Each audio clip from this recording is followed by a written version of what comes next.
People, what are you telling me? Back again with another watch along, bruv. And this time it's arguably the biggest fight card of the year, man. What you man telling me? What you man telling me?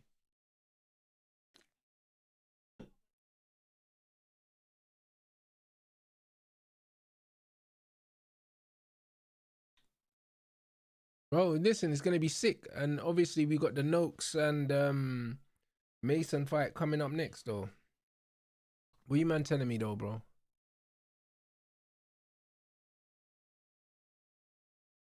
Alright, 1 second. Yeah, we need a Yarde win. I agree. Let me check this link that Zlatan put in the chat. Let me see. I need to scroll up. I ain't seen it. What's this? Pogba. Oh, yeah, Pogba mini comp. Yeah, lovely stuff. Pick up the chat. Let's get these lights up, people. Let's get these lights up, bro. It's so good that Pogba's back, bro. I'm telling you, bro. It's so good that Pogba's back, bro. Trust me, bro. Like, football's missed him, bro. I'm telling you. Pogba in the World Cup, bro. And Pogba's still got the... You know what I mean?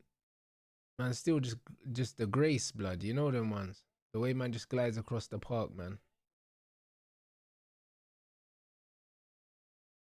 It'll be interesting to see if he changes his game, you know. Do you know what I mean? Obviously, he's still got the laser pass, you know them ones. But it'll be interesting to see if he changes his game. Now he's a bit older and he hasn't played football for a bit longer. If he sits a bit more, or if he's still, you know what I mean, if he still gets forward, it'll be interesting to see how he plays. To see if he adapts his game a little bit. Do you know what I'm saying? So yeah. Just one of them ones. Yeah, I think Haney wins on points. I do.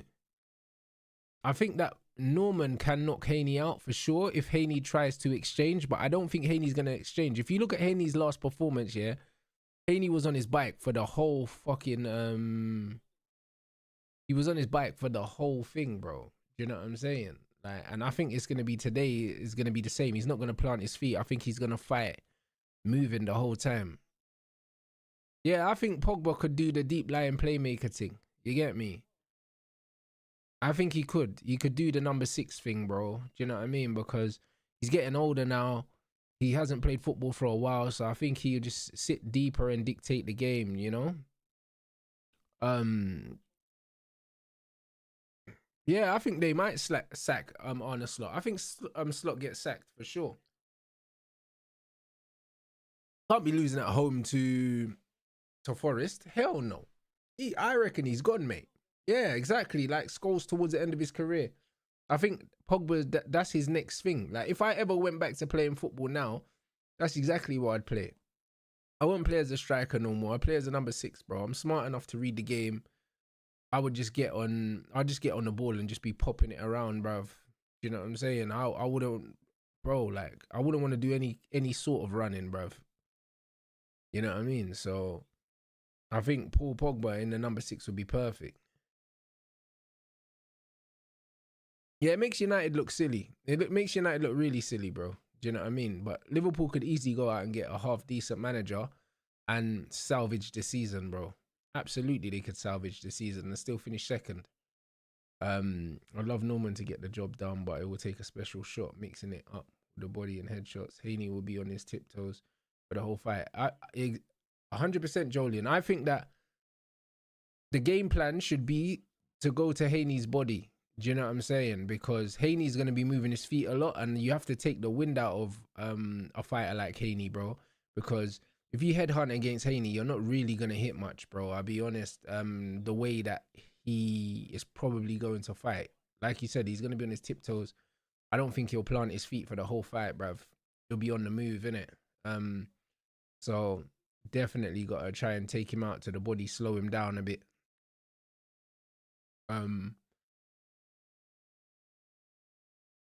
I said Norman KO. Listen, I would love a Norman KO. Like, I actually like him. Like, I think Norman Jr., yeah, has one of the best personalities in boxing, bro. He's like a old school masculine brother. Like, he's not on the ball. He's not on the bullshit. You know what I mean? Look, he's just turned up in a hoodie and a do-rag, bro. Like, man's not in the high fashion thing. Man's still wearing them Nike gym bags that I used to wear when I was in college, bro. You know them ones, bro. It's 2025. A man's got the black Nike gym bag with the Nike tick on it, bro. I didn't even know they still made those things. You see what I'm saying? Like, this is why I like him. He's great for boxing, bro. Do you know what I'm saying? He's great for boxing, man. So, yeah, man. Bro, he sounds like T.I., blood. You know that's who he sounds like. When I hear him speak, man, he sounds like T.I., bro. So, it's just funny to me. It's funny. Like, nah, man. I like his personality. I think he's great for boxing. He's a throwback fighter. Do you know what I mean? No bullshit. So, I would love him to win, but I think Devin Haney's a better technical boxer. And he'll outbox him on the outside. But don't get me wrong. Yeah. Norman can knock him out. And I would like Norman to win the fight. But I think Haney wins it. I don't think Haney would have taken the fight if he doesn't think that he can win. And Haney's actually the bigger man. Even though Haney's come up in weight. Haney's been a weight bully for so many years.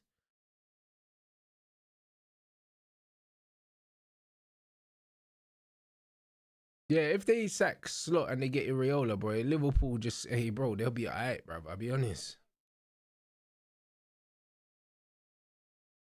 But you've got Glasner and Iriola just there. Like, just there for the taking. Abdullah Mason fights next. I'm looking forward to all the fights, man. Mason Noakes is a great fight. I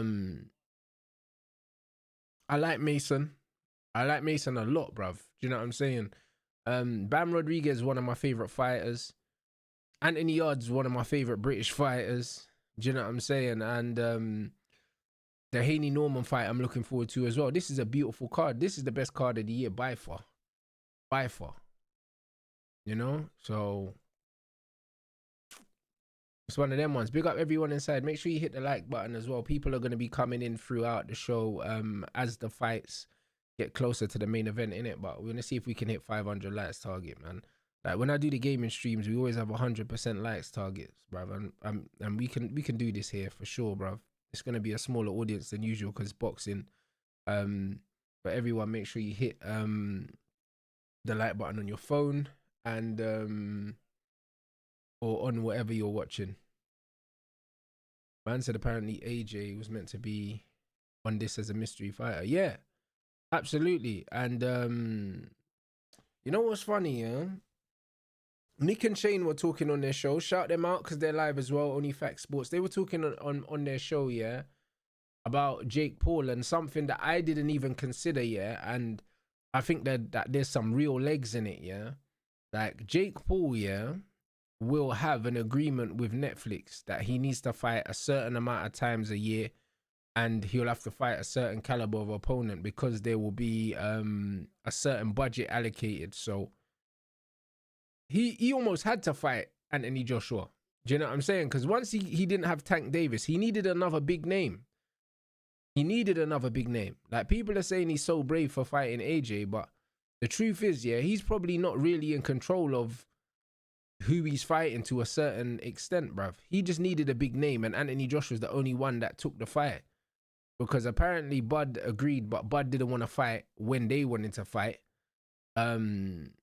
And it looks like AJ was the only one available, bro. So he kind of had no choice, bro. Because if you think about it, yeah, the reason why this does make sense to me, and I don't know why I never thought about it myself, is because, yeah, when you look at Misfits, for instance, yeah, Misfits are with DAZN. And when the shows happen, where the shows happen, DAZN are in charge of that. Do you know what I'm saying? So a lot of the times, yeah, when events don't happen or events are in certain countries, DAZN chooses all these things. Like, that's why Misfits don't announce their dates, yeah, that far ahead of time, because a lot of the time, yeah, they have to agree with DAZN, yeah, when and where they're gonna fight, because the fights can't clash with other fights that DAZN have. Because DAZN have this, they have Riyadh Season, they have Matchroom, they have Queensbury as well, bro. So a lot of the time, yeah, Misfits are at the mercy, yeah, of DAZN, which is why they've now got Misfits Duel, and then they've got a separate Misfits thing which won't be on DAZN, bro, because it gives them more freedom, yeah, to put on more shows, because they've had their hands tied, innit? And obviously, if the zone say that they want a pay-per-view card, the Misfits have to find fighters that are pay-per-view. And Darren Till's been the headliner for the pay-per-view ones because they don't really have any pay-per-view fighters because KSI don't want to fight no more. So the zone are kind of dictating the terms, innit? And think about it, because Netflix isn't a pay-per-view boxing thing, them man are probably saying to Jake Paul, we've got this budget, we're allocating this, you have to bring us an opponent, blood. So he probably didn't have a choice, mate. I can't lie. He probably never had a choice but to fight Anthony Joshua, because Anthony Joshua wasn't his first choice, blood. Man was looking for smaller fighters. He looked at Bud Crawford. He looked at Ryan Garcia. Like, he was looking for smaller fighters, and then he ended up having to fight AJ. So a lot of people are saying, oh yeah, he's brave for fighting AJ. But bro, AJ was the last resort, blood, because he had to fight this year. He had to fight this year.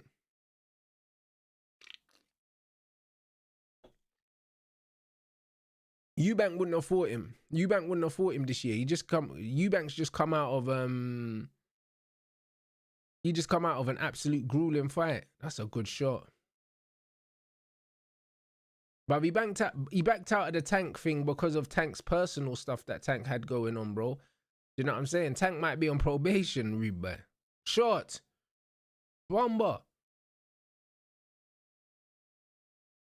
This Milnicki brother is walking onto shots, you know.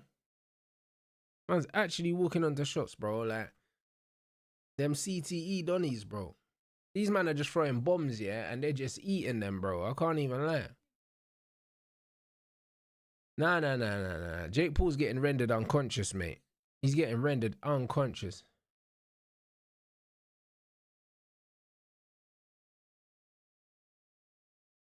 Short.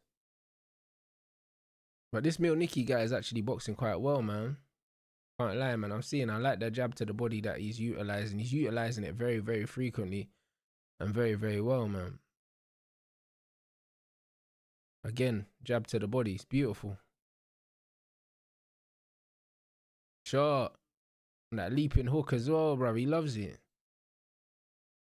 Nah, big up the chat, man. Big up everyone inside, man. You know what I mean? Make sure you take off your shoes. Pay your rent, blood. You know what I'm saying?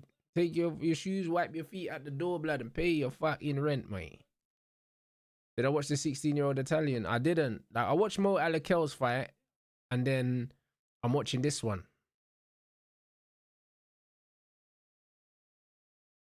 Yeah, I just think the financial package involved from the zone, yeah, Jake Paul had to take the fight, bro. Anthony Joshua definitely won his first choice. You can see he was looking at Anthony Joshua in the chest, bro. Anthony Joshua's a whole head and shoulders taller than Jake Paul, bro.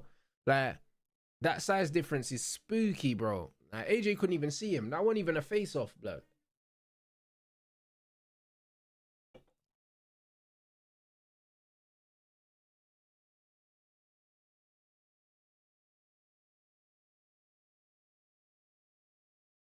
Bang.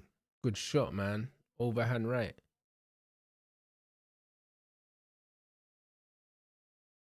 But this guy's tough, you know, bro, because he caught him with that short right hand. Boom, and he just took that shot. Yeah, bro, the Celsius is lit, bro. I can't lie. What flavor is this? The mango passion fruit one. Sunset vibe and that. It's nice. Trust me, this is the time of night, yeah, when man's dieting, yeah. This is the time of night when the demons appear, blood. I'm telling you. When it's late at night, bro. A man start to get hungry, fam. You know what I'm saying? So, it's one of them ones, bro. The caffeine will just settle my belly, bro. Did I see Fury saying Jake Paul? No. Did you see? Bro, listen, Fury is like, you know what's funny? Fury's the biggest hater. Do you know what I'm saying? He's the biggest hater, but his dad is actually a big AJ fan. That's what's so funny. His dad loves AJ. And that probably makes Fury hate AJ more, blood, because he's jealous of AJ anyway. Do you know what I'm saying? AJ got more money than him. You know what I mean? He's better looking than man. Do you know what I'm saying? Like, it just is what it is. Like, AJ just beats him in all departments, innit? And even his dad loves AJ, blood. So Fury just hates AJ, blood. Do you know what I mean? Like, John Fury wishes AJ was his son, bro. You know them ones. It's peak. Did I hear that Dubois pulled out of the fight with Frank Sanchez? I did not hear that, bro. What was the excuse, bro? What was the excuse? Now, Abdullah Mason fights next. I said John Fury treats AJ better than his own kids. Bro, he loves AJ, man. He loves AJ, bro. He's always loved AJ. That's what's so funny. Like, it's over. I reckon the Fury hates him for that as well, bro. It just makes too much sense. I said he choked on a crayon.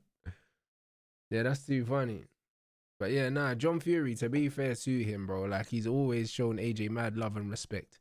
Yeah, AJ's got a better resume. Everything about AJ is better than Fury, innit? So, it's one of them ones where, like, AJ's won the war, innit? And AJ's about to earn over 100 million in one night for a fight. So, it just is what it is.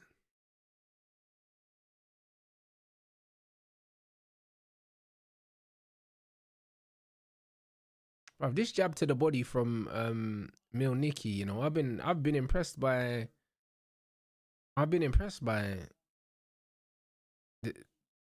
like some of the executions today. That jab to the body is beautiful, man. He's just landing it at will. That Dubois, I said, you big crayon. The funny thing is, yeah, Fury wouldn't fight Dubois, you know, because Dubois stylistically is all wrong for Fury, you know, because Dubois has actually got a good jab, yeah, and he's got a good bounce in and out his feet. Do you know what I'm saying? He would cause Fury a lot of problems, you know, Dubois. And Dubois is not even like, Dubois is not the most technical fighter ever, yeah, but his style, yeah. Ooh, ooh, ooh, yo. Bro, you see that leaping left hook here that Milnicki keeps throwing, yeah? I love that punch, you know. Oh my days.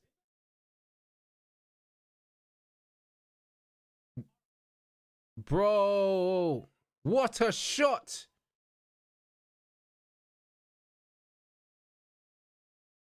Bro, what a shot, man. Hey, bruv, that gazelle hook, man, I swear down, man. Yeah, I think AJ beats Fury now. Fury's had too long out the ring. Fury don't live the life. Do you know what I mean? AJ's training with Team Usyk now as well.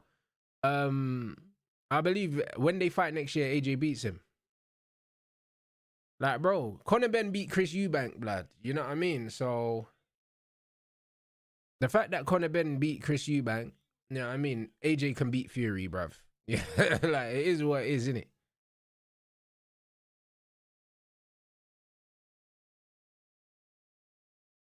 Man said the leaping left hook is so dangerous. If you miss, though, you're out of position. No, not necessarily, you know. Not necessarily, bro. You have to know, yeah.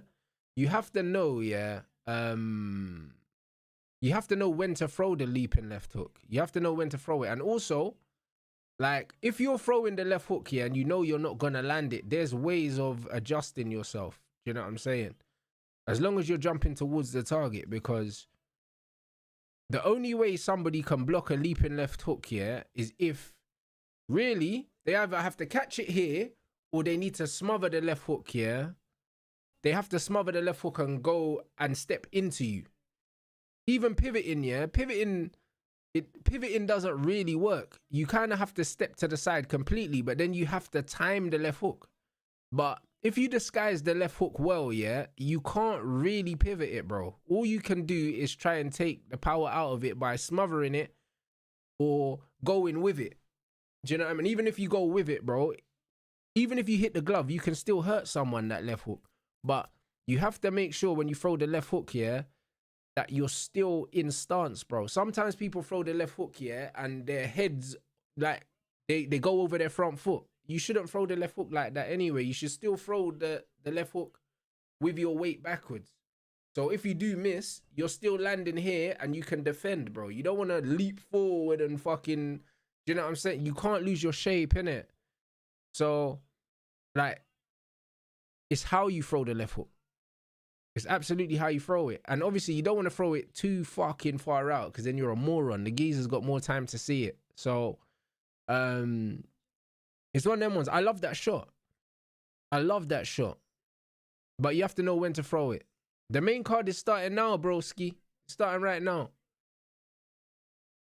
Do you know what I mean? That gazelle hook, bro. I'm pretty sure, yeah. Like, before Joe Louis, man, I ain't really seen no one else throw that hook.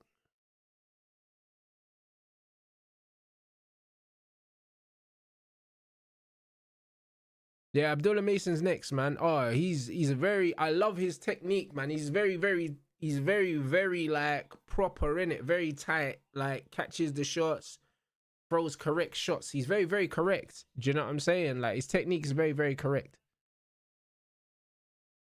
I'm not talking about a left hook. I'm talking about the gazelle hook. Do you know what I mean? It's a leaping left hook.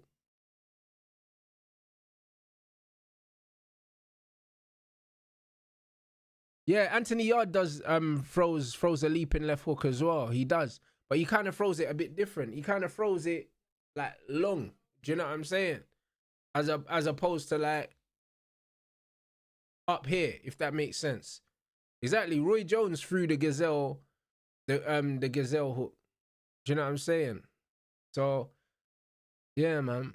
It's such a sick shot though, bro. Like, I'll be real. It's a beautiful shot. Like, it just looks sick. Imagine you're outside the ring and you just see a guy like flying from the middle of the ring, yeah, into the corner, bro. And it's like, if you're defending against that shit, yeah, if you blink, yeah, it looks like the Brer teleported, because 1 minute he's over there, the next minute man's there. Like, you can take about 4 steps, yeah, with that hook. Just one jump, you can close the distance so quick, but you have to time it. You have to time it, bro. Yeah, bro. Mayweather does. He baits it, but Mayweather throws the jab to the body, and then he'll fake the jab to the body, and then he'll come up over with the hook. Do you know what I'm saying? So again, like, he disguises it. He doesn't just throw the hook like just straight. Like, he'll set it up, and that's what you have to do with them shots. Yeah. So yeah, you just have to set those up. Have I seen Jose's latest tirade? No. What, he said the players are betraying him. Hey, Jose is a fucking... Bro, he's a theatrical brother. He's a theatrical brother. Jose, yeah, is fucking box office. Man said they're betraying him, you know. And you know what? You know what it is? I wish that I understood Portuguese, because Jose's funny in English, so imagine how funny he is in Portuguese. He must be fucking Shakespeare in Portuguese. Do you know what I'm saying? He must be fucking Shakespeare, bruv. Yeah, facts about Roy Jones. Roy Jones was an athletic, like, anomaly, bro. So he did a lot of things that were textbook incorrect, bro. But he got away with it. His feet were so fast. You know what I'm saying? But normal people can't get away with that shit. Yeah, Mayweather did catch Mark. Bro, that's one of my favorite Mayweather performances, you know, the Marquez fight. 2 years out and he comes back and boxed man's head off. Amazing. Amazing, bro.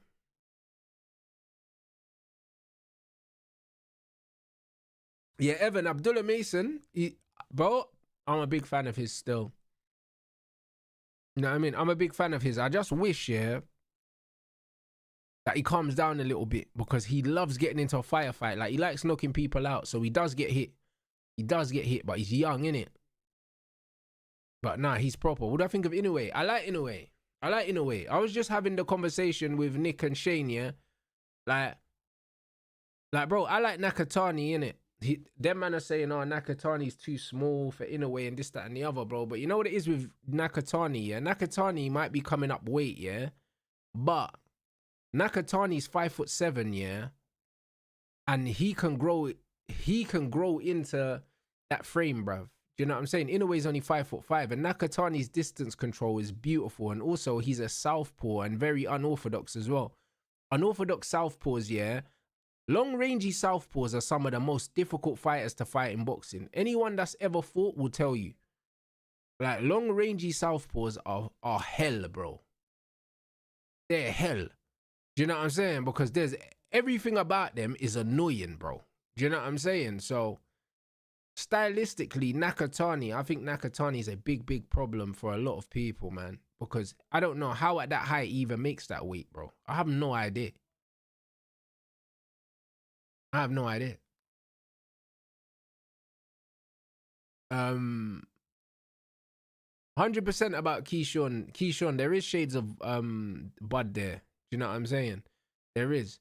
But I think that Bud is just more unhinged than Keyshawn, innit? Keyshawn is like a civilian version of Bud Crawford, and Bud Crawford's an absolute maniac. So, but I think there's similarities in their fighting style, the way they put their hands together for sure. Like, Keyshawn's a spiteful fighter, bro. Like, he throws punches in bunches, innit? He tries to hurt people. And he likes to fight as well. Like, he can box, but he does like to fight, bruv. And Bud's like that as well. Sometimes with Bud, you need to protect him from himself. Because even against Canelo, he was going for the knockout and his corner would tell him to chill. Like, this guy's in there to always render people unconscious, bro. Yo, big up, bro. Like, I've seen some of the Michael Nunn. I ain't seen full fights and stuff like that. Oh, look, what's her name with her husband? But I haven't seen a lot of full fights. I've only seen clips and stuff like that. Like, a lot of the old school fighters that, to be fair, the old school fighters that man's really watching, obviously like Joe Louis, Abdullah Mason, they're showing him like Ezra Charles, Georgie Benton and that. But it's mainly fighters stylistically that I can take little things from. Do you know what I'm saying? So it's just one of them ones, really, bro. But I'll definitely do some more research on that. Man said I need Abdullah to win and call out Tank. Tank's not fighting again, bro. Tank's fighting fighting the law right now. Do you know what I'm saying?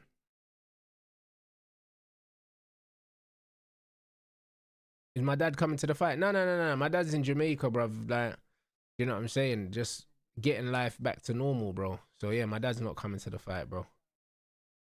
I don't think Abdullah's got a weak chin, bro. I just think that Abdullah gets caught while he's throwing because he overcommits. But he's never looked dazed. He's been knocked down, but he doesn't look dazed, bro. Like, it's almost like he gets off balance, if that makes sense. Yeah. Jai Apotai is wicked. I like him. I like him a lot still. He's another one. He's a spiteful man, bro. Like, he likes to hurt people. James Toney's on my list of old school fighters that I watch the most. Because again, like, he mentored my boxing coach. So a lot of the stuff that we learn is stuff that he used to do, innit? So I watch a lot of James Toney also.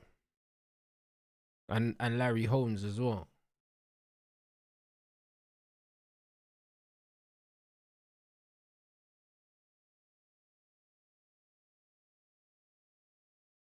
Exactly. It is. It's getting overzealous, yeah, and going over his front foot when he's throwing. That's why he's getting dropped. He's not getting dropped because he's hurt. He's getting dropped because of the balance. Do you know what I'm saying? That's what it is, man. But I think Abdullah Mason is cold, bro. And all his brothers are boxers as well. And I love that. And what I love the most is his dad didn't box. And yet he's got 5 boxing sons. Hey, Mike McCullum, come on, bro. You get me? Come on, brother. Yard man as well. You get me?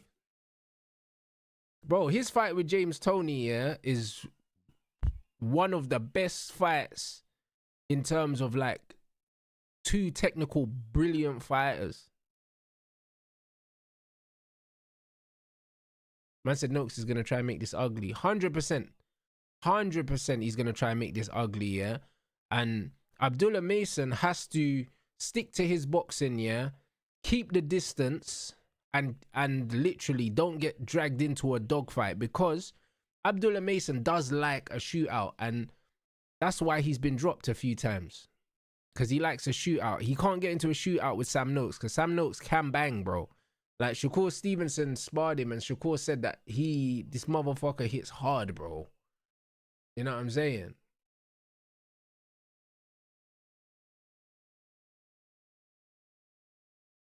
Yeah, bro. Listen, I think it's an Abdullah Mason UD. I don't know if he can stop Noakes. Noakes is bigger. He's older. He's just a wily character in it. I think we might see the dark arts employed in this fight. Do you know what I mean? By Sam Noakes. You know what it is with these English fighters, bro? Do you know what I mean? The spit and sawdust fighters, the cardio kings, bro. I'm telling you, these man, you know what I'm saying? These man just be doing burpees in Westfield for no reason, blood. Do you know what I'm saying? So, yeah, it's one of them ones that he's going to be ready, innit? He's going to be ready for an all-out war, bro. Man said power can always be taken away at the highest level. Absolutely. Absolutely, bro. I said you mentioned Tony versus McCullum, arguably the most skilled fight ever. I swear you can learn for days. Watch, bro. I've watched that fight like 10 times. It's an unbelievable fight. Both amazing body punches. You know what I'm saying? Both got amazing head movement. Like, yeah, it's crazy, bro. Agreed about Abdullah Mason is a real prospect, not Carmel. Carmel's it's a hype job, mate. I want to see him fight Giorgio Vizioli. I think Giorgio will absolutely starch him, bro. And Yash, 100% Sushi Dog is gangster, bro. And he's always got the young students working in Sushi Dog. You get me? The young G's, they know me, blood. Them man always give me free food, you know. Shout them out. You know them, man. Shout them out, bro. I said I'm with Noakes' team on the flight to Dubai. They aren't confident he will get a decision, so Sam will try bully him. Yeah, you're right. They are gonna go there and try and knock him out. I said, Rants, watch your pop the balloon. How can you be unemployed and out of shape? You need to go gym if you ain't working. 100%, bro. Like, bro, as a man, yeah, you can't be short and fat. You can't be broke and fat. You know them ones. The moral of the story is, get your ass in the gym, bro. You get it? It's crazy. I said in my head, this is basically Josh Padley versus Shakur, but it's not. Noakes definitely a good boxer. But bro, Padley's a good boxer, man. Padley's a good technical boxer, you know. He's actually a good boxer.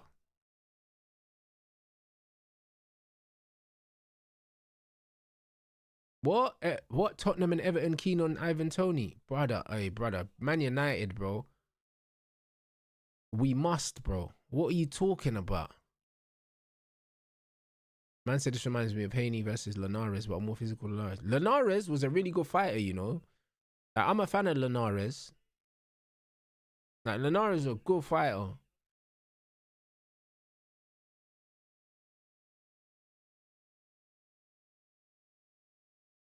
Man said you can go to Elite Gym for 35. Bro, listen.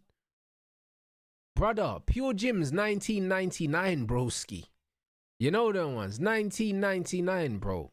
I used to work in a Pure Gym. You could get a membership for $15.99 if you get like if you don't work, you can get an off-peak membership and go in the daytime. Do you know what I'm saying? Nah, brother, there's no excuse for being unemployed and fat, bro. Like, no chance. The only time you're allowed to be fat is if you're super rich, bro. You know what I'm saying? If you could sit on your money and look good, then you can be fat.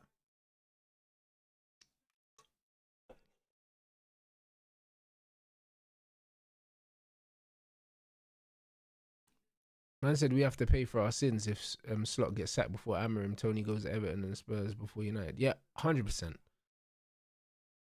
Would I think of Hamza Shiraz? Not really. I'm not really sure about him. You know what I mean? I'm not really sure about him. I think he's a bit overhyped, but I can't lie. He knocked out Belanga, and Belanga, Canelo couldn't knock out Belanga, so that looks crazy. He's another one. I don't know how he makes the weight. Tell you what though, Syed, Adam Azim though, bro. You see the way he boxed a man like Scooby, yeah? Hey, beautiful boxing, bro. Beautiful boxing, rude boy. I can't lie. Do you know what I'm saying? Another Aki as well. Shooter, Ishak as well, bruv. Bad boy fighter. Obviously, he just started boxing, but he's cold. I can't lie. I'm a big fan of his as well.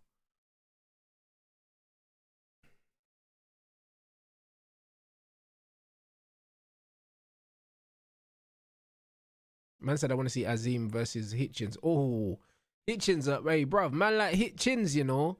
Bad boy boxer. Do you get me? Bad boy boxer. I can't lie, bro. I like him and he chats shit. He's a real New York blood. He reminds me of my cousin. You know what I'm saying? Them man just chat shit, blood. I love it. Them man are like the best trash talkers in the world.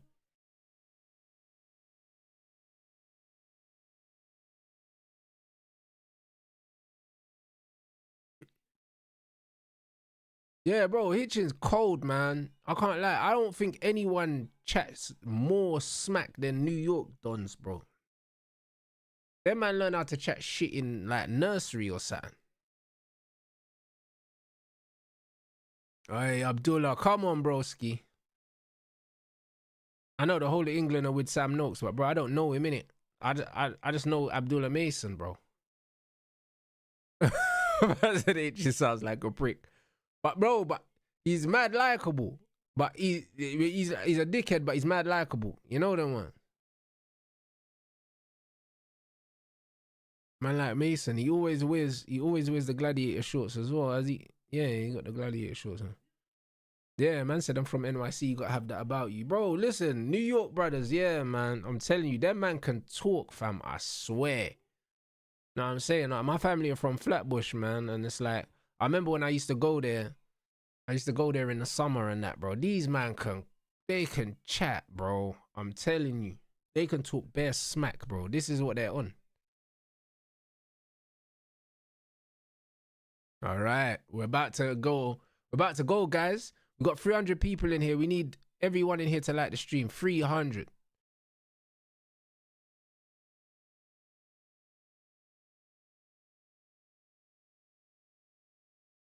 Yeah, facts. Belango did sell his fight by chatting shit. You know what I'm saying? All right, Mason. All right, we're going to see now. Like, his textbook, man. That guard is tight. Do you know what I'm saying?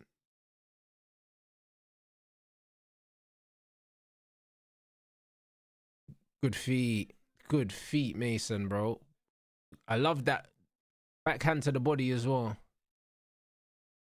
What, you think Mason can KO him, you know? I think Noakes is very, very... Look at how solid Noakes is, bro. Like, he's big and solid at the weight, man. And, do you know what I'm saying? He's got his knees bent. He loads up. Do you know what I mean? He's got that British Bulldog kind of style. And he is going to try and... You know what's funny, yeah? This is how I imagine that Penders is going to come out as well. Like, do you know what I'm saying? Like, heavy-footed. Do you know what I mean? And look to walk forward and try and be aggressive. You know what I'm saying? Obviously not with as much skill, but you know how these Englishmen fight. You know them ones. British Bulldog. Start walking forward, leaning over the front foot and all them things there. Man just have to catch man with the night nurse. You get me? Man just have to hit him with that boom. I'll punch the sonic fucking rings out of man, blood. I'm telling you. Shot, Mason. Inside. That body work. Beautiful boxing.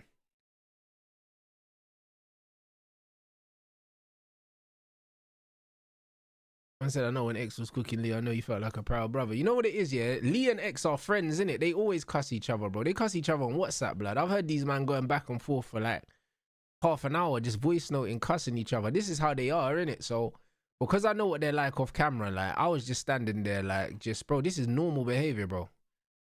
I'll be honest, bro. Them two are always fucking chatting shit. So, yeah, like, it just is what it is. Yeah, Pender's going to start fast, bro. Do you know what I'm saying? He's going to start fast and get knocked out. That's exactly what's going to happen. Yeah, Noakes is trying to put pressure on him. But the funny thing is, Abdullah's a little brother, bro. Like, you can't pressure these guys, bro. Like, this guy's been getting pressured his whole life. Do you know what I'm saying? Like, the Brez got 4 brothers. Do you know what I mean? You can't bully a man with 4 brothers. You know, like that. Like, like what are we doing here? Like, beautiful boxing. Beautiful. And I like his head movement as well, Mason. When he's not throwing, he's making sure. Do you know what I'm saying? He's just swaying. He's making sure that his head's always a moving target.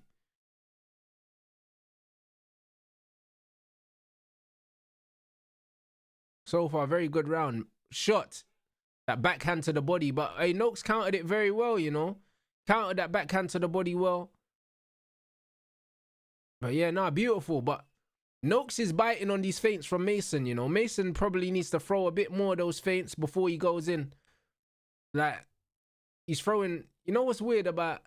I don't really like the backhand to the body, yeah, without a setup. Do you know what I mean? Because you throw the punch from too far away. I don't really like it, man. I feel like the backhand to the body takes way too long to get there. Do you know what I mean? So I don't really throw the backhand to the body without a jab or without at least feinting with the front hand first.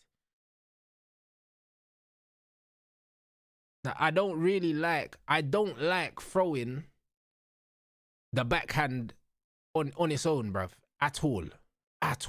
Like, do you know what I'm saying? And if I am gonna throw it, that man have to kind of throw it when I'm already off the line this way. I don't like throwing it from here. I'll throw it from here, but I'm not gonna throw it from here. Do you know what I'm saying? So it's just one of them ones.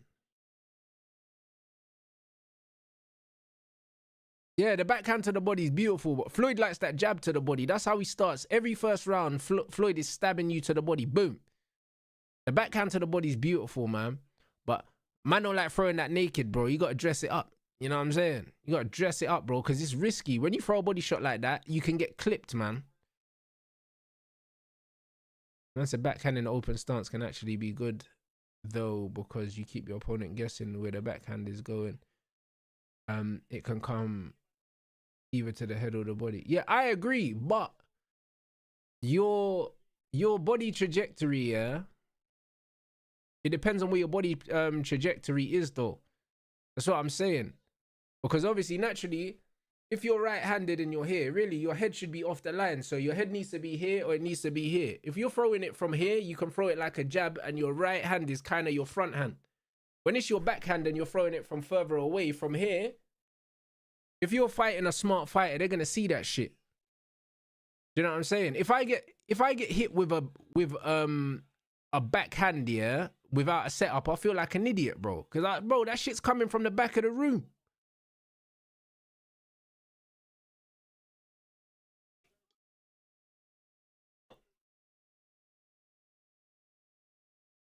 Shot! Oi! Oi, Mason. Woo! See, I told you he likes to fight, bro. He puts his hands together. Beautiful. Mason gonna close both his eyes, you know. After this fight, I can't lie. My man's nose and his eyes gonna be closed, fam. You know what I'm saying? Mason boxing, beautiful boxing. Yeah, bro, I saw Ezra Taylor say he was gonna mash up Willie, blood. And he also said that Anthony Yarde's past his best and all of these things. I think he's saying he wants Yarde to win. I think that he's trying to line up a fight with Anthony Yarde. But I think Anthony Yarde stops Ezra, man. You know what I mean? I like Ezra Taylor, the way he boxes. And I think that Malik Scott is a good coach. But I think he's a bit kind of robotic. Do you know what I mean? A bit too robotic. I think that Anthony Yarde would take him apart still. But I think he's trying to set that fight up.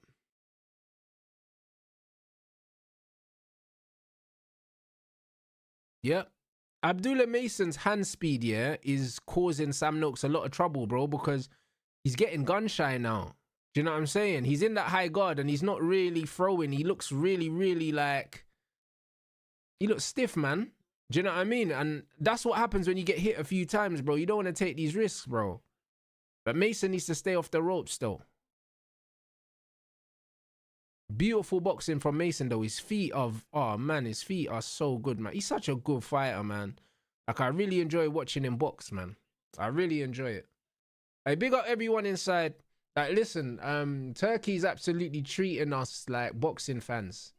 Do you know what I mean? Obviously, in these kind of streams anyway, we only really get, like, the purists anyway, bro, and this is as good as it gets as a boxing fan, man. This card is unbelievable. You know what I mean? 21 years old boxing like that, bro. A lot of boxers don't turn pro, yeah, until like mid-20s, you know. Man's 21.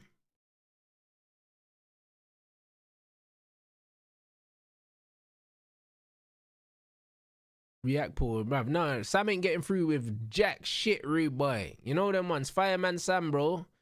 getting bun up. You know them ones there. What's man talking about?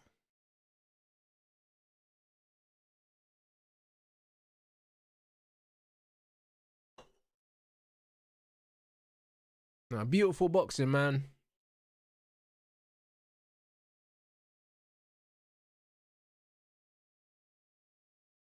Just keeping him off balance, just circling, just fainting. Beautiful. It's good pressure from Noakes, though. Yeah, facts. Oi, good shot. That body shot from Mason. Boom. That uppercut to the body, such a beautiful shot. I love it. Rants did slot. Really fluke a prem. Bro, listen, I told you. Klopp paused the game, yeah? And Klopp paused the game and Slot just came in and unpaused it and just continued playing it, bro. I'm telling you. Soon as man started the fresh game, blood, man's dying. Man is dying. Shot. Woo, Mason. Bomber clot. Oh, man like Sam, you know. It's a mad thing, bro. Sam's in survival mode soon, you know. Boom, boom, boom. Hey, hey, the body shots. Hey, don't forget your hands, though, young G. Beautiful. Beautiful. You know the way there? Man seeing beautiful boxing. Hey. Beautiful. That body work, boy. Yeah, good hands, man. Good hands. Brother, man is standing in the pocket, yeah? He's standing in the pocket and lighting man up with some shots, you know? Bomber clot. Bro, I told you, Sam Noakes is getting his eyes closed in this fight. I told you. Brother, I told man. He's getting his eyes closed, you know? Man is getting his eyes closed. Please understand. Like, bro, them man there that block punches with their face.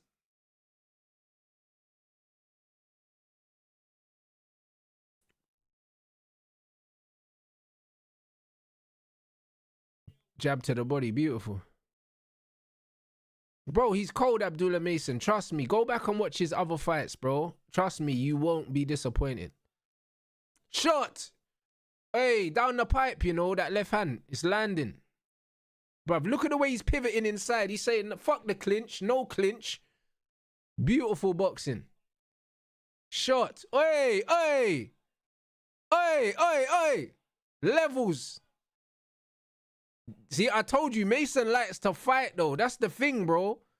Like, he gets indie scraps when he doesn't need to, bro. Like, he could box, but this guy loves a tear-up, man. I swear down. That's why he got dropped in, That's why he got dropped by the journeyman. He didn't even get hurt, bro. Do you know what I'm saying? But he just likes to engage, bro. Like, when he doesn't have to. He really doesn't have to engage, but he just likes being in that mid-range, yeah, and just exchanging, bro. Do you know what I mean? And as much as it makes him exciting, I would like him to take a step back sometimes. Do you know what I'm saying? Because he gets hot-blooded and starts to just want to take someone's head off, bro. He's a beautiful boxer. Yeah, that's what I'm saying. He's a fighter. This is boxing. You know what it is? He's a younger brother. You know them ones. And the younger brother's always got a bit of a chip on their shoulder. You know them ones. But he just needs to settle down and box. Yeah, exactly. Like Jai Opataya as well. Jai just wants to have an absolute tear up, bro. And it's like, bro, you're such a good boxer. Just box, innit? See? Listen to what his dad's saying. Keep that shit tight, bro. That's what I mean. Because he just getting in there. He just wants to just smoke, guys. He just wants to smoke, guys. This is what Mason does, innit? This is what makes him exciting. But this is what worries me. You know what I'm saying? He's very, very fun to... Ooh, that uppercut was beautiful. Man hit the shoulder roll, just boom. Down the middle. Bang. Oi. What a fighter. Bro. What a fighter, man. That uppercut was beautiful. Beautiful uppercut, man. But he just needs to stop. He needs to box, innit? Like, he's the better boxer, man. He doesn't have to fight Sam Noakes. Sam Noakes is the bigger guy, and he wants to fight. Mason should just box him. When he was boxing him, yeah, Noakes wasn't throwing. Like, Noakes wants to exchange and he wants to throw when Mason throws. You know what I'm saying? So he needs to stay on the outside. There we go. Hand speed. Ooh. Beautiful boxing. Beautiful boxing. No, he's not allowing Noakes to clinch either, bro. You know what? Mason's holding his own, you know. He's not trying to let my man clinch at all. Good head movement. This is beautiful, man. This is beautiful boxing. Oh, Mason's enjoying himself, but don't get too complacent. Don't get too good. Well done.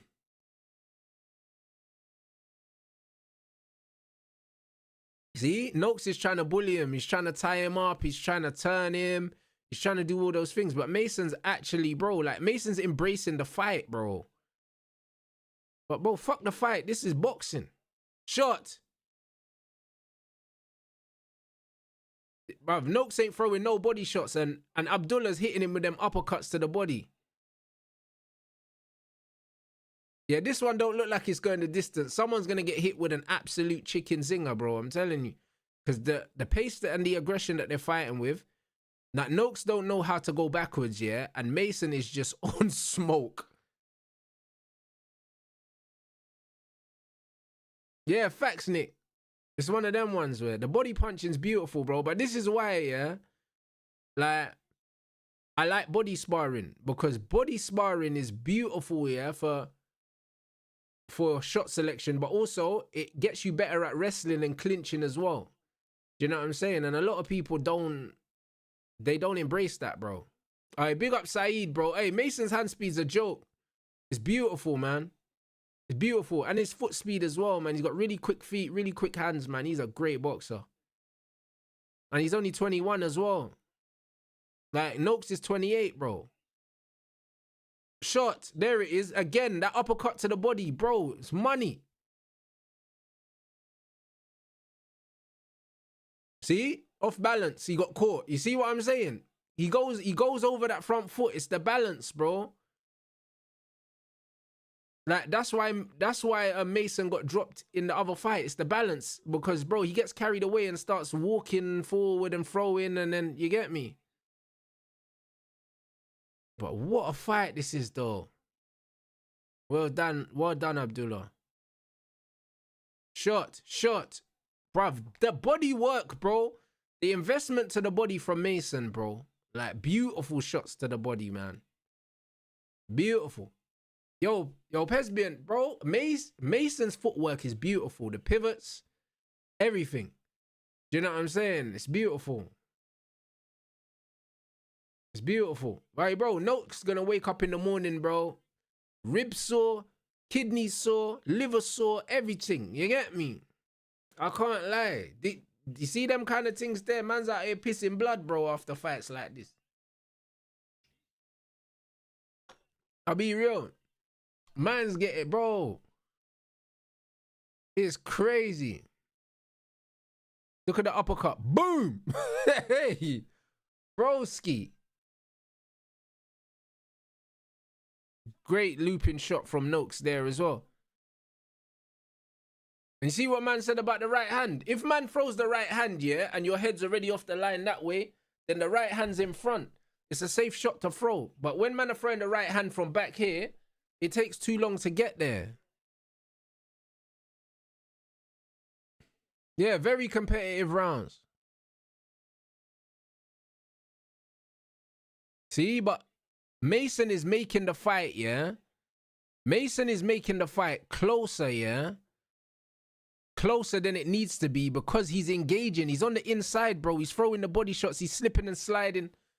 And I can't lie, he's winning these rounds, but he's making the rounds more competitive than they need to be, you know, because he's by far the better boxer. Yeah, these body shots are beautiful, though, man.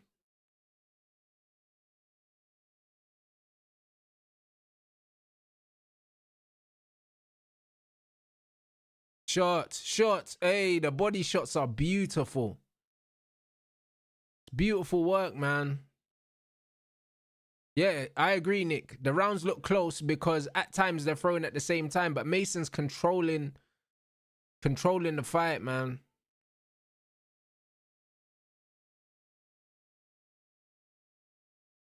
Well done. Good clinching as well. And he's getting, yep, he's getting his head on the right side and controlling it.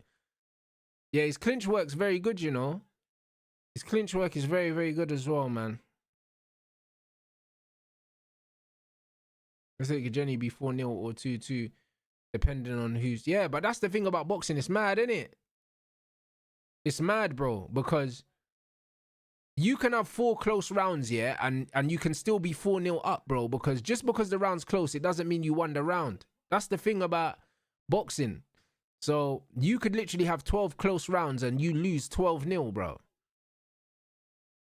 Shot. Great shot from Noakes there, bro. I think that was to the solar plexus as well. I think he hit him to the body. Yeah, that'll wake up, mate. That woke Abdullah up, bro, because he got hit with a silly shot. 100% similar to Shakur and Zepeda.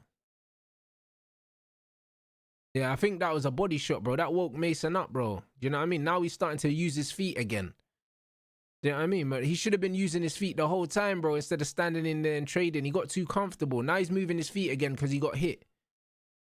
Do you know what I'm saying? He got hit to the body, bro. And this is why, I know man are saying he's young and that, but this is why you don't need to stand inside and trade with guys like Noakes, because you give them a chance for no reason. Why even give him a chance? Beautiful body shot from Mason. Why even give this guy a chance, bro? Deji, I agree 100%. Do you know what I mean? But you don't want to fuck around and lose to a fighter you shouldn't lose to because you're not listening to your corner. Do you see what I'm saying? Like his dad's going to be fuming. See, look at his dad straight away. He's like, use your feet, bro. Straight away, his dad's bouncing around saying, use your feet. What the fuck are you doing, bro? Mason can't fight like this against real killers in the weight division. Of course not. Like, bro, like boxing is about fighting to your advantages. Mason's advantages are, yeah, he's got the quicker feet and quicker hands, so that's how he should fight. Why is he planting his feet, yeah, and leveling the playing field by standing in there with Noakes, who's the bigger guy? Like, you just don't need to be taking this punishment, bro. You're getting caught with eye-catching shots that you don't need to be taking. Like, and I know that you're tough, but you don't need to show that you're tough, bro. Like, it's not a tough guy contest, it's boxing. Do you know what I'm saying? It's boxing, bro. Yeah, box and move, bro. And the thing is, I don't even think that Mason needs to work on his defense. His defense is very clean, bro. Do you know what I'm saying? It's very clean, but the problem is, yeah, if you swim, you're going to get wet. If you stay in the mid-range or the inside, you are going to get hit, bro. When you're on the inside, you are almost taking shots to give shots, bro. Do you know what I'm saying? You're always going to get caught when you fight at that range, bro. That's why, bro, I don't really fight at that range, bro. If I'm on the inside, I'm clinching. I'm not fighting on the inside because I've got long hands. I don't have any advantages on the inside, so it makes no sense for me to fight there. It makes no sense for me to fight there. I got long arms, bro.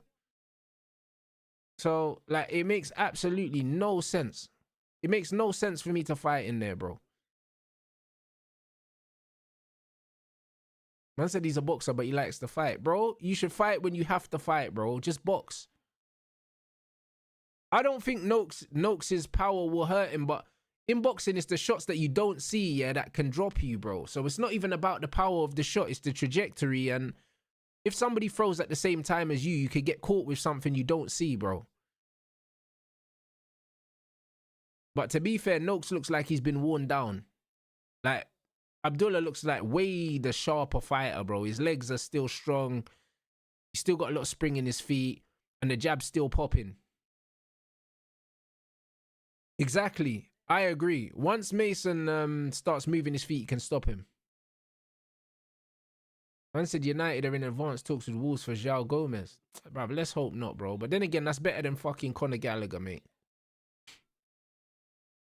Yeah, Mason's jabbing, moving his feet now and actually circling. This is how he needs to fight.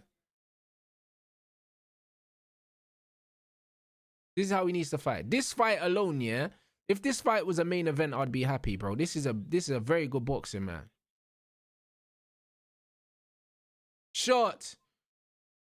Beautiful body shots, man. Boom. That's a beautiful left hook.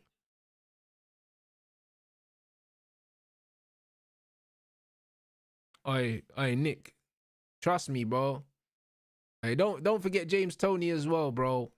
Know what I'm saying? James Toney can stand right there in the pocket, yeah, and make you miss, bro. Just bobbing over, catching shit on the shoulder, and boom. Right in front of you, you can't hit him.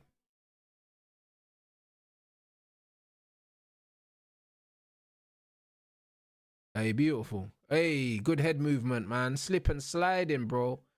That's it, bro, Abdullah. That's how you fight this guy. Keep turning him. Keep turning him, bro. Bro, you just turned him like 3 times. Man's dancing with him. This is what it is.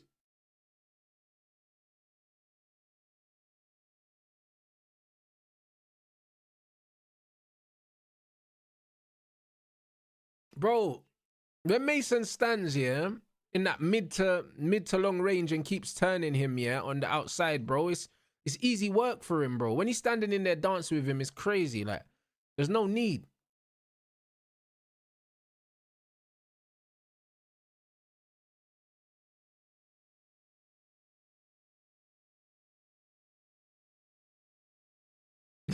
Oh yeah, iron post, bro. You're killing me. I didn't even see that. You know them ones, but you know what it is, yeah? A lot of them young G's there, yeah? They are... Floyd Mayweather is their James Toney. You know them one. Because of the age.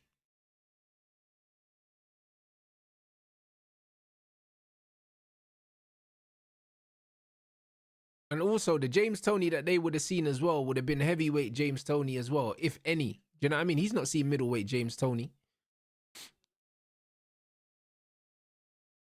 Shot.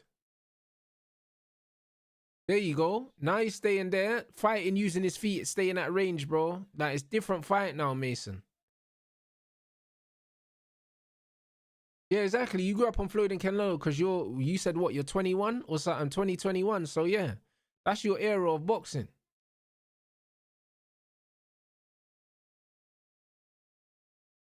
Like, that's a good body shot. Yeah, he felt that, you know, Mason. He felt that still. Nope. See? As soon as Noakes started throwing to the body, yeah, Mason dropped his hands and then he goes upstairs and he gets caught with a shot to the head, bro. This is why you have to mix it up. And this is why it shouldn't have taken Noakes, yeah, 7 rounds to start throwing body shots. Because he was receiving enough of them. Shot. Oi, that uppercut to the solar plexus that Abdullah keeps throwing is crazy, but then he needs to move his head, bro, because he's getting tagged after.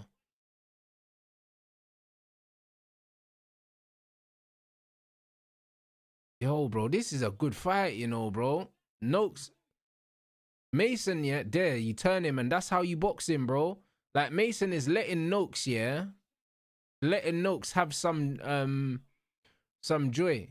Man said Mason needed this fight, I can't lie. This is going to make Mason great down the line. I agree,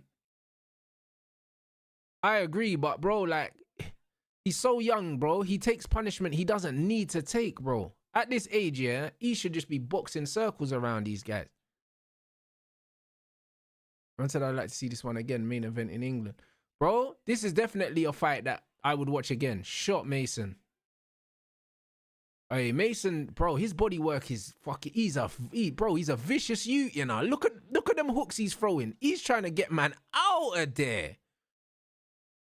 Bro, that's what I mean. He could box this brother, but he's trying to get him out of there. These men are throwing fucking leather, bro. Broski. Brother, man, they're both trying to turn each other's lights off, you know. I can't lie. This is a good boxing match, man. And look, and that's what Mason's legs are still very much like they're underneath him, bro. He's still got the bounce. So he doesn't need to be in there, bro. He doesn't need to be in there.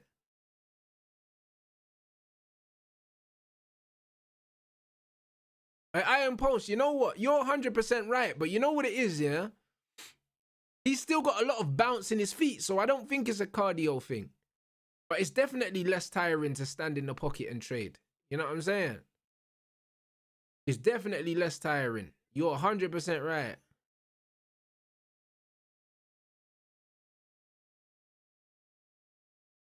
Bro, that left hook over the top, you know, Mason caught that on the shoulder, you know.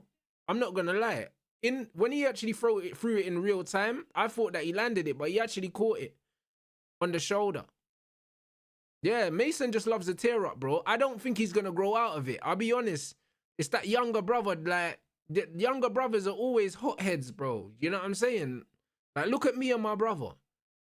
Like, little brothers are always hot-headed, bro. They always are, bro. Like, I just don't think that you can, I don't think you can train that out of them. I just don't think you can. Like, Abdullah Mason can box, yeah, but this bro just wants to fight. Like, he just wants to fucking fight, bro. Now, my brother doesn't fight. Do you know? My brother doesn't fight, but he's a lot more hot-headed, and I'm a lot more calm and calculated. Do you know what I mean? But I'm the eldest. Shot.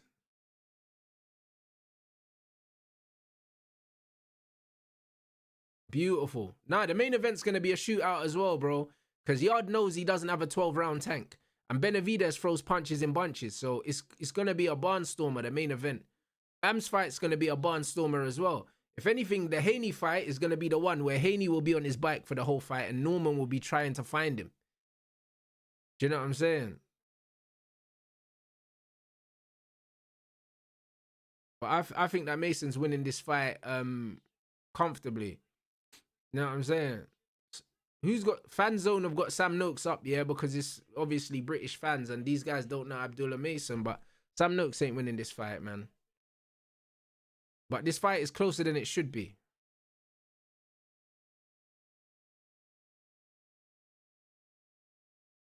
Deji, I agree. I think that Haney's gonna win on points. Shot. But yeah, Sam Noakes, bro. I can't lie, bro. He's just a tough bastard, innit? But like, but Abdullah Mason showing man levels. I'll be real. Yeah, Noakes has got hurt to the body there for sure, bro. You can see my man paused for a little bit. Shot, Abdullah. Flipping hell, man.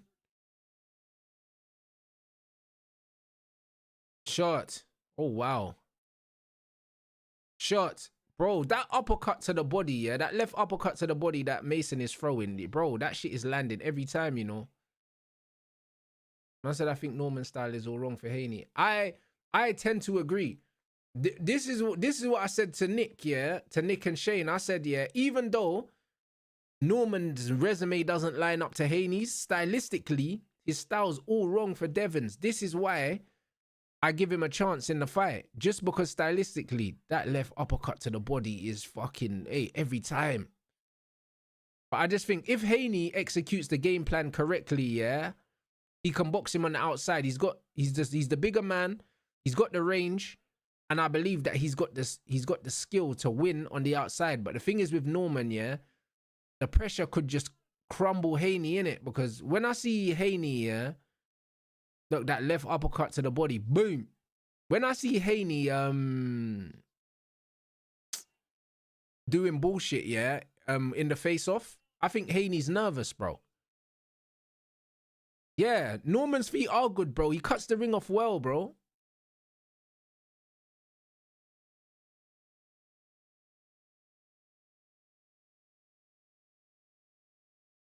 Yeah, I impulse. I agree. I agree. That uppercut to the body is beautiful. You know what I'm saying? But look at his dad. Right back to your defense, bro. Don't be fucking around, bro. Yeah, Haney's not a back foot fighter. He's not a back foot fighter. Bruv, Haney was doing all this shit, yeah? Like, bro, that's nervous energy, bro. I'll be honest.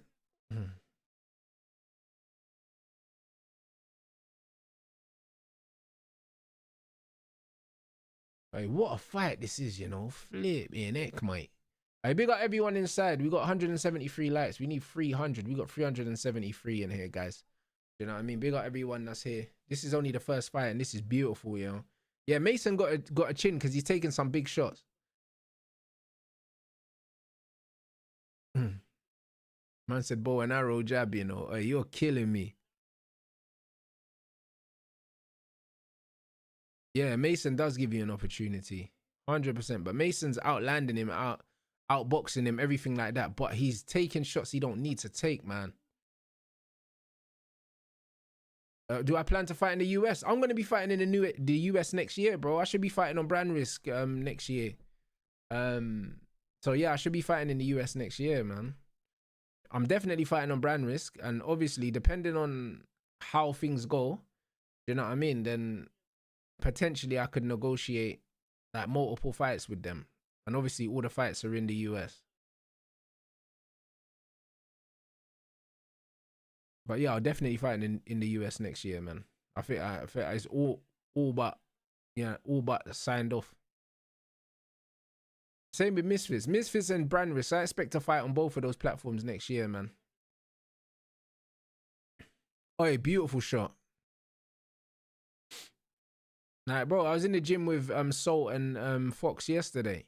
You know what I'm saying? And it's always good to be in the gym like with champions of the influencer space. Do you know what I'm saying? Because it's good to be in there with champions because you get to see the level that they're at, yeah. And you know what I'm saying? And it's, bro, it's mad motivating because I'm in the gym with these guys and I'm like, bro, like if this is the level that man need to be at, do you know what I mean, to win titles in the influencer scene, then absolutely, bro, like man can get some big fights in this scene. Do you know what I'm saying? Man can get some big fights, man. So it's proper motivating, man. I can't lie, man. I enjoyed being in the gym with them two yesterday, man. And also when you size them up as well, like I didn't realize like how small Salt actually was, yeah. Like I watched this fight with Slim, yeah, and I was like, how big Slim? And he's like, yo, Slim's bigger than you. He's about 6'1". And when I stood next to Salt, and Salt's like, he's probably like about 5'7", and I was like, yo, like the fact that Salt's in there as at 5'7" and like putting hands on 6'1" fighters, it shows that his distance control and everything's really, really good, bro. And his reading of distance. Because even King Kenny, look how big King Kenny was and Salt knocked him out. Do you know what I mean? So, like really, I said to him, bro, you should probably be fighting at a lighter weight. Do you know what I mean? Than you're fighting at. And you're knocking out a lot bigger guys, bro. Like, you got to respect it. That's how Mason needs to fight. More like that, bro. Move your feet, broski.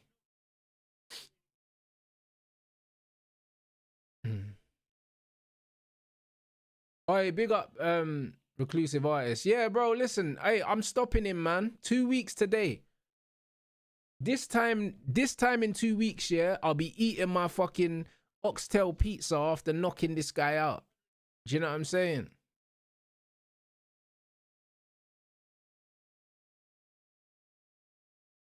Man said Haney and Norman both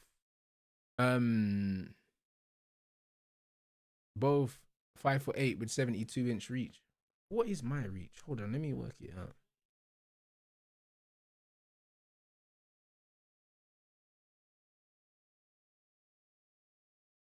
That's crazy, bro. Yeah, bro. My inch is like 73 or something. 73 or 74, I believe. Do you know what I'm saying?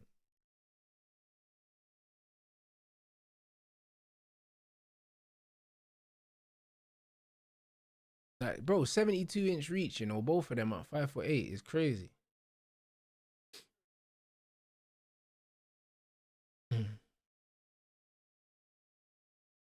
I said Haney was the same size as Crawford. Bro, listen, Haney is, bro, he's bigger than Norman, bro. Like, you could see it. Like, a lot bigger than Norman, bro. And he came up in weight.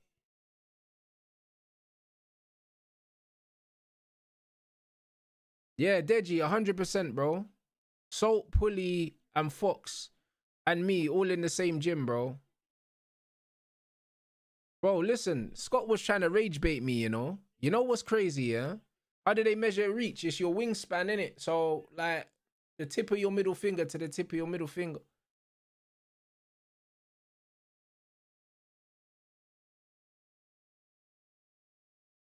But, man said I had to order the oxtail pizza yesterday. It was banging. They had jerk chicken as well. Yeah, they have jerk chicken. They have peppered steak. They have curry goat as well, bro. I'm gonna get half oxtail and half curry goat for my fight. But yeah, he was trying to rage bait me, bro. I didn't realize at the time because I was so locked in. But when I premiered it, yeah, I watched it back because obviously I was in the gym when it was premiering. But I watched it back and there was bare times he was trying to wind me up, and I didn't even realize at the time because I was so serious. You know though, I didn't realize he was trying to wind me up. I can't lie. But then when I watched it back, yeah, I watched it back today, and I was like, this bro is trying to wind me up, you know, like. And I didn't even realize at the time, bro. Like, man saying 4 out of 10 and all this shit, bro. At the time, I didn't even realize, man. Like, I was like, bro, this bro is trying to rage bait, man. I was so focused, yeah. I was so focused, yeah. I'm punching this guy up, yeah. I didn't even realize he was trying to draw me out. I didn't even realize. Ooh, shot. Beautiful shot. Man said dream fight. What, on Misfits? Shot, Mason. Boom. Boom. Boom. Boy, that was almost a standing 8, you know, bro. Because I reckon the ropes kept him up there, you know. He sat on that rope. Boom. Boom. Sam Noakes is a tough brother, yeah. But now Mason, you see, when you're tired after you've thrown them shots, this is when you need to go for a breather, yeah, and circle the ring, bro. I can't lie, bro, because you don't want to stand in the pocket taking shots you don't need to take, bro.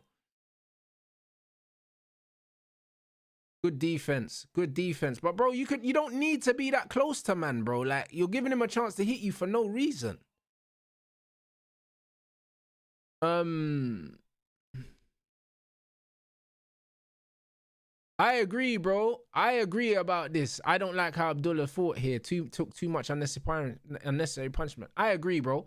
I do not believe in taking unnecessary punishment in boxing in general, bro.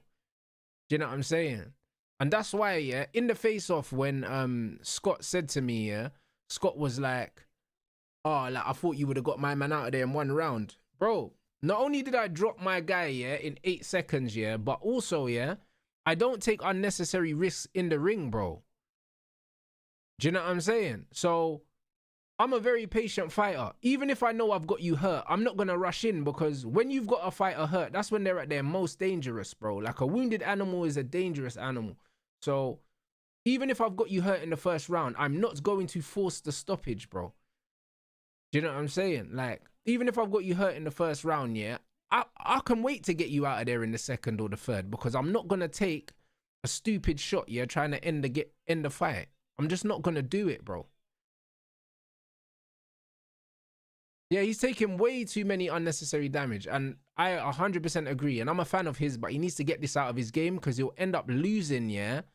You'll end up losing a fight to a fighter that he's better than, because he's taken a risk he didn't need to take. Then he gets clipped with like a short hook or something like that, and then he don't know where he is, bro. Absolutely could happen. Absolutely could happen. But yeah, Sam Noakes has got a chin on him. These men are pub fighters, cuz.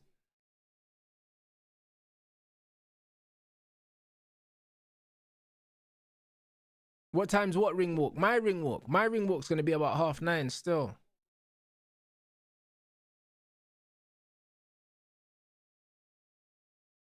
Man said Pender's going to swing wild and treat it like a street fight and get picked off. Yeah, bro, he's going to come out and try and impose himself, bro. Do you know what I'm saying? He's going to try it. He is. He's going to try and impose himself, bro. He's going to try and use his size and his cardio, bro. That's what he's going to do. Man said, I see what you mean, though, Rants. The unnecessary punishment he's taking can affect him down the line. Bro, I just don't think, yeah, I honestly don't think somebody with Abdullah Mason's boxing ability needs to be getting into wars, bro, because wars take years off your career, bro. Like he's 21 years old and he's already been in a war, blood. Like, you know what I mean? When you watch the great fighters, yeah, the great fighters of present and the past, these men were not getting into wars, yeah, at 21 years old. They weren't. Like, they were just picking people off. Do you know what I'm saying? I don't like the fact that he's getting into these fucking... This is a war, bruv.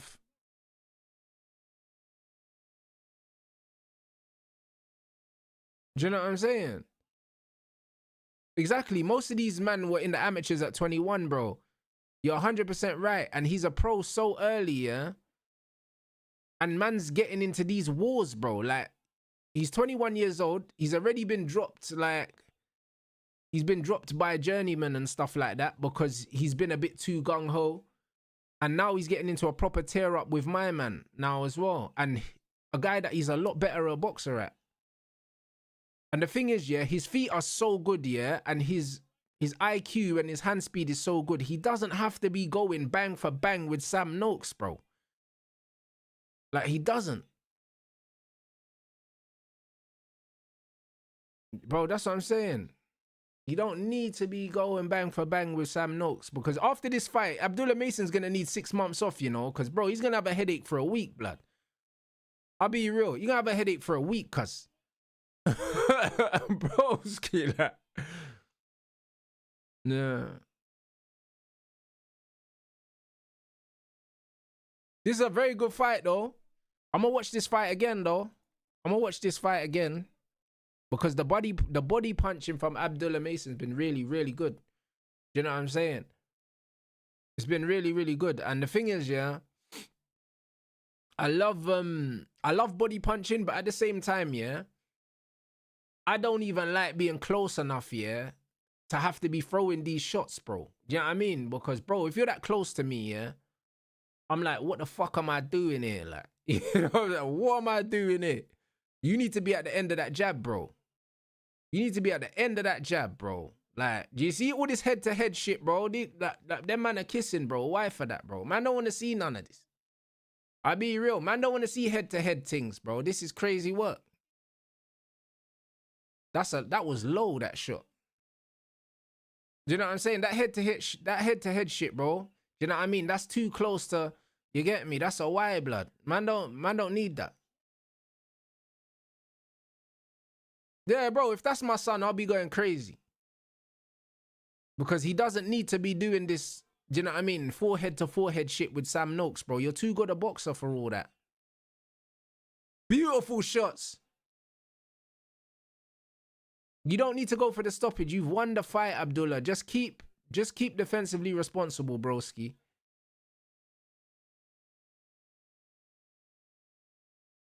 Beautiful jab. That's it. Stay on the jab. Stay on the jab. Stay on the jab. Man said he was that good. You're clinging on to one shot. Okay, no, that's not for this fight. Mason made it a hard fight. He did. He made it a much harder fight. And you know what's mad, yeah?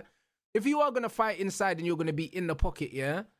Like, if you're going to use that shoulder roll in the pocket, man, you have to bend at the waist, bro. Like, he's getting caught with, like, overhand rights and stuff like that because man's in the pocket, yeah? In the shoulder roll, blood. Like, if you're going to be inside, bro, you got to bring that hand up, bro. Or you got to make sure that you dip at the waist and get under shots, bro. Like, he's getting hit with shots he don't need to get hit.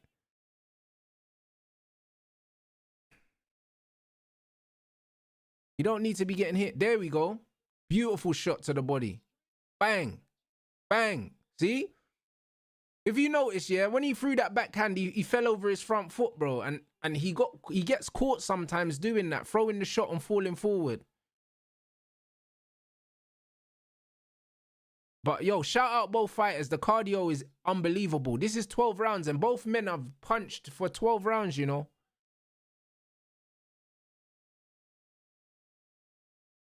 Yeah, 100%.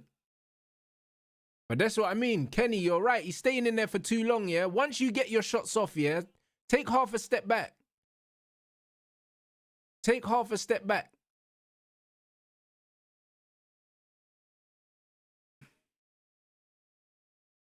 Now, I'm not fighting Mo, bro. Mo's got like 200 followers on YouTube, bro. It's not a money fight, and he's small, bro. He weighed in at 60 kilos in his fight, bro. I'm currently 78 kilos, bro. I'd have to cut off an arm to fight Mo. Or he would have to come up and wait to fight me, and he'll get knocked out, because it just wouldn't be fair, bro. He's like 5'6", bro.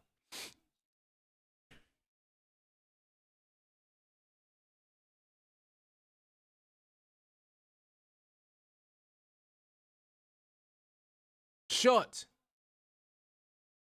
Bro, I like the fact that Mason's not allowing the clinch at all, bro. His inside game is underrated, you know. Like, he wrestles very well. Beautiful, hey, beautiful boxing, man. Beautiful boxing. Abdullah's won the fight, but he's taken way too much punishment, man. Too much punishment. Yeah, facts. Errol Spence. You know what it is? Errol Spence as well, yeah? Errol Spence, even when he was younger, like, and he was, like, loads of people were hyping Errol Spence, and I always thought he was a little one-dimensional. Do you know what I'm saying? Like, he fundamentally, he does a lot of flawed things, yeah, that Bud punished him for. Like, he does fall over his front foot. He reaches with his shots a lot of the time. Like, he throws punches out of range and stuff like that. And Bud was just picking him off. Every mistake he made, Bud absolutely picked him off. Do you know what I mean? And Errol Spence, like, he walks forward and backward in straight lines. Do you know what I'm saying? And Bud was just killing him, bro. Like, it was one of them ones. Absolutely killed him. That was a beautiful fight, bro. I don't think we're going to see a better fight tonight than that. Bam's fight's going to be good, though, as well. I said he'll learn from this 100%. He's got a good team who seem like they keep him grounded. He's got excited. It was his first title fight. I hear that, but bro, this is how he fights every fight, you know. I've watched all his fights. I'll be real. This is how Abdullah fights, bro. This guy just, he's just got a taste for a punch-up, bro. He's got a taste for a punch-up. This is how he fights, man. Beautiful fight, though. Beautiful fight, though. Yeah, Benavidez-Yarde is going to be a dog fight, and Bam's a dog as well. Do you know what I'm saying? I think we're going to see some beautiful fights, man. Spence very flat-footed. Very, I agree. Like, he plods forward and boom, boom, boom. Do you know what I'm saying? He's very one-paced. Look at Noakes' face. He's mash up. Bomber clot. Look at man. Man's mouth bleeding, nose bleeding, eye bleeding. Boss up. Boss up. Bro, I'll be real. If Haney gets knocked out tonight, yeah, we're not seeing Devin Haney for like 18 months, bro. I swear down. I swear to you. I swear to you, because, bro, the way his dad talks, yeah, if Haney gets knocked out, yeah, my man's got to, like, I can't lie. He's got to go to, like, Mozambique or something and just be chilling, bro. Off the radar.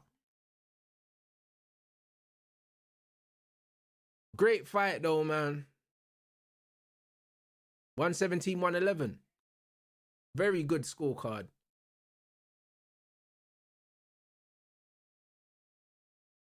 Look at Abdullah's face. Now man's wiped his face. He got a little gash under the eye. Beautiful, man.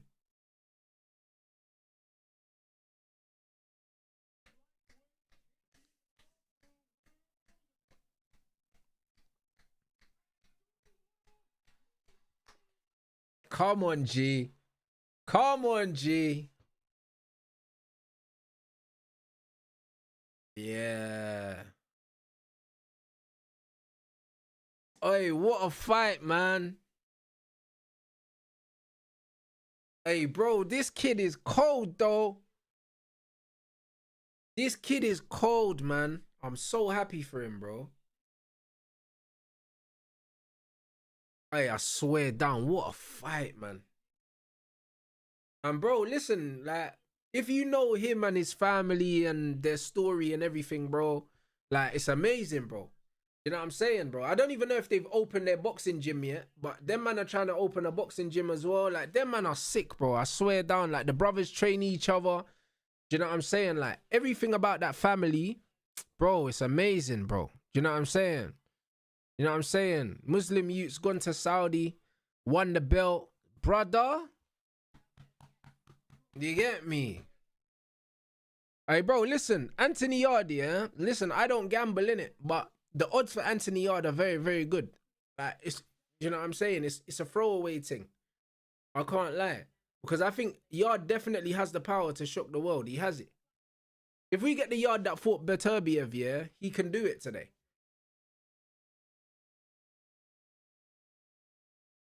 100%. It's now or never for Anthony Yarde, bro. I think he's 34.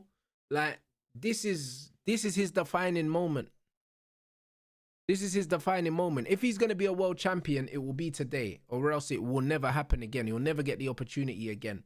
And then you're looking at a Buatsi fight as like a farewell fight. Do you know what I mean? All right, big up the chat. 400 inside. Man said he doesn't have enough power to beat Benavidez. He's one of the biggest punchers in boxing, bro. Like, he definitely has the power. Do you know what I'm saying? He definitely has the power. You know what I mean? So, it's one of them ones where Benavidez gets hit and Yarde can punch, bro. Do you know what I'm saying? Benavidez gets hit in every fight. So, it's one of them ones where Yarde definitely has a puncher's chance. Yarde cannot win on a decision. He's not going to outbox Benavidez for 12 rounds. He ain't got the cardio. You know what I'm saying? But he's a big puncher, bro. You know what I'm saying? So, Benavidez is a big guy, but he's a big guy that doesn't really punch, bro. He's not a puncher, Benavidez, bro. Benavidez wears down his opponents. Do you know what I'm saying? He wears them down. He's not a big puncher. Like, he ain't got one punch KO power. Do you know what I'm saying? He doesn't. He doesn't, bro. Like, bro, if you watch Benavidez, yeah, he'll fight guys like Caleb Plant that are a lot smaller than him, and he outworks them and he wears them down, but he's not mashing these men up and knocking them out. Like, he's not doing that. Exactly, he's a high output puncher. He's not heavy-handed, bro. So he's a big guy, but he doesn't carry power for a guy his size, bro. Like, he even weighed in heavier than Yarde on the scales, bro. Benavidez is the original weight bully, bro. This guy's a cruiserweight.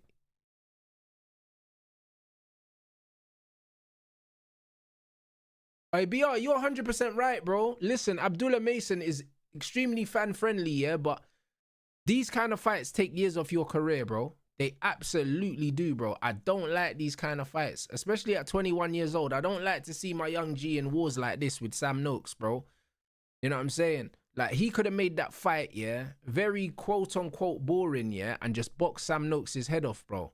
Like, even when he finished landing his combinations, he could have just taken half a step back, but he was staying in there and waiting for a receipt, bro. Like, he doesn't need to stay in there. He doesn't need to stay in there.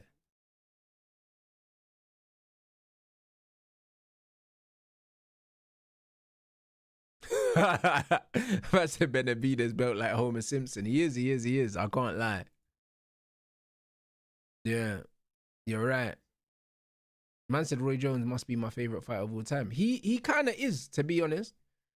Do you know what I mean? He kind of is. I'm not gonna lie. He kind of is. Like, my modern favorite fighters are Floyd and Andre Ward, but yeah.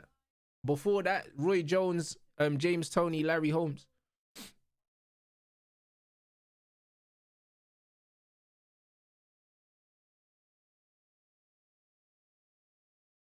Man said he wanted to prove a point, but he just didn't need to prove a point, bro. I do like Bivol a lot. Do you know what I mean? But I haven't been watching Dimitri Bivol as long as I've been watching Floyd and Andre Ward. Do you know what I mean? Bivol's more recent. Like, recent fighters. Shakur, Dimitri Bivol, Usyk, yeah, and obviously Bud. But that's recent. Do you know what I'm saying? But I've been watching Floyd for years. I've been watching, bro, like Andre Ward's all retired now. Do you know what I'm saying? And I've been watching Ward for years. From all when he beat up Carl Froch, bro. Do you know what I'm saying? And even before that. So, and Carl Froch is retired now as well. So, out of like fighters fighting right now, in terms of like my favorite fighters to watch, it's them. It'll be my 5 favorite fighters to watch right now are Shakur, Usyk, Bivol, Crawford, and Bam.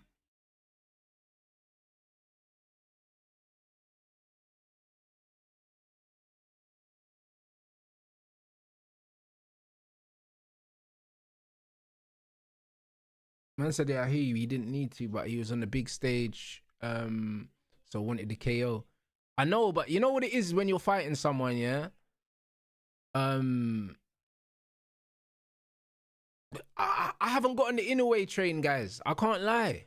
Like, there's something about him that I haven't taken to yet. I'm not really sure what it is. I just haven't taken to the Inoue thing. I prefer Bam.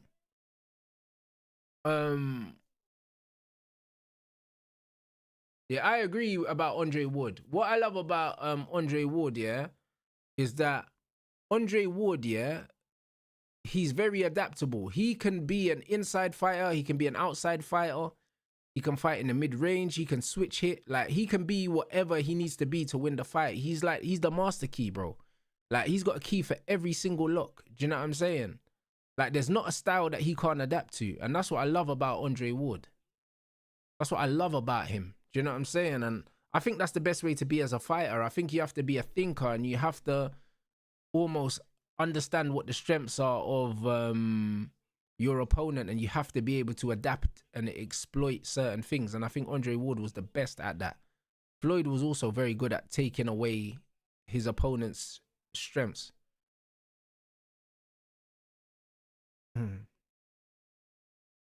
Nah, but I don't think Shakur's boring at all, bro. The only thing that Shakur lacks is punch power, bro. But Andre Ward wasn't a big puncher either. Do you know what I mean? Andre Ward was not a big puncher. He was not like a concussive puncher. He didn't knock many people out, but he boxed their heads off. Do you know what I mean? Shakur just is not a big puncher, but also Shakur's small at the weight that he fights at. Shakur probably didn't need to move up. I reckon Shakur could still make 130. He just can't be fucked to diet. Do you know what I'm saying? He could still make 130, Shakur. Like, he's not big at the weight at all. Like, even when he fought Padley, Padley was a lot bigger than him. So I think that because Shakur's not a weight bully, that's the reason why. And he's not a big puncher either, but Shakur's a beautiful boxer, man. Like, the way he punched up Zepeda was crazy. Have I watched tape on Brian Norman? I have watched tape on Brian Norman. Stylistically, I'm not a fan of his. I can't lie, but I'm a fan of him as a person. I'm a fan of him as a person. But I don't like his style. It's a bit more like, you get me? I'm not really like that. Yeah. I prefer technicians more, innit, in boxing. Instead, I love Inoue, I can't lie. Nah, bro, listen, there's a lot of Inoue fans, bro. Like, I respect Inoue as a fighter. I just, stylistically, I don't take to him.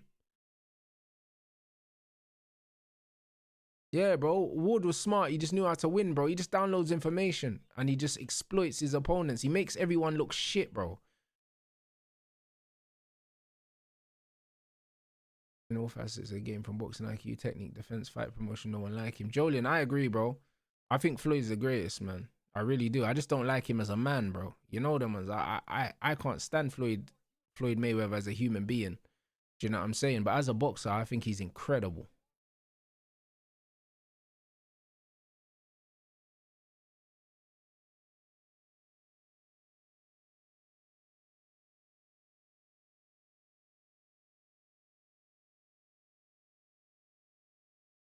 I said Norman beat Boots in the amateurs, I think. Doesn't surprise me.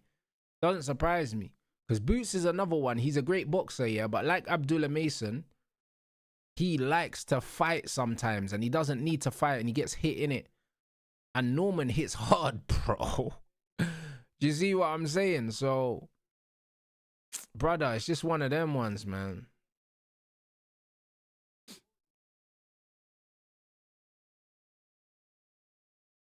Man said, Rants, you know what's weird? All pros are saying Devil beat Norman. It's not that they don't rate Norman. It's just that Norman's resume does not suggest that he'll beat Devin Haney. But styles make fights, bro. Oi, Hitchin's a bad boy, you know. Hitchin's a bad boy. And he's big at the weight as well, Hitchins. I said Haney got PTSD. He was running the last fight. He was running. See, bro, that's why I don't like people saying that Shakur runs, yeah, because, bro, Haney ran in the last fight, yeah. Shakur never fought like that. Shakur's in the pocket making you miss, yeah, and making you pay, blood. Haney actually ran, bro. His back was hitting all of the ropes, blood. You never see Shakur, yeah, like scurrying round the ropes like a mouse, bruv, on the skirting boards, bro. Like, that's crazy. Like, what are we doing here? Like, that Haney performance in Times Square is worse than any Shakur performance man's ever seen, bro. Bro, like, what are we doing? Yo, this is crazy, bro. That Haney performance is one of the worst performances ever, you know.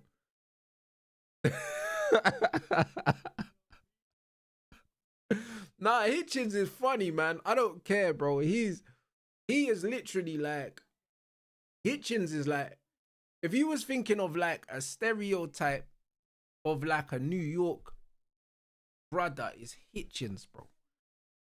Like, he's so New York, bro. Because when you look at Shushu, yeah, like Shushu seems like a calm, like humble New Yorker. He almost don't even seem like he's from New York, bro. Because he's a bit too calm, like. Like, Hitchens is real, like, just, you get me? Hitchens is different. He's different, bro. I can't even lie. It's proper.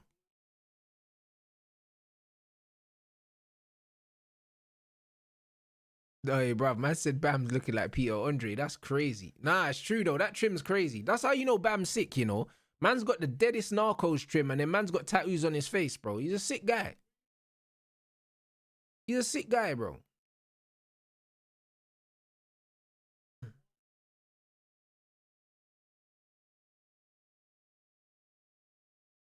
I seen the Beterbiev Usyk. I seen it. I seen it still in the Olympics.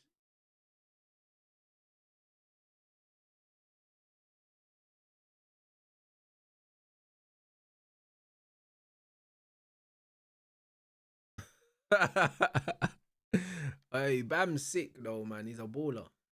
He's a baller, bro. Trust me, he can hoop, man. Bam's serious.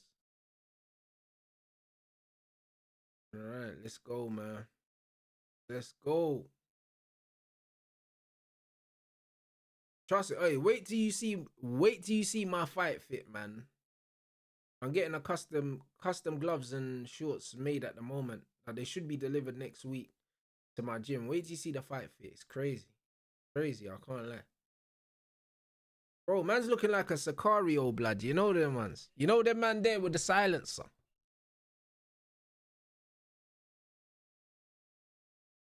Man like Bam just fitting the silencer outside, bro. You know what I'm saying? Man's about to just... You get me? Through the window. It's that, bro.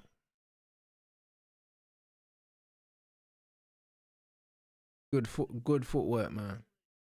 Bro, listen, you have to watch the fight, innit? Make sure you buy the pay-per-view, bro. Is the link to my fight stuff pinned in this chat, guys? If it's not, mods, make sure you put the link to my pay-per-view and my tickets in the chat so I can pin it. You know what I'm saying? You'll see the walkout and you'll see the fit on fight night. Beautiful. Bro, Bam is one of the only fighters I know, yeah, that can fight out of that high guard, yeah, and be so dangerous. Dangerous and elusive out of that high guard. Like, Mikey Garcia used to be able to do it as well. Like, I don't know. There's a lot of boxing man in here, so they'll remember Mikey Garcia, bro. I used to like Mikey Garcia. You know, very good boxer, man. Hitchens said he cooked Norman inspiring. I believe that. I believe that.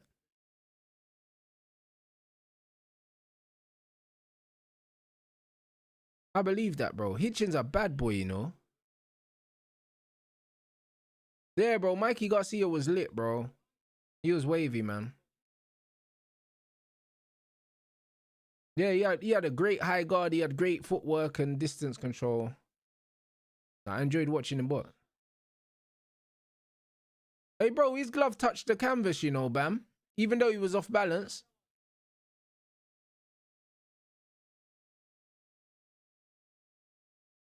I said Eubank's a criminal. You're crazy. He should have never fought Spence. The size difference was crazy.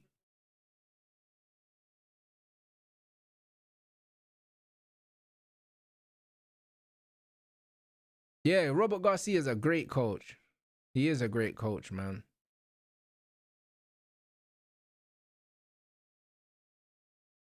Yeah, Bam boxing well, bro. He looks like he's starting to relax into. Wait, look at the angles. Look at Bam's footwork, bro. Man said that slip and then just pivot. Woo. Brother, this bro looks like he's in the Matrix, bro. Bam, I'm telling you, his footwork is crazy.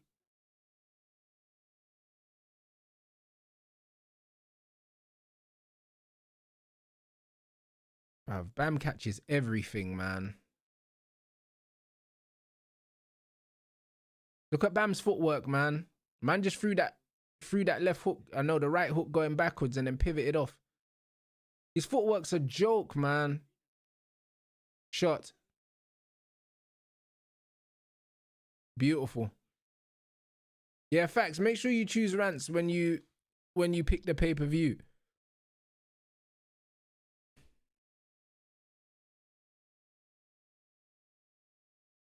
Hey, can one of the mods put the links in the chat so I can pin it?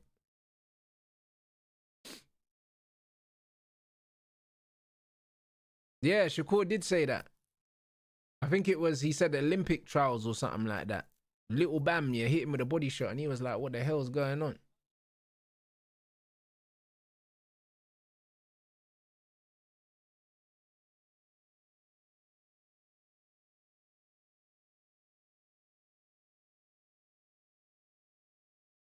I big up the chat. 217 likes. Do you know what I'm saying? Closing in on 300 like target, people. Big up everyone inside. Got nearly 400 in here as well. Let's get those up, man. Good first round, man. Yeah, Bam's angles and his footwork so good, man. Nice jab as well. Bro. Good body shot, man, from Martinez. Beautiful body shots. Ooh.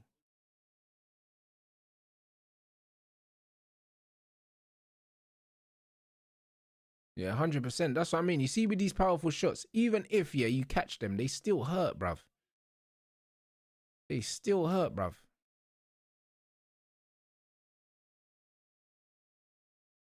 Good shot. Bruv, these man's cardio is crazy, you know, because they're going to fight like this for 12 rounds if they have to, you know. Their man are just standing, like, at mid-range and just throwing punches in bunches.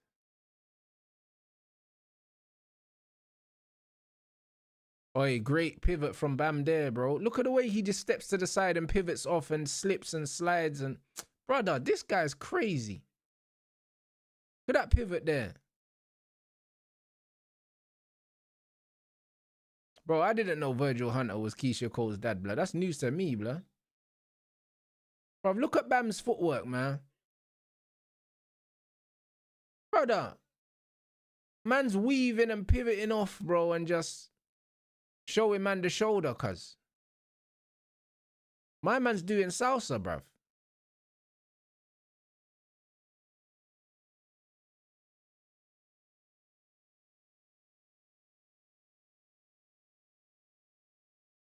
This is crazy.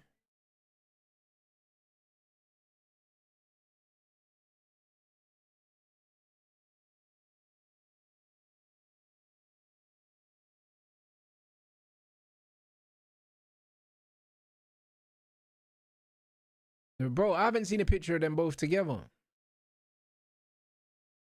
I haven't seen a picture of them both together, but you know what? Like, it doesn't seem absurd now you said it. Bam's footwork is crazy, bro. He got some of the best footwork in boxing, man. I'd love to know, yeah, like what footwork drills this guy does, bro, because this guy looks like he's on fucking rollerblades, bro. Hey, BR, make sure you put the pay-per-view link and the ticket link in together, please, so I can pin it.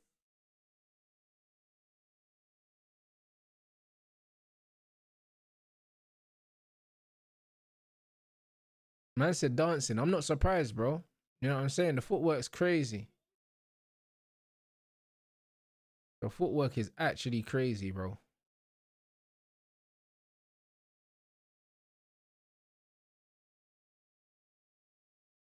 Oh shit, they got Bill Haney here now.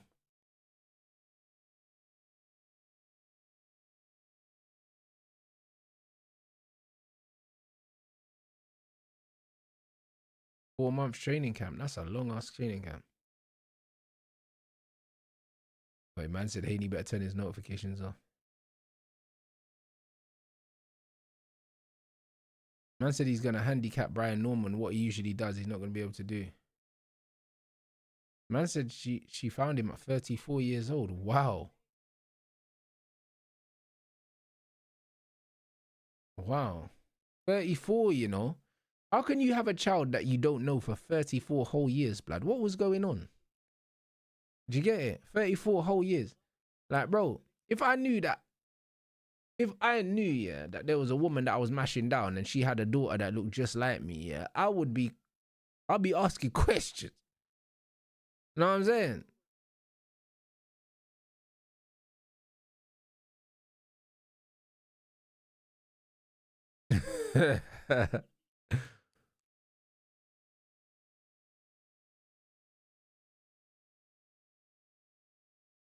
Oi, good feet.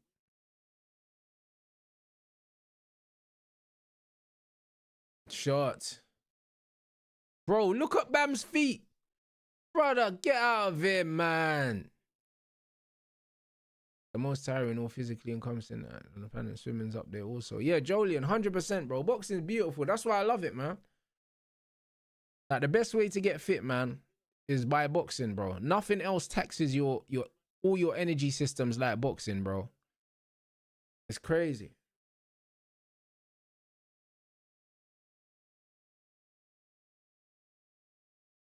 Bro, Bam's really out here dancing for real. Like, look at the way.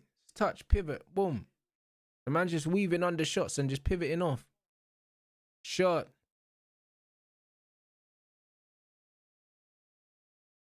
Yeah, like, it looks bare effortless with Bam. Like, boom, boom. He's just hitting, pulling, like, weaving, pivoting off. It's beautiful.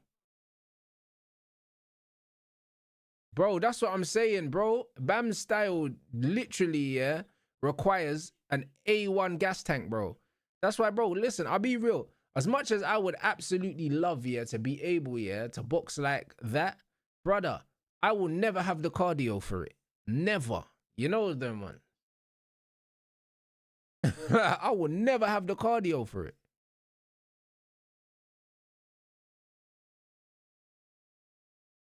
Man said the pay-per-view link don't work. Bro, the pay-per-view link does work. Hold on, look. Hold on 1 second, bro. Man said pay-per-view link. Click it. Boom. It works fine, bro. I'm gonna put it in the chat right now. Bro.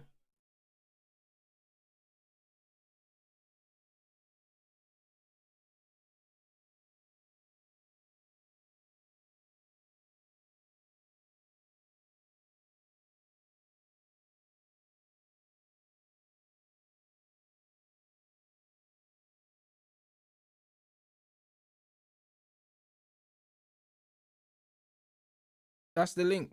That's the link, bro.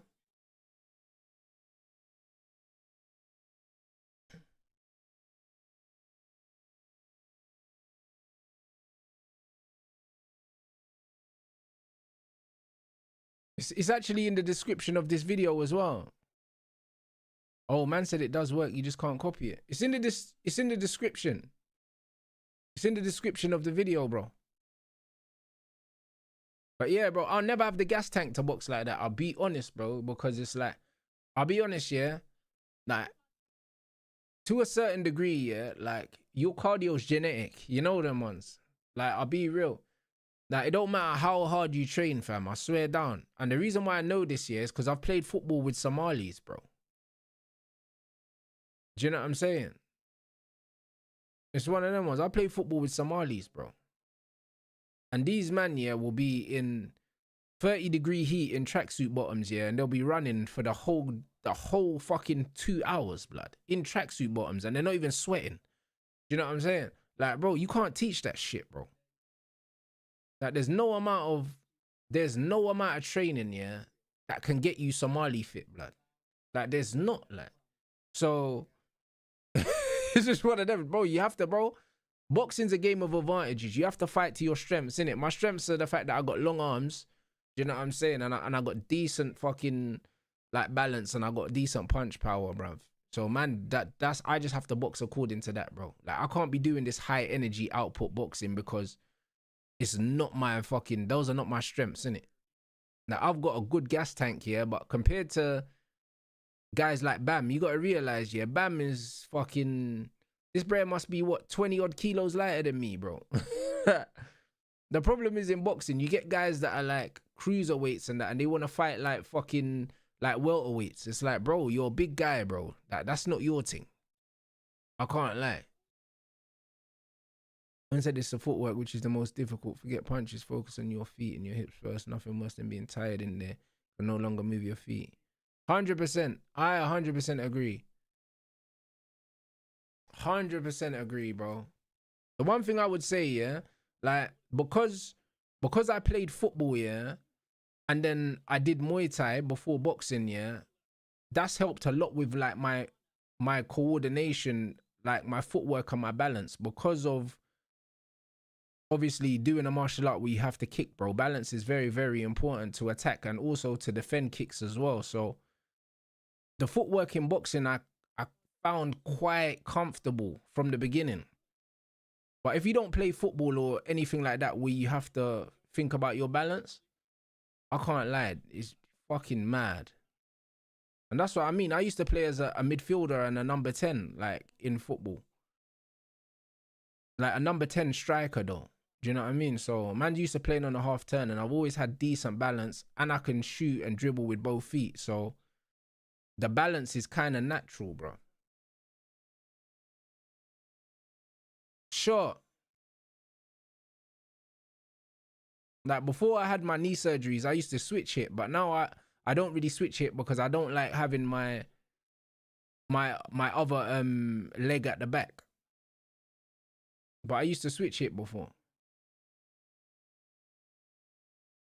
Yeah, Michael Jackson did used to box, bro, and it doesn't really surprise me, bro. He had bare older brothers, bro, so Michael Jackson was definitely fighting, bro. You know what I'm saying? Like when you've got older brothers, you have to fight. You don't have a choice, bro.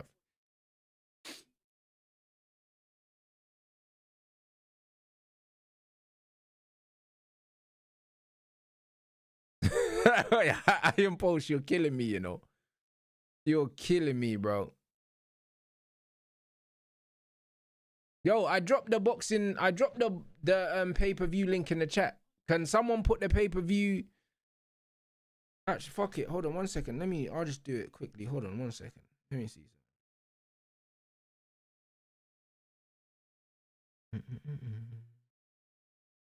Hey, Bam just boxing this guy's head off, mate. I'll be honest. Am I right-handed but left-footed? Nah, you know what it is, yeah? To be honest, yeah, when I was younger, like, I've always been both-footed. Always. You know them ones. And with my hand, yeah, like, it's weird because I eat with my left hand, but I throw and catch with my right hand. So, like, I do different things with different hands. Do you know what I'm saying? But when I was younger, like, naturally, they put a pen in your right hand, bruv, because they just do that. Do you know what I'm saying? So I've always written right-handed, but I always eat left-handed. Like, I do different things with different hands depending on what it is. Do you know what I mean? It's just one of those things.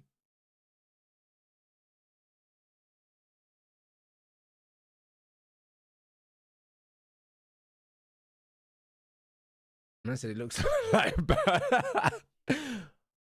Man said it looks like Bam's scrapping a speed bag, you know. Bro, Bam's just moving to it. But like I can catch with both hands. I can throw with both hands, but I'm better at throwing with my right hand. But when I box with my right hand in front, I don't feel comfortable. I prefer having my left hand in front because I feel like I've got more control with my left hand. Hey, Bam is, bro, I swear Bam, yeah, pound for pound, I think Bam's one of the best boxers in boxing, bro. I swear down, he's top 5 pound for pound for me, bro. Like, he's incredible.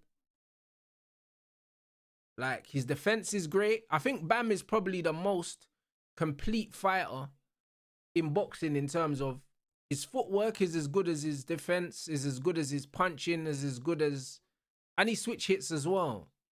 And his shot selection, bro. I feel like he's got no weaknesses. I feel like he's got none. Oh, big up my bro for grabbing the pay-per-view, Robert, man. Appreciate you, brother.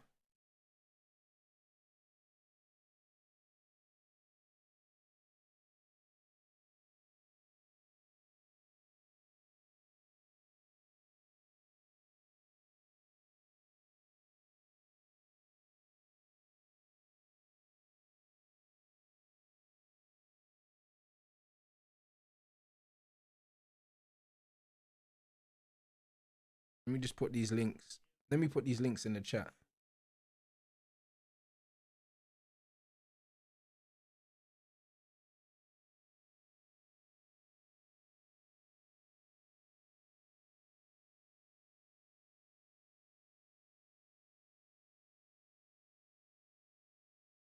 But yeah, his nose is bust, blood. Come on, fam.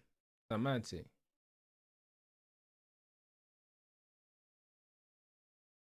Yeah, I'll put the ticket link, the physical ticket link, and the pay-per-view links are there. The pay-per-view is only $4.99 as well, guys.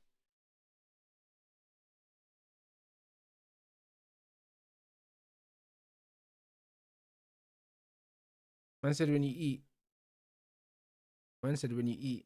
with a knife and fork, you have the fork in your left hand and you eat spaghetti in the dominant hand. But bro, even when I eat like biscuits or if I eat crisps or whatever, I eat in my left hand.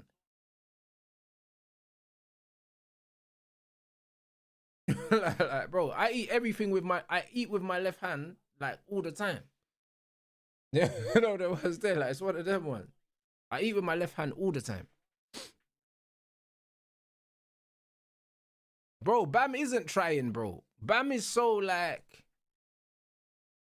Bam is just like chilling, bro. Like, it's crazy. Like, bro, you know what's mad, yeah? It's like, you know what it is with Bam, yeah? And what I notice about a lot of top fighters as well, yeah? And what a lot of boxing fans don't understand, yeah, when they go in the gym, yeah? Like, and my coach always tells me, yeah, like, every punch has a different sound in it. You get people that go into the gym and they think that they need to throw every punch hard. If you watch Bam and you watch Usyk and you watch Crawford and these guys, do you know what I mean? Sometimes they'll flick the jab out, they'll touch the jab. Sometimes it's a touch, sometimes it's a boom. Sometimes it's a flick. Do you know what I'm saying? So it looks like these men are throwing loads of punches, but the majority of the punches they're throwing are like at 20%, 30%. Then they're just keeping my man honest, bro. And then when they're ready to sit down on the shots, they sit down on the shots. That's why it looks like they're not even trying. Like, Bam's just there touching, flicking, just saying, yeah, what we doing? What we doing? Different rhythms, pivoting off, then it's doo-doo. And then it's back to touch, touch, feint, touch. Do you know what I'm saying? And he's just so relaxed, bro, because he's not loading up on the punches, bro. 100% different rhythm, bro. Like my coach always says, listen, bro, like boxing's like making music, bro. You know what I'm saying? You're just making your own song, bro. That's all you're doing, bro. There's different rhythms. You're just changing everything. Different sounds.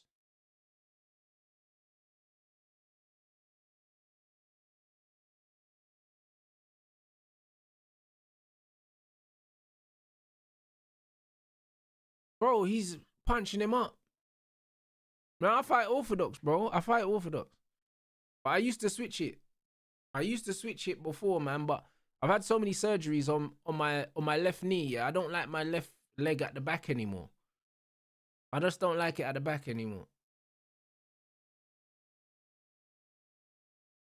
But when I used to do Muay Thai and when I used to do MMA, like naturally, like you kind of learn how to punch and kick with both hands and to switch, and it's comfortable. Like if you watch Andrew Tate, yeah, he kickboxed and he naturally just switch hits. Because when you do kicking stuff, you tend to just switch hit. In Muay Thai, if you throw a knee, yeah, you'll just naturally switch.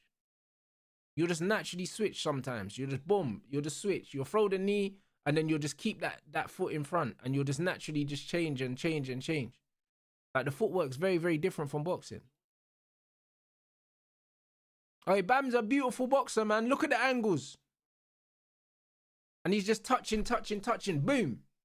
pivot, and then he's cutting the ring off, bro. He looks like he's fighting a heavy bag on wheels, bro. Like, he's the most, in my opinion, he's the most complete fighter, like, in boxing. Like, he's got everything. Exactly. Switching with the kicks gives you more power.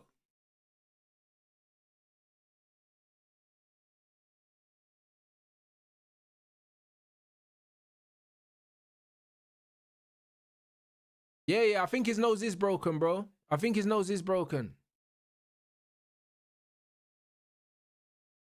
Bruv, look at the angles. You see the way Bam just stepped back, switched, boom. It's beautiful, man. His footwork is a joke, man. I swear down. Again, he's pivoted around the side.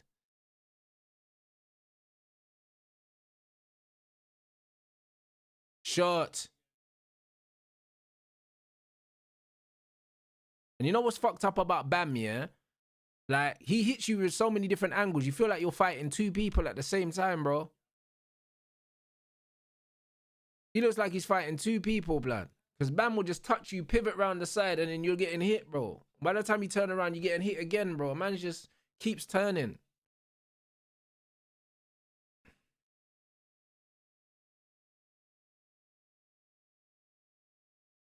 Yeah, his nose is broke. Yeah, his nose is broke. Look at that. Rotted. He's ready to quit, you know. He's ready to quit still. I think Bam's stopping him soon, you know. Because you can see in the corner, he don't want to be in there no more.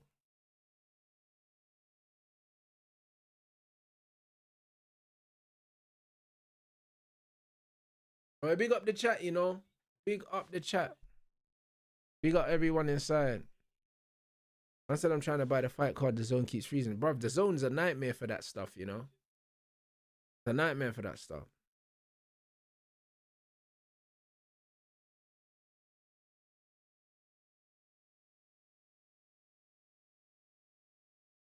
Great. Oh, love that. Backhand to the body, just pivot. Every time Bam finishes his shots, bro, he makes sure that he almost finishes in a different place. Whether he's stepping back and switching, yeah, or he's pivoting or rolling or sliding, bro, he always makes sure that he's not there. Yeah, bro. Bro, RJ, I swear Bam is such a beautiful boxer, man. Like, it's poetry, bro.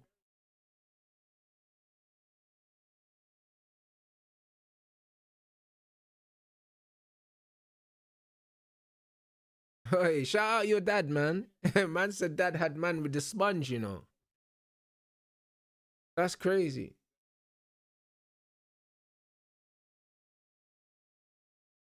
Yeah, it's not even one-sided, bro. Like, it's an assault, blood. You know what I'm saying? And the thing is, yeah, Bam's pressure's crazy because he doesn't even look mad intimidating, bro.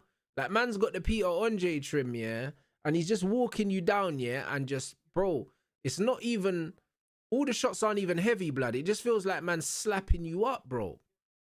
You know the one? Like, with Golovkin, it was different because Golovkin's like hunting you like a shark and every shot's heavy, but Bam's just slapping you in your head and you're just in there like, man's just getting slapped about, bro. And then he's disappearing and just slapping you in your head and you're just like, bro, like, man's just getting punched up. Like, bro, it's been 7 minutes of just getting slapped in the head by your older cousin. You know them? Like, it's mad, bro. I can't even lie. This is nasty. Like, I'd rather you just knock me out, bro. I'll be honest, because this is mad demoralizing, bro. Just getting punched up like this. Like, you'd rather get knocked out so you can just go home and eat, bruv. Great shot, Bam. As soon as Bam hurts him, he'll give up, bro. He don't want to be in there no more. Yeah, facts, bro. Like, he's in range, but you can't hit him, bro. That's what it feels like with Bam. It's like he's there, but he's not there, bro. Bro, look at the head movement after the shots as well. Boom. Slipping and sliding.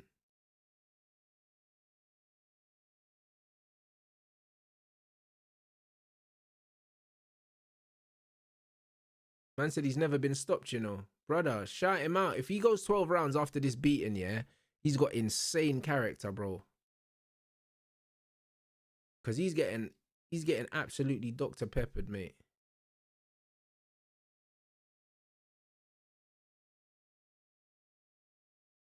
This is crazy.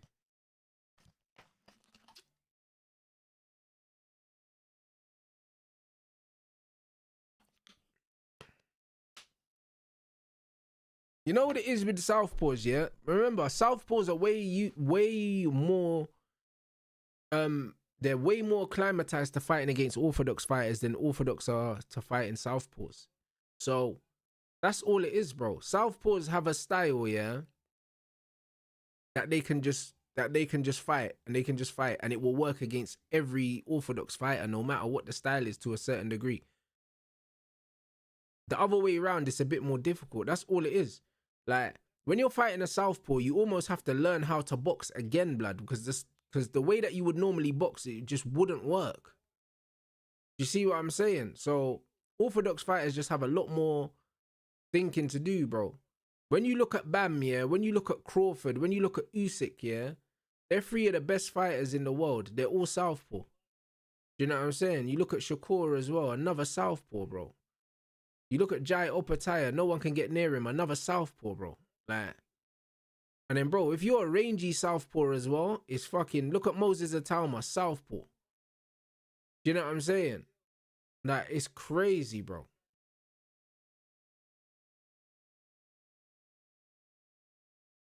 Yeah, my first opponent, bro, my first two opponents were both left-handed. This is my first time fighting a right-handed fighter. It's my first time.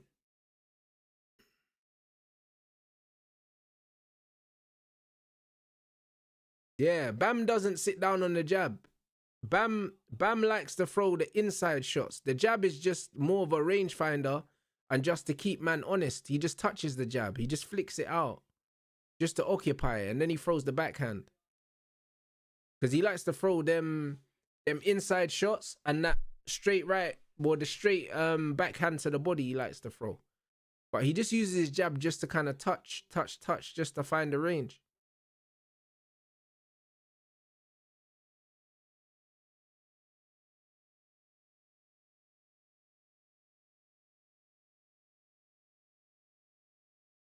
I say, damn, touching jab.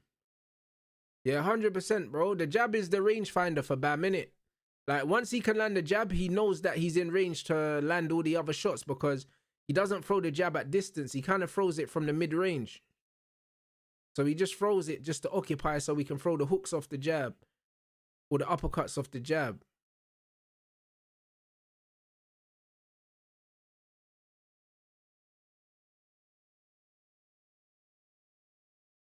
But that's what I like, bro. Throw the jab and then throw shots off the jab, bro. Like, just to occupy, bro. And that's why when we was watching Mason, yeah, and he was throwing the backhand without setting it up, like, that's mad dangerous. If you're fighting like a smart fighter, if you throw the backhand, yeah, without setting it up, yeah, from certain angles, bro, you can get countered. People throw over the top of those, bro. Like, AJ try throw the uppercut against Dubois without setting it up, bro, and then he ended up getting knocked out cold, innit? Great shot, Bam. Oh my. Man said hook, weave, hook again, boom. To the body. Beautiful, beautiful work, man.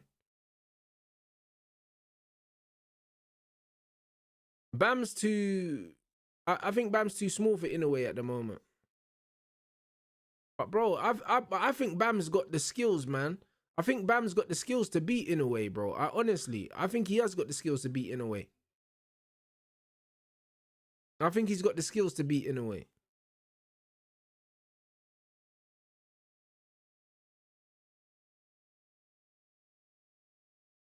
But nah, the weight difference, I think that Bam, by the time Bam grows into Inoue's weight division, I think Inoue would have retired by then. Do you know what I'm saying? There's still like a good size difference between them. So I don't think that fight happens, innit? Exactly. Inoue's too big for him at the moment.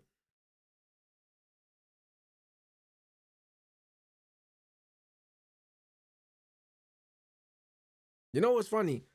Man say, oh, Inoue's too big for him. Inoue's 5'5". You know them ones. Boxing's funny, bro. When I realize these men are tiny, bruv.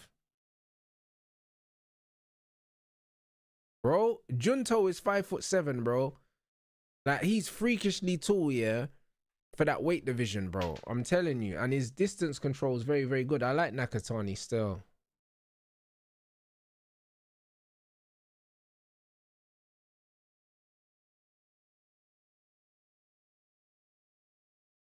I big up the chat as well, man. Do you know what I mean? We're 50 away from the likes target. We got nearly 400 in here still, man. Big up everyone inside. Bro, this fight is, bro, it's not even one-sided, bro. Like, bro, I can't lie. There's no sides at this present moment, blood. Do you know what I mean? Bam, it's just Bam's fight, innit, bro? Like, it's crazy, bro. Like, brother, it's crazy, bro. You know what I mean? I've had more competitive rounds on the heavy back.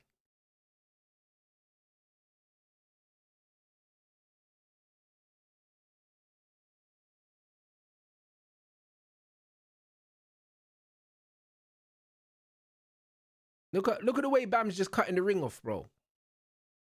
Like, look at the way he just cutting off the ring, bro. Like, my man, like, bro, you know how tiring it is, yeah? Just moving around the ring, taking punches and not even being able to throw anything back.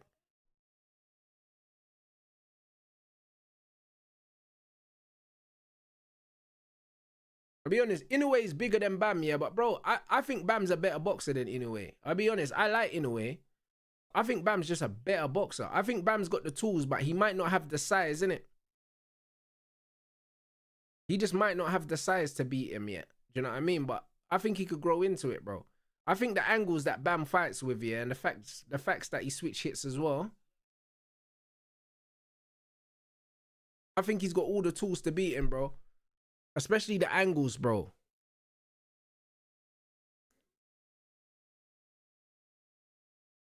Yeah, man saying that Bam likes to play with his food a little too much. I think that's just how he fights, bro. I think he can turn it on when he feels like it. He's that good. Yeah, that's what I mean. I don't think Inoue will end up fighting Bam because of the size difference. Bam will have to grow into the weight, and by then I think Inoue retires.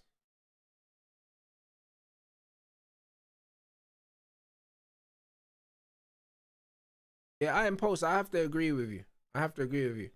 I think that fight's all about timing. If they fight right now, then do you know what I mean? Inoue's the favorite. But I think the longer the fight doesn't happen, the more that Bam just gets better and better and better.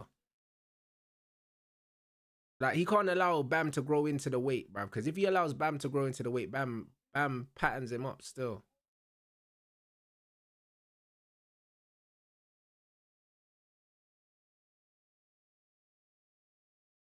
But I think Bam's the better fighter, though. Yeah, bro, that's what I'm saying. These smaller fighters, yeah, they're naturally a lot more fitter. They naturally throw more punches, yeah. That's why, as much as I love watching them, yeah, sometimes I have to remind myself, it's like, bro, you can never fight like these guys, bro. You're literally like twice the size of these Donnies, bro. Like, you ain't got a gas tank. You ain't, you know what I mean? You, like, bro, as much as you like these guys, you can't model your style on these guys because, brother, these men are 5'4", blood. 5'4", and you get me, like 8 stone and that. Like, man can't be modeling yourself on 8 stone Donnies when you're 11 stone, cuz. Like, yeah, I mean, it's mad. Like, you just can't do it, bro.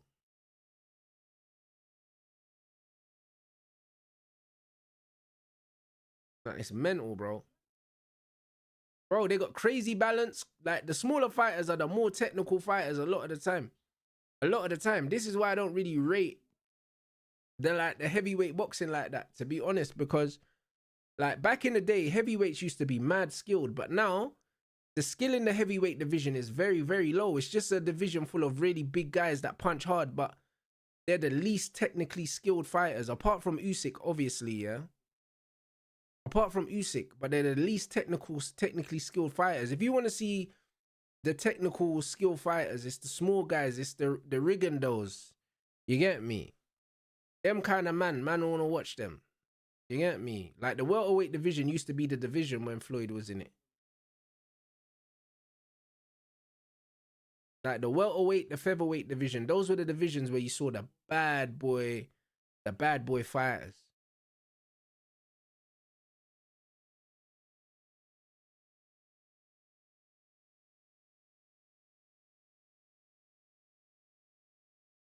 Yeah, in a way, he's not gonna fight Bam. That the fight's not gonna happen.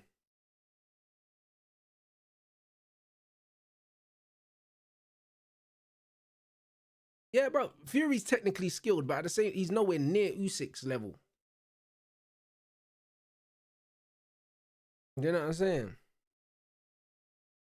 Because even Tyson Fury, yeah, like, yeah, exactly. And Usyk's not a heavyweight. Great shot. Great shot. He's not gonna get up. He's not gonna get up. He's not getting up. I told you guys, the first opportunity he gets to stay down, he's staying down. I told you, bro. He looked defeated in the corner. In the corner, he looked defeated. The first opportunity he was gonna get to say no mass, he was gonna say no mass, Reed boy. That shot was boom.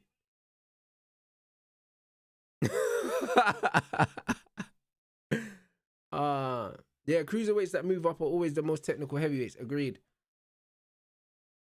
Look at Holyfield and all them man there. It's the guys that moved up, to be fair. But, like, I'll be honest, like, the modern day heavyweights, yeah, they're not as skilled as the heavyweights of the past. Nowhere near it, bro.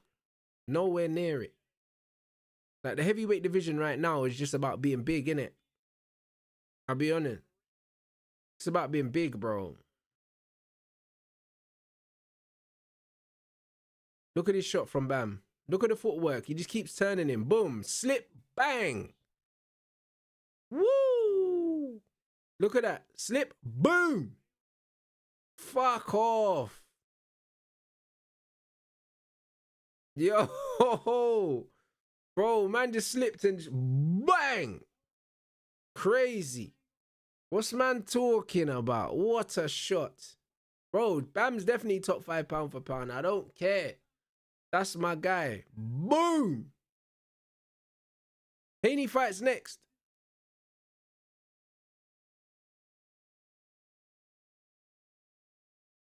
Oh, big up Jolien, bro. You're a better man than me. I hate cardio, bro. You know what I'm saying? I just like fighting. That's it.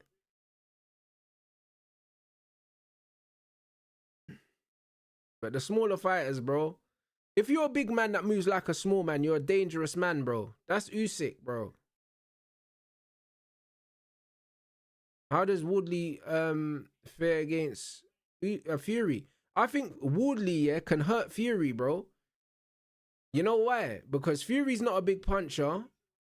Woodley, yeah, can take a punch. And also, Woodley doesn't mind taking one to give one. And bro, Fury's got soft whiskers, you know. I think Fabio could catch him with a mad shot, bro. Like, Fabio Woodley will be happy to lose every round just to land one punch, similar to Deontay Wilder. You know what I'm saying? So, I think Fabio Woodley, stylistically, is a horrible matchup for Tyson Fury. Horrible. You know what I'm saying? So, yeah, Fury ain't got no knockout power. He got no knockout power. And Fabio Woodley's got that one-hitter quitter, bro. Like, he's got that.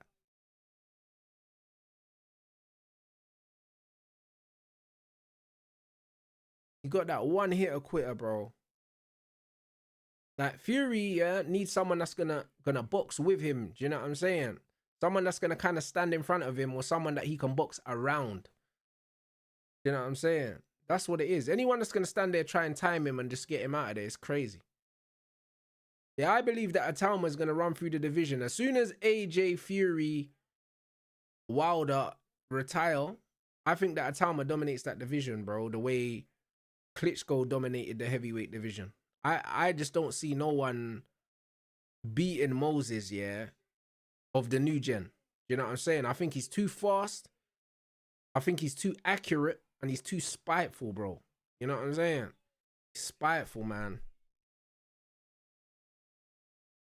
And he's already got that fear factor. He's so young, and he's already got that fear factor. Like, man, I'm scared of him, bro.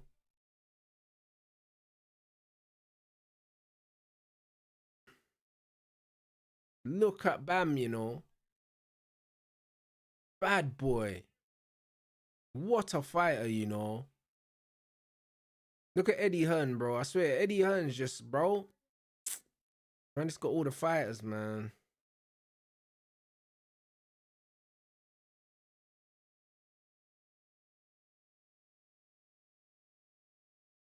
I said after one round, of round one, he knew he had him. Bad boy. You just playing with his food, man.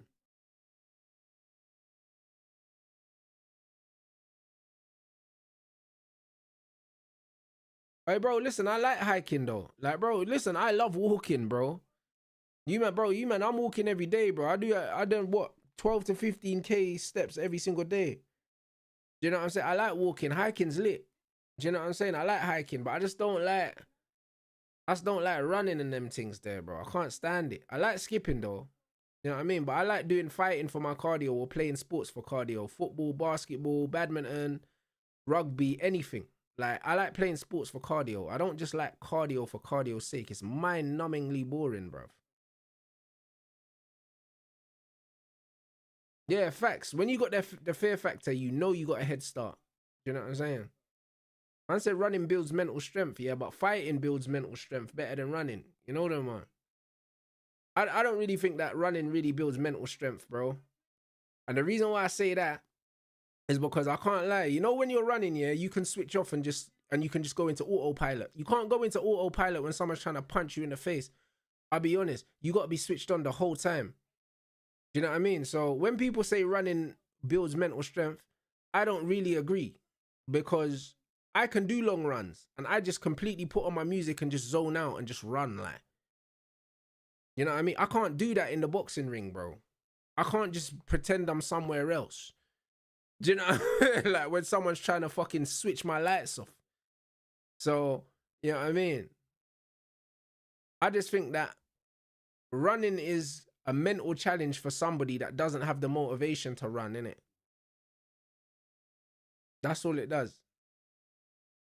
If you don't have the motivation.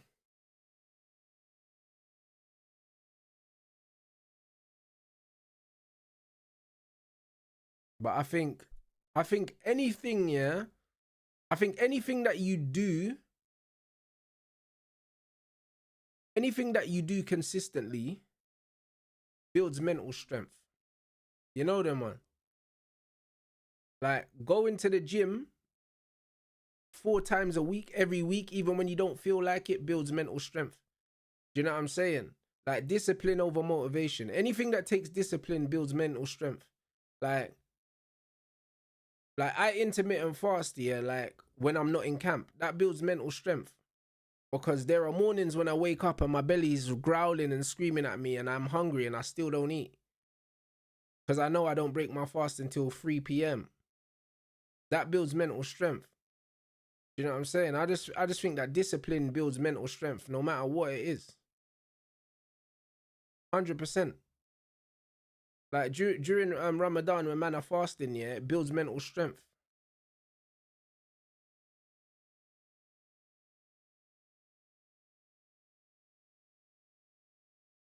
Like, bro, you want to drink? Can't drink. Want to eat? Can't eat. I said everyone's philosophy is different. There are many ways to approach boxing. One thing is the old fighters love road work, getting miles on the road, and they were so much more conditioned than the fighters now. Yeah, but saying that, yeah, like they used to fight more rounds. They used to fight more rounds and they used to fight more frequently. So you say that they were more conditioned than the fighters now, but I don't necessarily agree. I believe that what conditioned those fighters was the fact that they were fighting more rounds and they were fighting more frequently. So naturally they had to be more fit. If you're a fighter now and you're fighting only 12 rounds, because back in the day, boxing used to be fight until someone gets knocked out. Then they started to introduce rounds. Then it was 15 rounds. Then it was 12. If you fight a 12 rounder and then you don't have to fight again for another year, of course the old school fighters are going to be more conditioned than you because you've taken time out the gym. Like old school fighters never used to take time out the ring, bro. Do you know what I'm saying? They never used to take time out of the ring, bro. Like they used to literally fight. Some of them used to fight multiple times a month. Some of them used to fight 15 times in a year, bro. Do you know what I'm saying? So naturally they were better conditioned because they never stopped training. They never stopped fighting. So it's the constant sparring, the constant being on weight that had them conditioned, not necessarily the road running.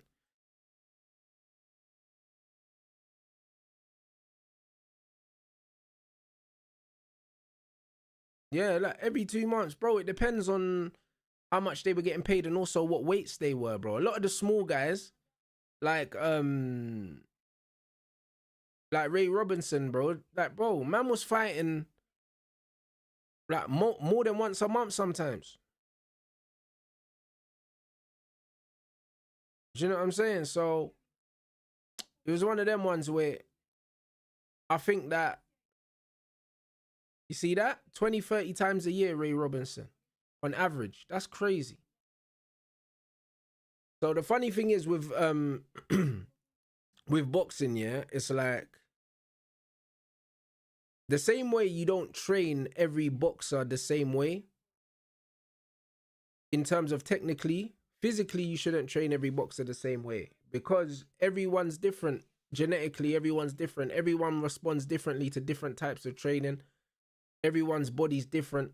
Like, if you're a heavyweight, like if you're an 18 stone, 19 stone heavyweight, yeah, pounding the pavement multiple times a week, there's no way that that can be good for your body. Like there's actually no way, because the force that you're putting through your joints is way more than the force that I'm putting through mine. Do you know what I'm saying? And if you look, yeah, at like Kamaru Usman, for example, yeah, his knees are cooked, bro. Like to the point where he struggles to walk up the stairs, bro. But he can still get conditioned for a fight, a 5-minute round fight without running, with cooked knees, bro. You know what I mean? So there's different ways to skin a cat.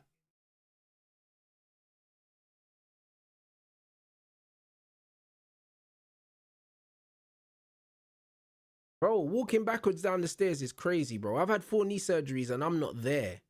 Do you know what I'm saying? Walking backwards down the stairs is like, that's real pain.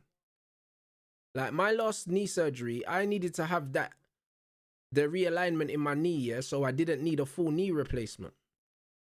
Like literally, if I didn't have that surgery, yeah, then I would have needed a full knee replacement, yeah, before I was 40 years old. So literally, I had that surgery, yeah, to preserve the knee and the cartilage that I have in this knee, because I've still got a lot of healthy cartilage in this knee. So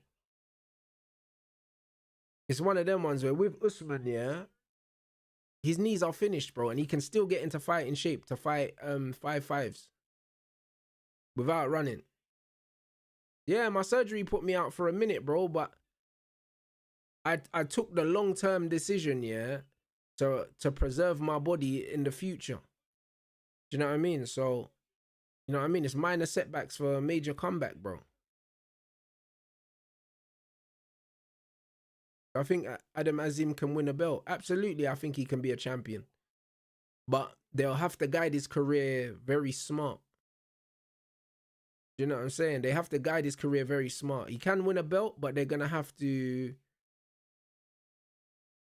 be smart. Yeah, facts. You don't want to be 60 and not be able to move and have a walking stick and that, because 60 is still young, bro. You're still young in this day and age.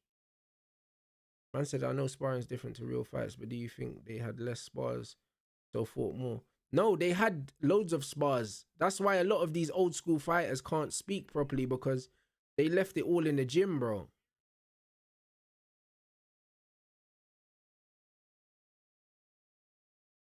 They left it all in the gym, bro. And this is why yeah, like Larry Holmes was Muhammad Ali's sparring partner.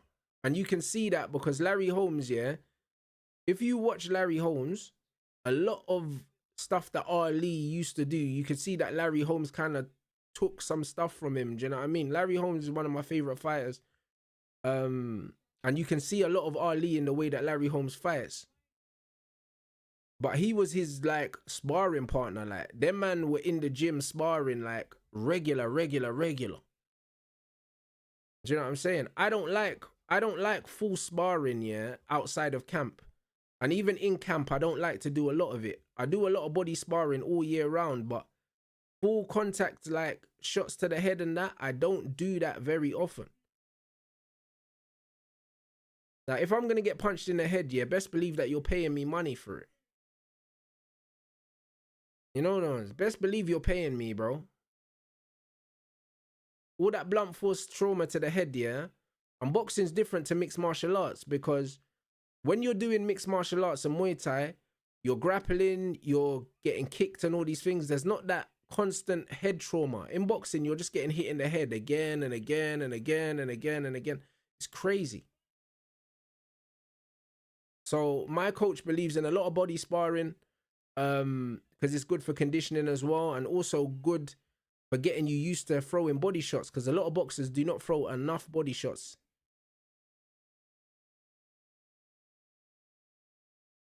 I said, Rants, your next fight, you can start fast, pick up pace during the round. Bro, in my next fight, yeah, I'm just going to check the temperature, bro. You know what I'm saying? Like, the first round's always cagey anyway. Like, I'm not a fighter that takes loads of risks, but I'll adapt. Do you know what I'm saying? I always adapt. I'll always adapt. And that's what it is, bro. Like, he'll start fast for sure. He'll start fast for sure, bro. You know what I'm saying? But I'll make him pay when he misses. Yeah, bro, when you do Muay Thai, you very rarely get hit clean to the head, bro, because your guard's here anyway. You know what I'm saying? And then on top of that, you're worrying about teeps, you're worrying about kicks, you're worrying about all these other things. When you're boxing, it's literally just head trauma because people are trying to headhunt. Yeah, 100%. Larry Holmes took the flick jab going round to the left.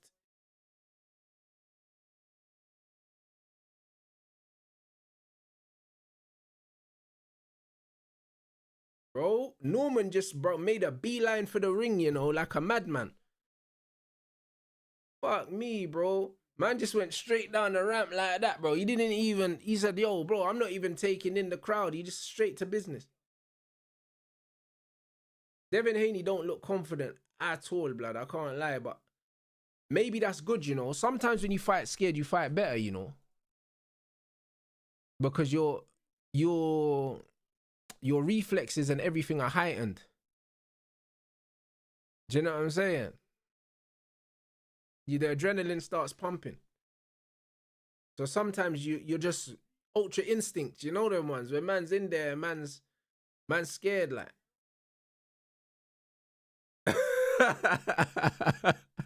Man said with Haney, when he's scared he runs, you know. That's funny, you know. But that's what I mean. Everyone's different. When I feel like I'm in danger, yeah, I stay, bruv. You know them ones. Like, I actually stay when I feel like I'm in danger, bro. And that's the thing, because fighting is mental. And the thing is, if somebody sees that you're scared, yeah, it emboldens them. Do you know what I'm saying? When you're scared, but you look like you're not scared, a lot of the time it puts people off, you know. I'll be honest. Like, I've been in the ring with a lot more experienced fighters than me that have hit me and they've hurt me, yeah? And when they've hurt me, I've continued to walk towards them, and it makes them take a step back. Like, when someone hits you and you take a step back, they're like, all right, cool, I've got him. Like, if you walk forward, yeah, less shots are coming, you know. If you step backwards, more shots are coming, bro. Like, it's mental warfare in there, you know. Like, it's really mental warfare, bruv, in there. You just got to keep a poker face, bro. Even when you're hurt, you got to walk forward, bro. Man said, you're right. Floyd was getting his zab Jude in the first round, and he was like a cat with his reflexes. Yeah, bro. A lot of respect, bro. A lot of respect.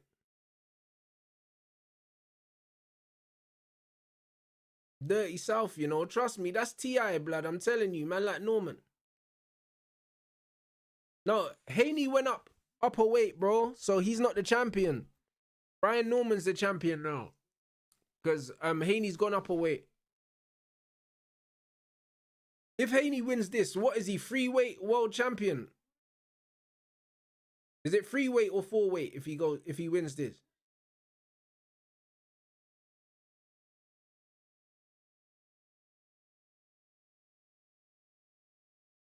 Right, free weight, you know. See, that's what I know. Shakur's already a free weight world champion. Please respect my guy, man. Know what I'm saying? Please respect my guy, Shakur, man.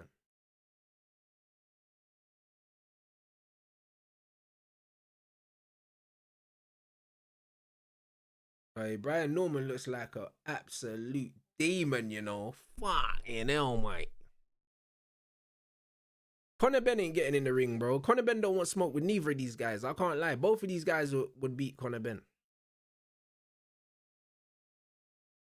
Like, both of them would beat Conor Benn. Like, Norman might knock Conor Benn out. You know what I'm saying? I'll be real.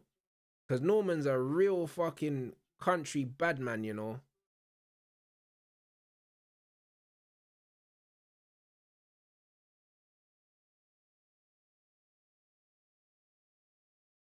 Yeah, Brian Norman's got that crackhead, twitchy energy, bro. Man, I hate being in the ring with guys twitching like that, bro. Shit's mad intimidating.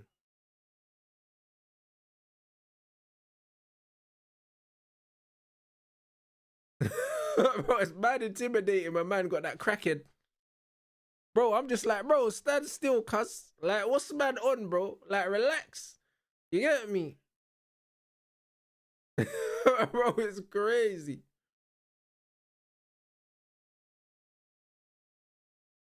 Yeah, bro. I said southern fried chicken. Hey, bro. Yeah, Brian Norman, bro.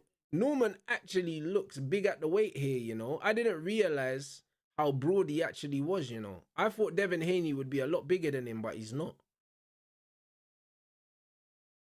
Yeah, Tyson Fury's got the little coke thing. He got, like, get me? His feints are like, he does head feints, bro. Like, head feints are mad. You know what I mean? Like, foot feints and hand feints, yeah, but man does head feints, like, man does the thing where he touches his nose, like, and he's like, and then flicks the jab, like, it's all mad, like. Tyson Fury is funny, bro. Look at that first round, just bare feints, bare. Bruv, look at how he's just holding Devin Haney like he's a child, bro. Norman looks very, very physically strong, you know. Did man see the video of man them rinsing Justo and Quincy? Nah, why did their fight get cancelled, guys, by the way? Does anyone know? Norman looks fucking... He looks solid, bro. Proper country, brother. You know that, man.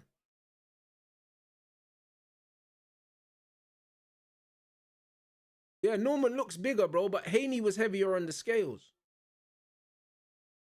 But Norman looks like proper country, brother. You know that, man. Man's like pulling tractors and that.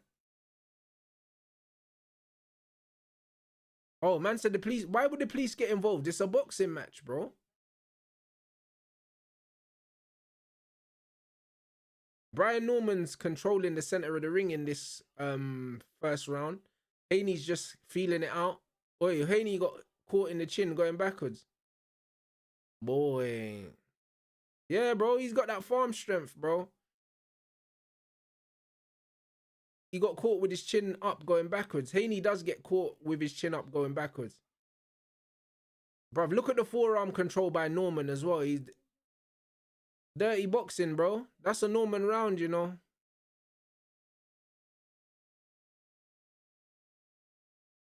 That's a Norman round. I like that. I like that forearm, that control, bro. You know what I'm saying? Physical boxing. I like that. Man said, bun your clinch. We're not playing that today.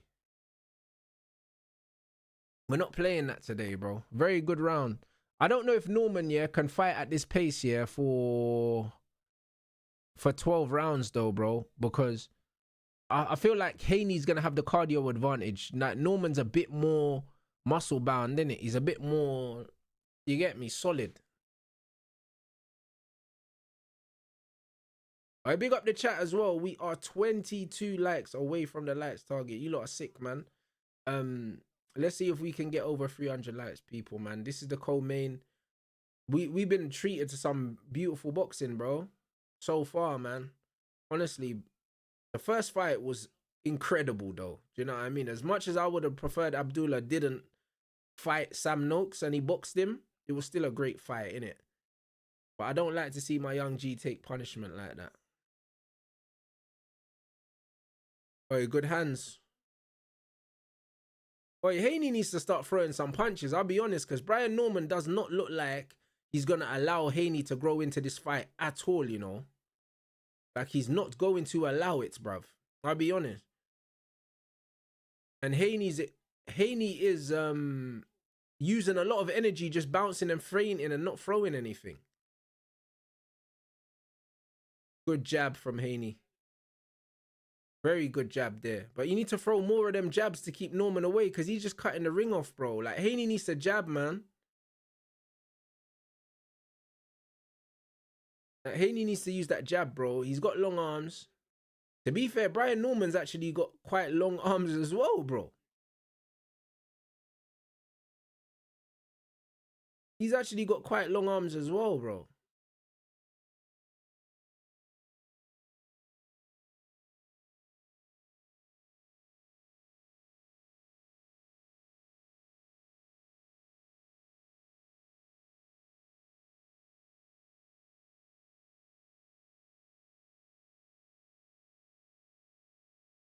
Where is the fight? The fight's in Saudi, my bro. Great shot. Oi, Haney, what a shot. Woo!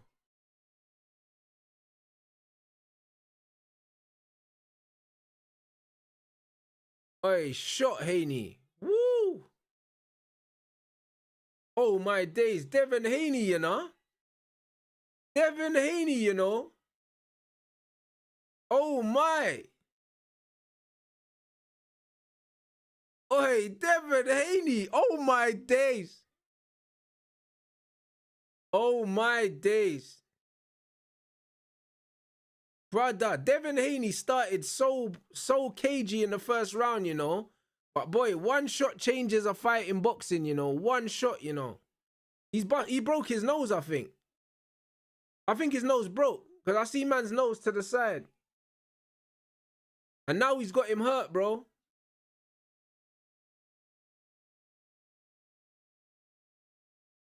Bro, his nose broke. Look at that. That nose is broke. You can see it. You can see his nose is broken, bro. What a shot from Haney, bro. Fuck yeah, now. His nose is broke.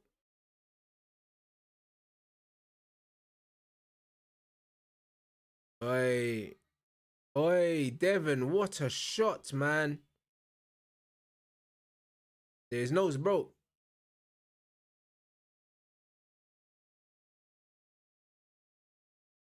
I said people saying he's on the juice, but it doesn't matter. What a shot. Bang. That right hand through the middle, you know. Left hook. Boom. Look at that. Bang. Hook. See, that right hand dropped. Yeah, he got hit with the left hook. You didn't see that shit. See, that's what man say in boxing, yeah? It's the shots that you don't see, yeah? It's the shots that you don't see that hurt you, bro.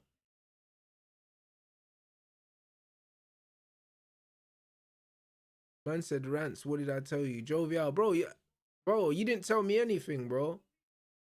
You didn't tell me anything. I don't remember speaking to you, bro.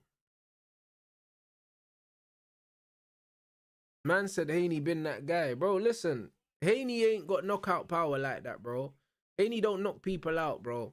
Like, nobody was expecting Haney to drop Norman like that, bro. Like, behave yourself. Do you know what I'm saying? I've watched pretty much every Devin Haney fight, bro. Like, the guy he's not a puncher. Like, stop lying. But I predicted Haney to win on points in this fight. But I said I wouldn't be surprised if Norman stops him.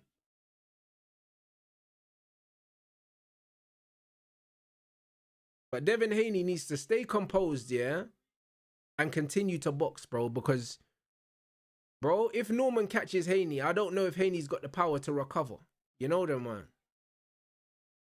I don't know if he's got the power to recover because we know that he gets hit, bro.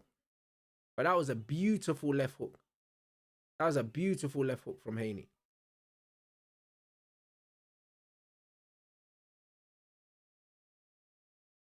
And one thing about Devin Haney, yeah, one thing about Devin Haney's dad, yeah, his dad actually is quite a decent matchmaker. Do you know what I'm saying? His dad has guided his career really well, bro. Do you know what I'm saying?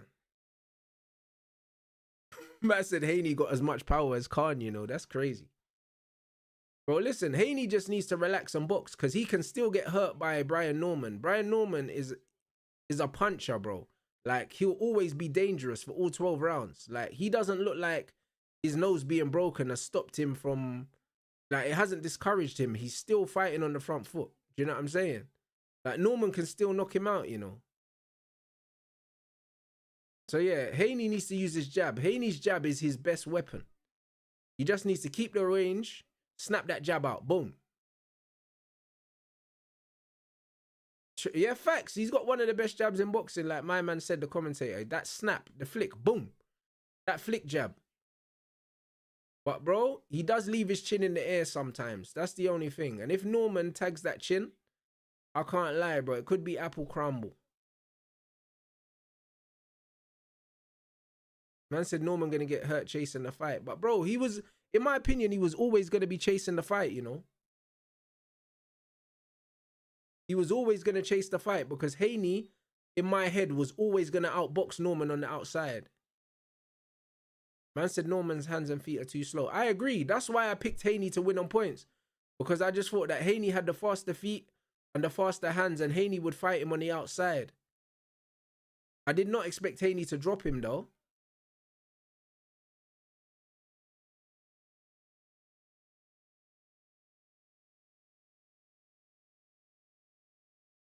Yeah, Haney's jab it's a stinger, you know. It's not a solid one. It's just a, you get me? You just get slapped with it, boom. And that's just what it is. But literally, yeah. From watching some of the old Brian Norman fights, yeah, I noticed his feet are slow, bruv. You know what I mean? They are slow. And that's why I thought Haney would outbox him. Because Haney's got the faster feet. I think stylistically, yeah, like if Haney's got quicker feet than you, yeah, you have to be very, very good at cutting off the ring. Very, very good. Man said Devon's letting him off the hook. Yeah, because Devon's not going to take loads of risks, bro. Because Devon knows, yeah, one punch could change the fight. Man said Haney was a quick lightweight, but 147 is too quick for everyone. Yeah, bro, he's big at this weight, yeah, but he's very athletic, bro. Man said the dance machines in the arcade. Oi, bro, shout out anyone that remembers them dance machines, blood. You get me? With the arrows and that, bro. You get me? That's fucking hilarious, bro. I can't remember the name of them things.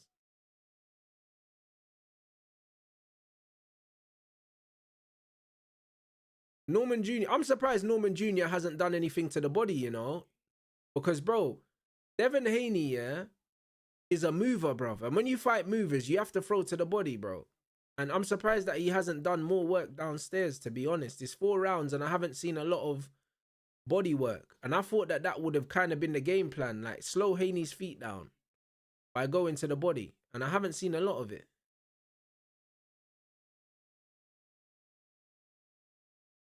Yeah, RJ, I agree.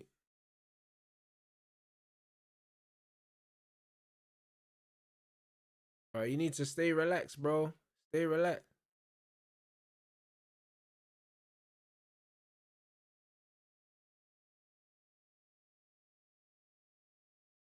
See, Norman Jr. trying to throw long hooks from out of range. Devon's feet are way too fast for all that shit. You know what I'm saying? Way too fast for all that shit. You have to close the ring off against Devon, bro. You know what I'm saying? You have to cut that ring off, bro. You can't be trying to fight Devon Haney at long range, bro. Like, no fucking way, bro. Like, Norman's throwing punches from out of range and almost falling into range. You know what I mean? And his feet aren't underneath him. Like, he needs to bring his feet all the way in, bro. But he looks like he's recovered from that nose break, though. Yeah, I agree. This is the fight he should have fought against Ryan instead of trying to fight Ryan. He should have boxed him. That Haney jab is just slapping man in the nose, and man's nose already broken. Look at that jab. He's just slapping it from the waist. Boom. Slapping it from the waist. Boom. Brother. Boom. Trust me, that slap jab. Boom. You get me? That's what I'm saying. Bro, that jab is just like a whip. That's what I'm saying, bro. That's what I'm saying. That's why I used to love Larry Holmes, blood. Man, slap you with that jab. Boom. Where you going? You know what I'm saying?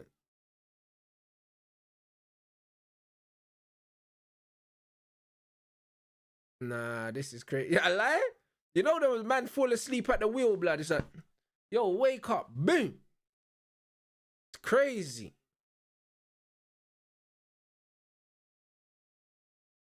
Beautiful boxing from Haney. That's it. Nice feint. Slap with that jab. Boom. Yeah, good boxing. Good boxing, man. Bro, if he fought Ryan Garcia like this, he would have battered Ryan. Bro, I had him to beat Ryan, you know. Like, I don't rate Ryan Garcia as a boxer at all, you know. I just don't rate him at all. I can't believe Ryan Garcia beat Haney, bro. If I was a betting man, I'd have lost all my money.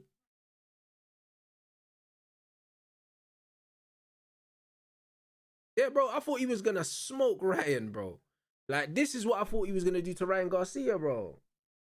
But he stood in there and was trading with Ryan and he got hit. And he's not he was never going to stay there and trade with Brian Norman. He was never going to do that. Hey, big up the chat. We're 4 likes away from the likes target, people. Man said man really forgot Haney was world-class fundamental and that he's smoking, man. Bro, this is how Haney needs to fight, yeah, all the time, bro.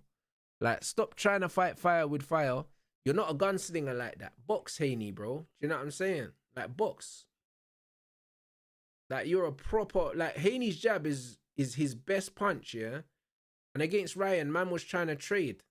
Like, don't trade, bro. Yeah, Ryan got done for peds, but at the end of the day, he was getting hit with that silly left hook all the time.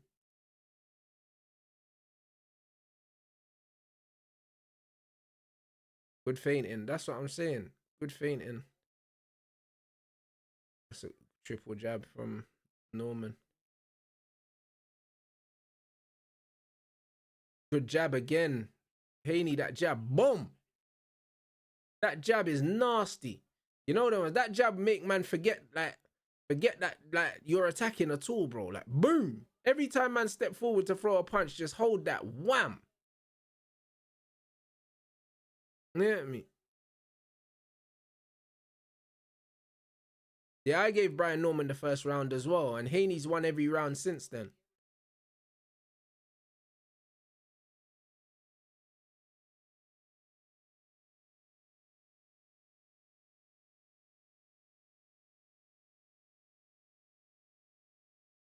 Woo! I said Devin can fight with his lead hand low. He knows how to bend his waist and avoid shots. 100%. But this is what I'm saying about Abdullah. If you're going to fight, yeah, at mid-range, yeah, with the low lead hand, you have to bend at the waist, bro, or else you're just eating shots, blood. You have to know how to slip and slide under shots, bro. Like, you watch James Toney did it. Like, all the guys that fight with that low lead hand, you have to be able to slip and slide, bro. Even Fabio Woodley. If you watch Fabio Woodley, he fights with a low lead hand here, but he slides and slips under shots all the time. He dips at the waist. Like, you can't fight upright with a low lead hand, bro. If you're going to fight upright, you need both hands up.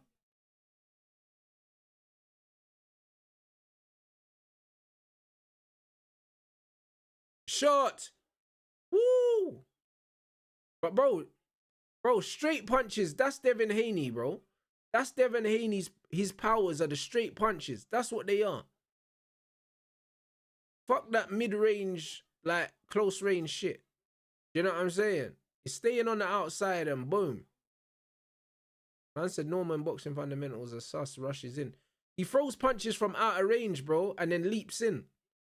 Like, Haney was always going to outbox him. Like, for me, it was always a puncher's chance. If Haney's irresponsible, he catches him.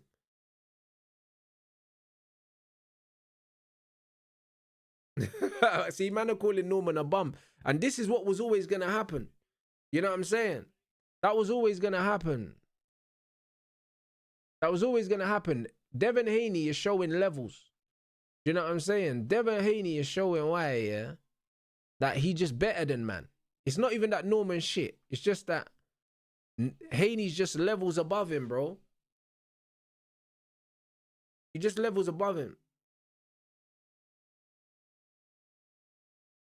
And stylistically, yeah, someone like Haney that can move their feet is always going to be all wrong for Brian Norman. He's always going to be all wrong for Brian Norman because Brian Norman's got slow feet, bro, and slow feet don't eat, bro.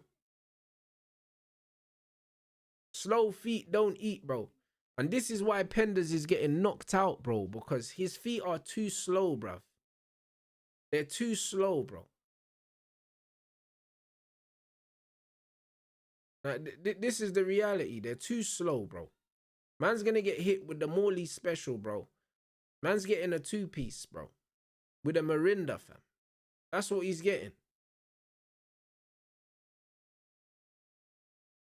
Man said 147 fell off Rants. How are these man champs? We had Bud Spence and I hear it. I hear it,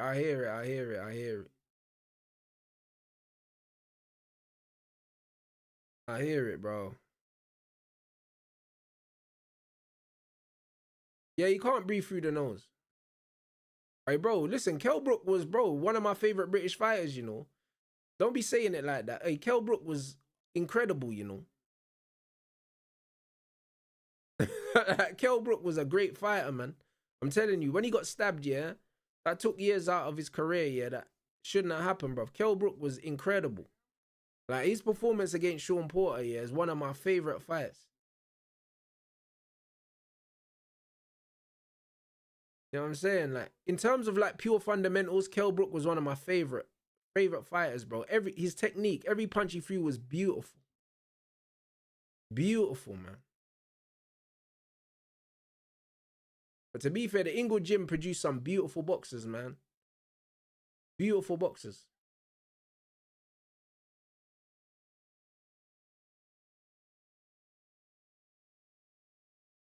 Yeah, exactly. He hasn't gone to the body. Now you want to go to the body in round 6.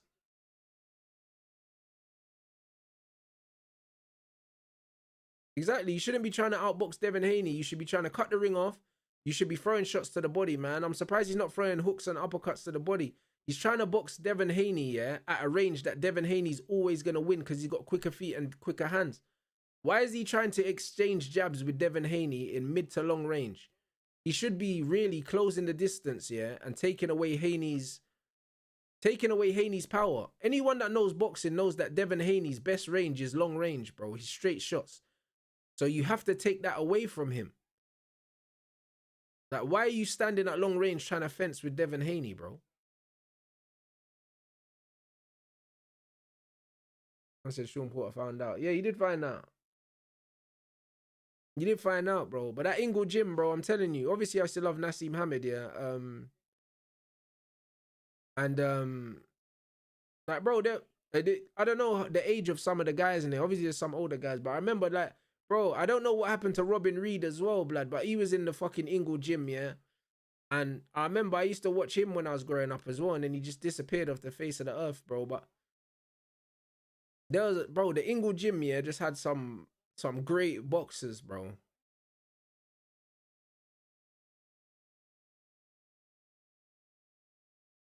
Bro, standing in the middle of the ring and getting hit because he's fighting at the wrong distance. To beat Devin Haney, yeah, you need to pressure him, yeah?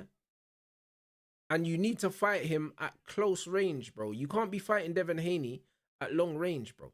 That you have to smother Devin Haney. You have to smother him, bro. His jab, his straight punches are beautiful, bro.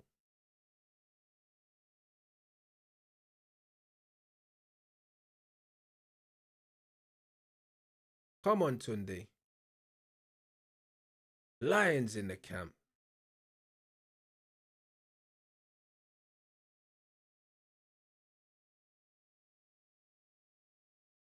I don't even think the knockdown shell shocked him, you know. His nose is broken. He probably can't breathe out of his nose, which is not helping. Do you know what I'm saying? The fight's over, bro. Like, he needs a knockout. You can't win. But to fight Devin Haney, you have to pressure him. You have to cut the ring off, bro. You can't be standing long range, yeah, trying to feint and fence with Devin Haney because Devin Haney's feet and hands are going to be faster than yours, bro. You're fighting a losing battle, bro. Like, boxing is all about tactics, bro, most of the time, bro. Like, you can be a better boxer than someone and lose because you fought to the wrong game plan. I'm not saying that Norman's a better boxer than Haney because he's not. Yeah, Junior Witter as well.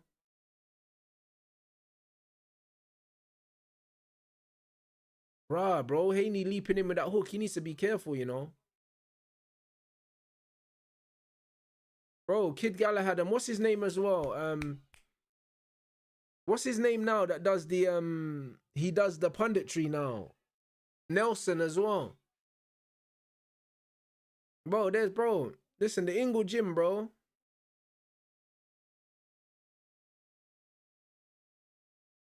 Do I like Ben Whittaker? I do like Ben Whittaker, yeah. I do like Ben Whittaker. The way that he dealt with Cameron in the rematch was beautiful. It was beautiful. Who will win the main event? I think that Ryan Rhodes as well, bro. These are some blasts from the past. I think that my head says Benavidez, yeah, on points, but my heart says, yeah, that Anthony can stop him, bro.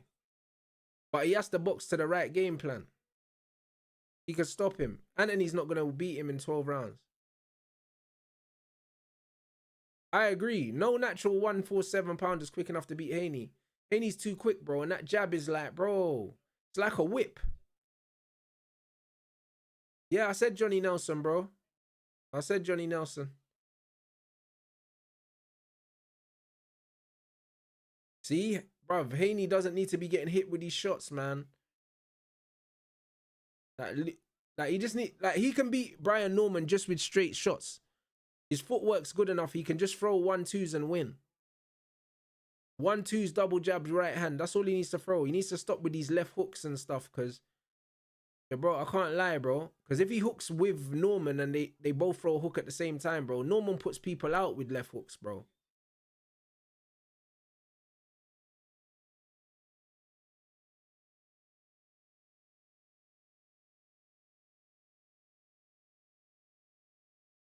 When I said I can't lie, if Boots was doing this against Norman, the narrative would be different. I don't think so. I think Haney's comprehensively beaten him every single round except for the first one. This is an absolute smoking at the moment.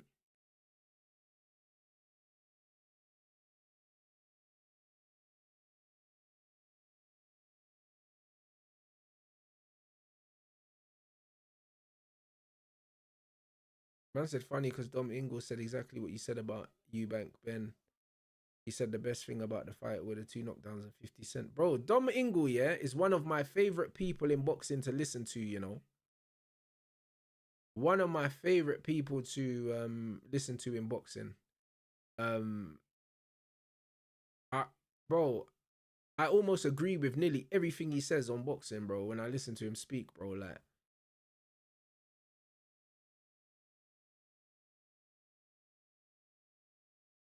I said, I think people are going to say Norman was never good.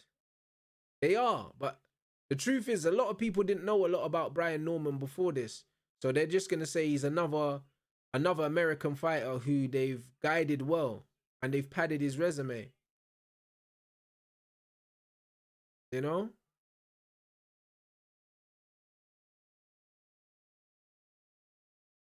But nah, Ingle speaks really well. And what's his name as well? The British fighter. He's an older guy, bro. Black guy, bald guy with glasses and that. He does a lot of media and stuff now. I can see his face, but I completely forgot his name now.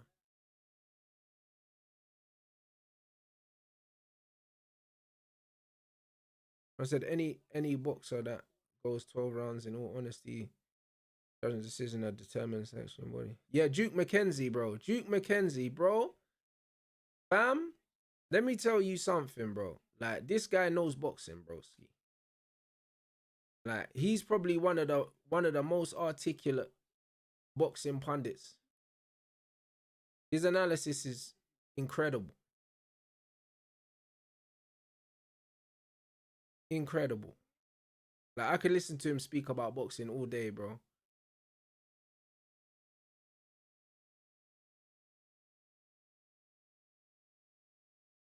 Yeah, Norman Jr.'s respecting the fact that his nose is broke. You know them one there. I'll be real. That's what he's respecting, bro. His nose is broken, and then Haney keeps slapping him in his nose, bro, to remind him that shit ain't working. Yeah, Duke McKenzie's serious, bro. When it comes to punditry, yeah, boxing analysis, bro, he's incredible. He's one of the best that we have in this country.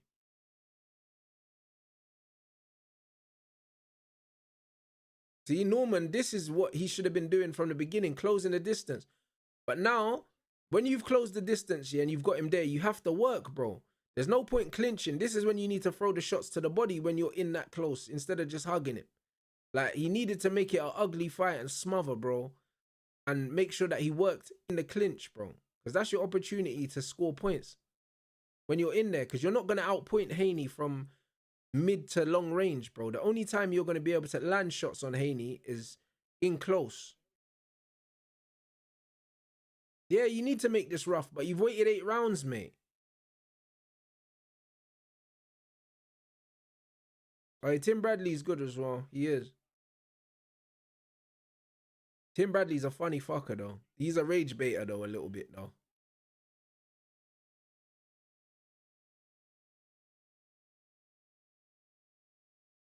See, he's letting Haney get back to the jab. You don't let Haney jab, man. And he shouldn't be headhunting against Haney because Haney does dip at the waist. Great jab again. Great jab again, bro. Like, brother, what are you doing, bro? Fight. See the straight shots with Haney, the 1-2s, bro. The 1-2s from Devin Haney win him this fight, you know? He doesn't have to commit to this mid-range shit, bro. Boom, boom. That's it. Like Brian Norman throwing shots, yeah, from out of range, bro. He's leaping in with punches. See, look, we're seeing Benavidez. You know what's funny about Benavidez, yeah? On the pads, you always see Benavidez doing all these tight guards and all these things. And then when he fights, yeah, it's like he forgets to block, blood. You know that, man? Like, it's so funny, bro. Like, with Benavidez. Because you see Benavidez fundamentally when he hits the pads, and it looks like he's doing all that. When he gets in the ring, he just walks forward and just... You get me? And just blocking shots with his face. Like, it's bare funny. I can't lie. He's going to need his hands up for this fight, though. Because that Yarde left hook, bruv. If that shit lands early, can't lie, bro. Might need the mariachi band, blood. You get me? Yeah, facts. He turns into the Mexican Carl Froch. That's exactly how he fights, you know, like Carl Froch. I swear down. Man said facts, stay on the outside, easy night's work. Yeah, beautiful, man. Yeah, Duke McKenzie's the truth, man. I swear down. Like, anytime I see, like, an interview with him, like, I always press play, bruv. Always.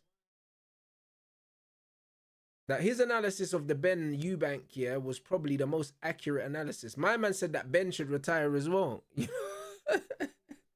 He said Ben should retire as well. He ain't winning no belts, yeah. He said keep him away from Boots and these man, they'll smoke him.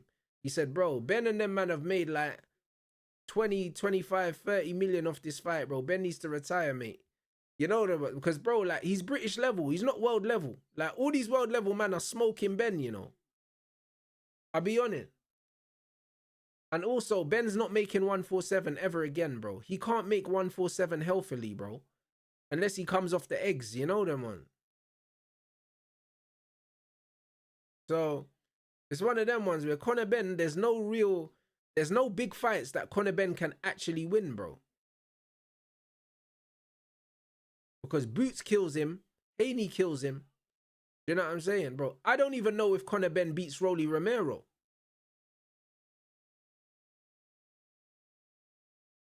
Ben can't make 147 healthily, bro. You know what I'm saying? He can't make it healthily, bro. Like, he weighed more than Chris Eubank on the scale. Do you know what I'm saying? So, I think Rolly beats Conor Ben, bro. Like, so, I just don't know. Like, who does he fight? Like, he's trying to get the Ryan Garcia fight and stuff like that. Like, but Ryan ain't got no belt. Like, bro, like in the history of boxing, yeah, we don't know any boxers that have gone up to middleweight, yeah. We don't know any that's gone up to middleweight, yeah, and gone back down to a smaller weight, yeah, and been successful, bro. When Kell Brook went up to middleweight and went back down, he got hurt, bro. Like once you grow into a bigger weight, yeah, you have to kill yourself to go back down, bro.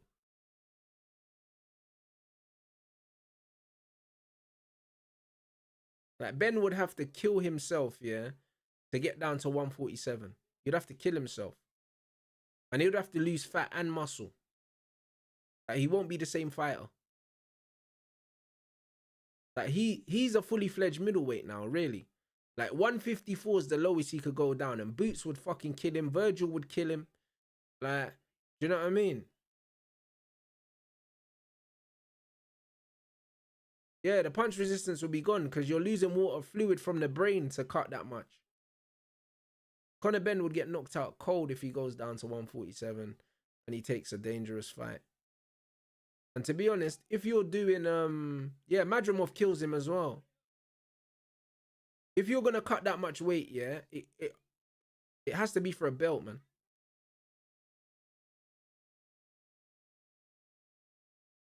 This isn't a close fight. Devin Haney boxed his head off here, but I think that Haney is starting to slow down a little bit. But Norman hasn't invested to the body. He should have invested to the body in the first half of the fight.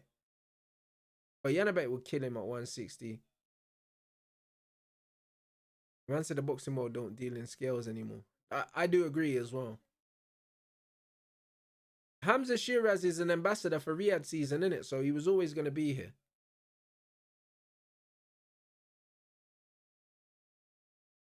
Man said Hamza Shiraz has got anyone on notice in the 168, you know. I wouldn't mind seeing Hamza Shiraz fighting what's his name? Smith. You know what I'm saying? Put him in there with Smith, bro. You get me? In there with Callum Smith, bruv. I swear down. Fuck out of here, bro. I said Norman getting punched up on his birthday. What is his birthday? Like Hamza Shiraz, yeah. Like I don't really believe in him, but I do like his trainer. I do like Andy Lee, you know. Like Andy Lee made Shiraz better, and he made Ben Whittaker better. You know what I'm saying? And he made Joseph Parker better. Yeah, Callum Smith's a light heavyweight, but I know he can make 168, bro. Because, bro, I'm just thinking of Callum Smith because they're both weight bullies, innit? They're both giants, bro. Like, Hamza Shiraz, like, how this brand makes 168 is crazy, innit? And it's the same with Smith. Like, how the fuck Smith was making super middleweight is crazy. Like, Shiraz and Smith are both cruiserweights, really. You know what I'm saying? Shots. There's no power in that left hook, but it's a good shot, though. Yeah, Andy Lee was a very good fighter, man. To be honest, yeah. Stylistically, I liked Andy Lee a lot.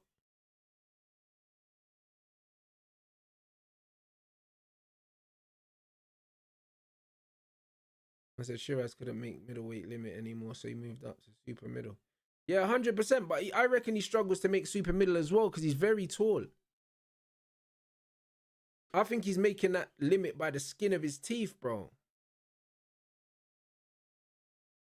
Because the thing is, yeah, he's 6'3", yeah, and like I'm fighting at the super middleweight limit, yeah, at 5'10", bro, and I'm not dying to make super middle, yeah, but at the same time, yeah,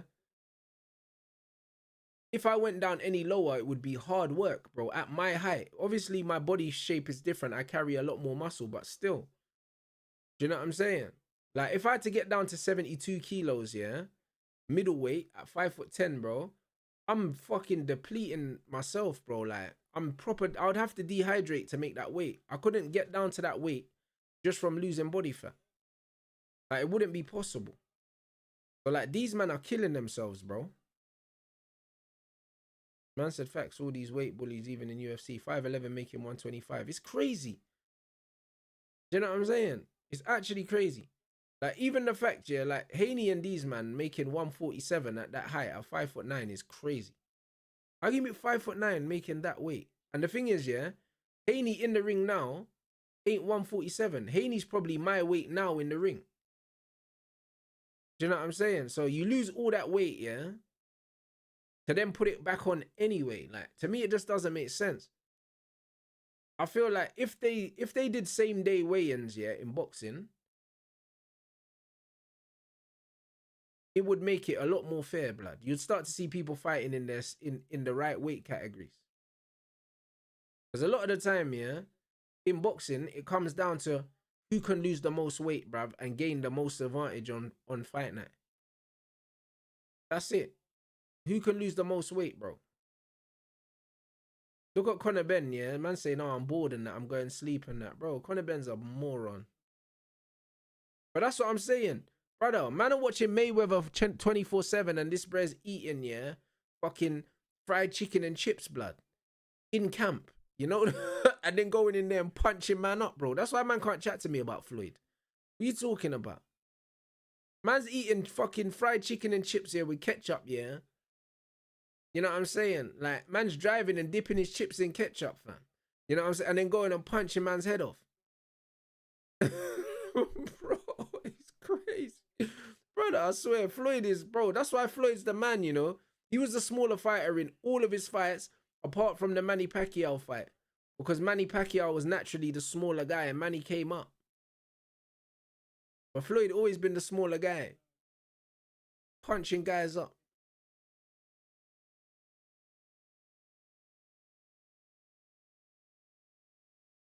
I don't think Haney took his foot off the gas. I think that Haney's just slowed down naturally, bro, and he's built up such a lead, bro. And Brian Norman, Haney's hurt Norman enough that Norman's not going to roll the dice, innit? Like, bro, he's lunging and throwing left fucking hooks out of range, bro. Like, what is he doing, bro? Like, he's not showing any fight IQ whatsoever. He looks like he's just fighting off pure emotion.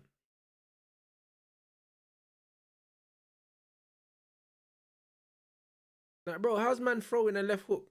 Look, throwing left hooks from out of range and Haney's just slipping underneath them. Like, he needs to be throwing body shots.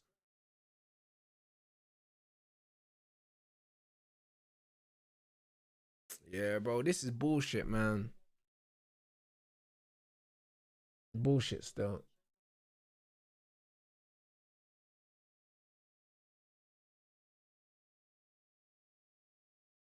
Yeah, 100%.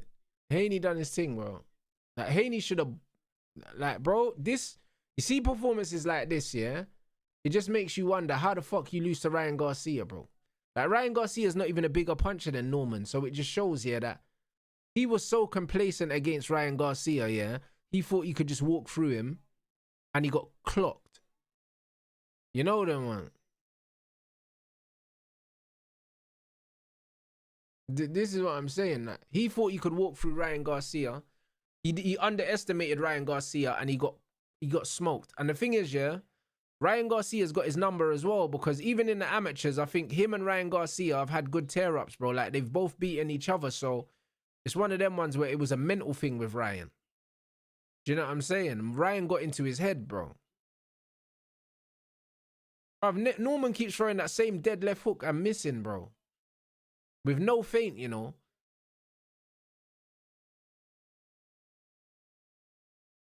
Like, bro, you're breaking the distance, but, bro, you know what it is, yeah, with Norman, bro? Double the jab up to close the distance. Throw the double jab to bring your feet in.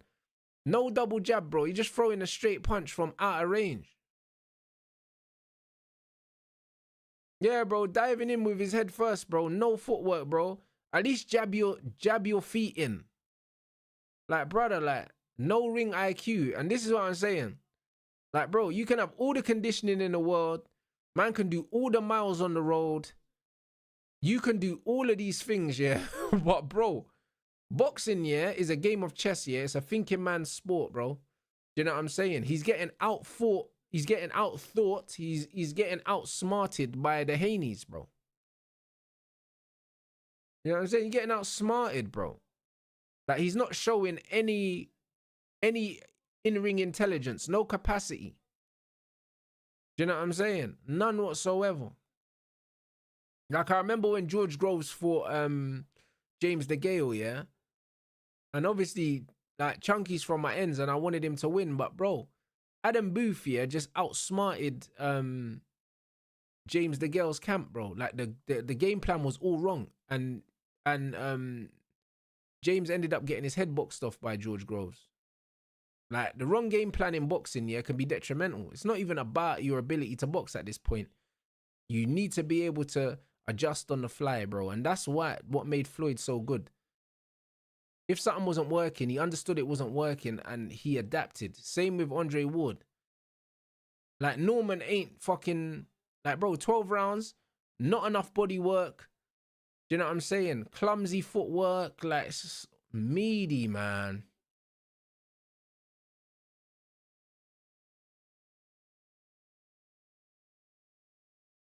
Man said I got to see Ben versus Shakur soon. Bro, listen, Ben ain't fighting no top fighters, I'll be honest. See, look, he's still headhunting Norman when he should be going to the body.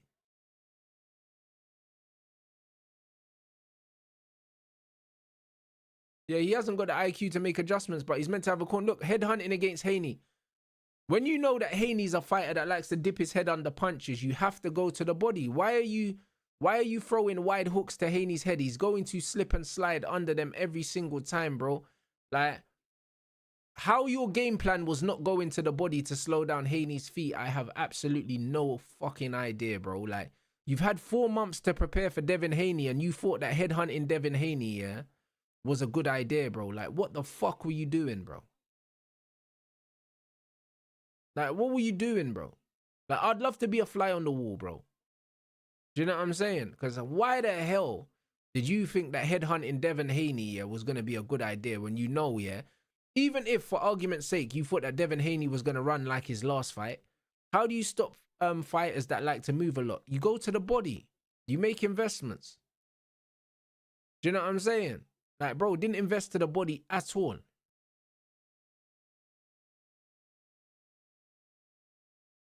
Bro, like, he does need to sack his coach, but his coach is his dad. That's the only problem. You got whooped, yeah. Man's come and taken your belts on your birthday, bro. And yeah, facts. Since round 6, Haney hasn't really had nothing left, you know. Man said, where's the uppercut? Haney always dipping his head. Well, exactly, but there's no uppercut because these men don't know how to adapt.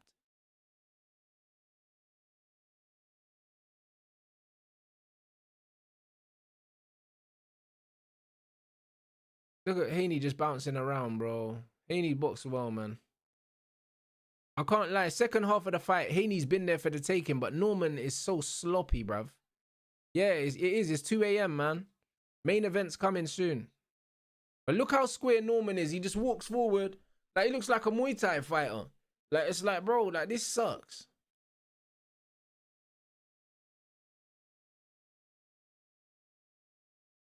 Hey, put your hands down, bro. You a shit, bruv. I can't lie. Don't do that. Don't do that. Don't do that. You know them ones there, bro. All right, big up the chat, bro. Man's running toilet quickly. Bro, man like PC Plod, you know.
I'll be real, yeah. I'll be real, yeah. Second half of that fight was rubbish, innit? Second half of that fight was absolute trash, man.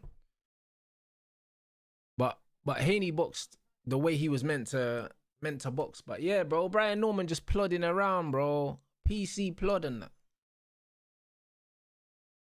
Bro, listen. The thing is, yeah, man know that all Haney's got is jab and move, jab and move, jab and move. You know that one. And the thing is, yeah, if you know that, you have to take the jab away. If you take Devin Haney's jab away, yeah, you've completely nullified Devin Haney, bro. That's why I don't understand, yeah.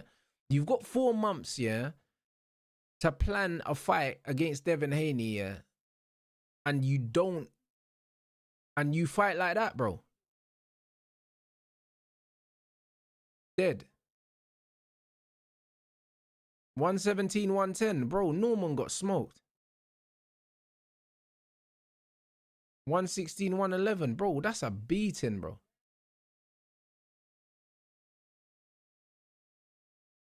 Man said easier said than done, take the jab away. No, it's not, bro. I'll be honest. It's not, bro. It's not, bro. Like, you got a 4-month camp here, and you understand, yeah, that Devin Haney, yeah, that's all he's going to do, bro. You know that that's what he's going to do, yeah? Close the distance, bro. Why are you trying to fight Devin Haney at long range, bro? It's foolishness. It's just like, if you're fighting someone like, for instance, I know that Dimitri Bivol, yeah, likes to fight behind straight punches. So, if you're training someone to fight Dimitri Bivol, you're not going to fucking fight Dimitri Bivol in zone 3 at long range, bro, because he's going to beat you there. You have to close the distance on him, bro. And that's what Beterbiev did. If Beterbiev wanted to stay at range and fence Bivol, yeah, he would have just got picked off, bro. And he still got picked off. But I mean, he made Bivol have to shell up and catch shots. Do you know what I'm saying? You do not fight Devin Haney at long range, bro. Especially when you got slow feet like Norman, bro. Like, what are we doing? Like, it's crazy, man.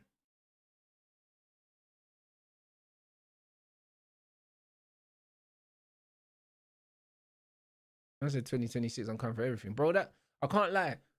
Second half of that fight was fucking, it was sleep-inducing. But at least we've got a shootout coming up next, bro. I can't lie. This fight was boring. You know what I'm saying? It was one of them ones where after the knockdown, it was a very, very difficult watch, bro, because like Haney never really had to do much, bruv. Norman was so clumsy and Haney just stayed on the outside and was just flicking the jab, bro. It was boring. I can't lie, bruv.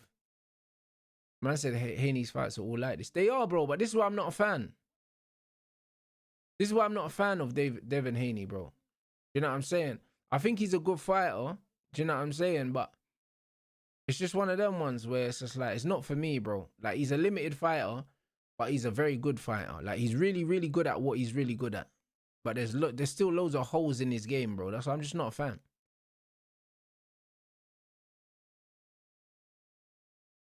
I said that one judge was watching the fight properly. Haney won by more rounds. Yeah, 100%. I think Haney won like 8 rounds, blood. At least. At least 8 rounds.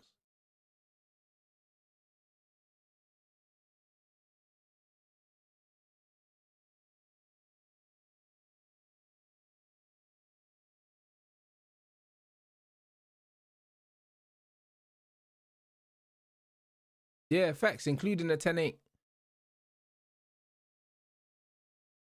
All right, big up the community, man. It is super lit, bro. Do you know what I mean? We're over 300 likes as well, bro. You know what I'm saying? If we could do 400, would be... Oh, we're on 320. If we could do 400, that'd be incredible, man. Know what I'm saying? Big up the chat. Man said now that they chalked the Garcia victory off, I think he's still...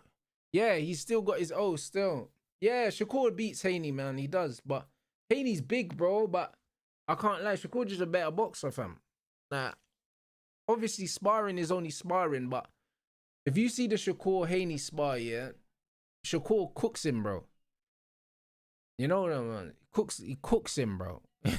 So, the one thing that Shakur does that Haney doesn't do well, yeah, is he puts his punches together. Like, you don't really see Haney throw combinations. He throws a lot of single shots, innit? where Shakur will throw 2s and 3s and 4s. And that's how he'll steal the round. He'll steal the round. He'll throw 2s and 3s and then just step out of range.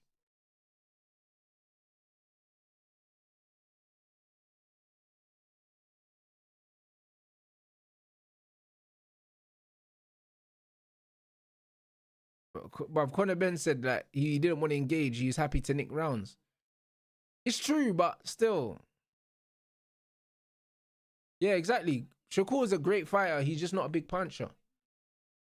Man said, yeah, Rants. Haney, bare single shots, no right hand. Yeah, bro, that's it. He doesn't put punches together, bro. He just stays on the outside, flick, feint, move, flick, feint. And he just wins rounds like that. But that's dead, bro. Like, I can't lie. At some point, man want to see a double jab right hand or something. Like, there's nothing wrong with throwing single straight shots because Bivol throws straight shots. Do you know what I'm saying?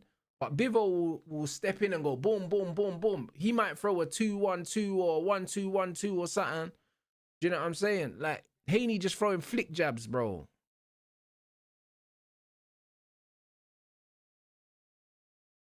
Yeah, I think Haney just keeps Ben on the outside and jabs his head off as well, mate. I can't lie.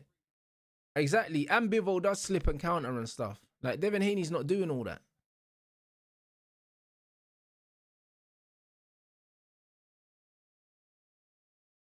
Eddie Hearn's right, bro. Haney's boring as fuck to watch, bro.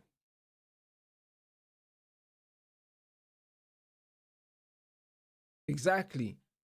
The right pressure fighter causes Devin Haney a lot of problems.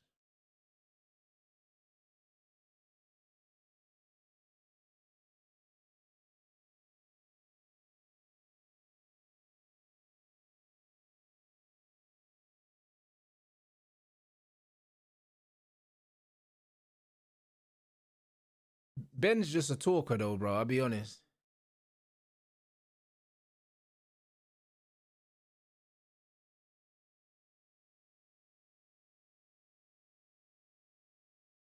Conor Rowley would be a great fight. The build-up would be funny because Rowley's fucking hilarious. They'll probably give him Lewis Crocker, bro. It's the easiest fight for him.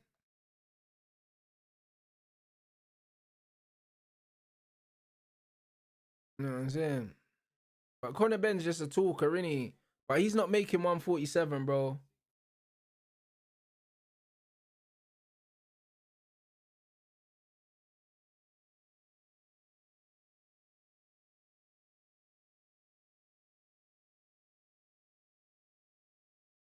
Easy, bruv. Conor Ben's just chatting, bro. Like, he's got his time in the limelight now and he's enjoying his 5 minutes, innit? Yeah, that 147 champions, they're all whack, innit? You know the ones like, oh shit, bruv. You know what I mean?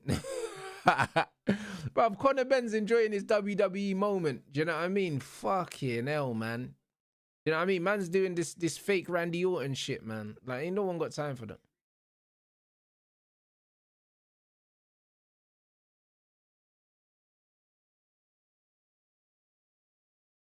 Yeah, bro, this 147 division is weak as piss, innit? Like, Conor Ben's out here calling out people he knows he'll never fight, bro. You know what I mean? Conor Ben's next fight is going to be against Crocker or something, bro. You just know it, innit? Fucking Crocker, bruv. They'll put him in some British fighter, yeah, at the O2 Arena or something. You know what I mean? Stinky, bruv. Like, what are we doing, man? Like, bro, the bro's out here, bro, in shorts, fam. And espadrilles, blood. I swear down, bro. Like, fucking doing it, like.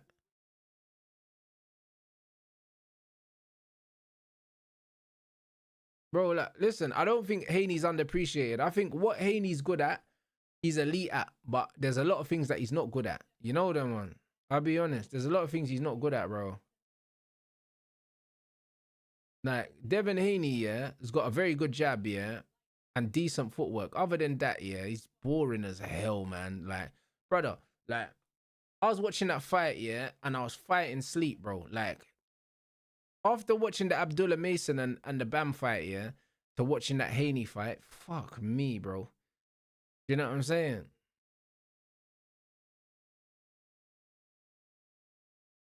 Like, super boring, that fight, man.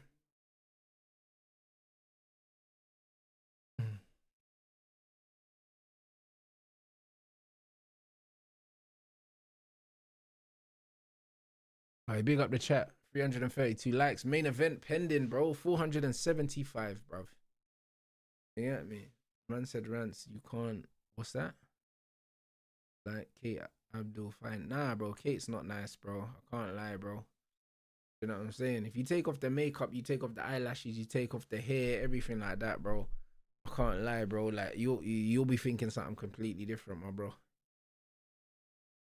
Man said the fact that Ben gets a title shot, bro. Ben shouldn't be nowhere near a title shot, bro. Like he hasn't done anything in that division now. You know what I'm saying? He's done nothing in that division now.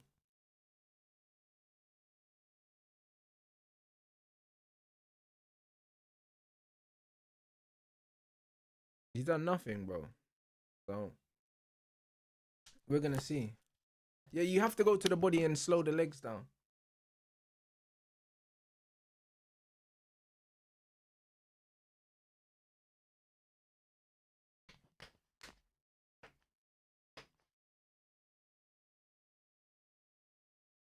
Man said you all said no one was a big puncher. Bro, listen. I'll be honest, it doesn't even matter if you're a big puncher if you can't land. Being a big puncher means absolutely nothing if you can't land. Man said Haney fights reminds me of Olympic fights. Bro, his style is kind of like the amateur style, innit? Like hit and just stay away. Like, it's peak, fam.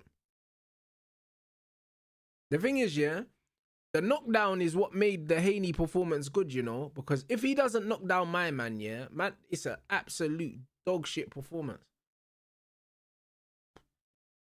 I'll be real, like, it's a good win, but it's a dog shit fight without that knockdown. Like, we have to be 100%.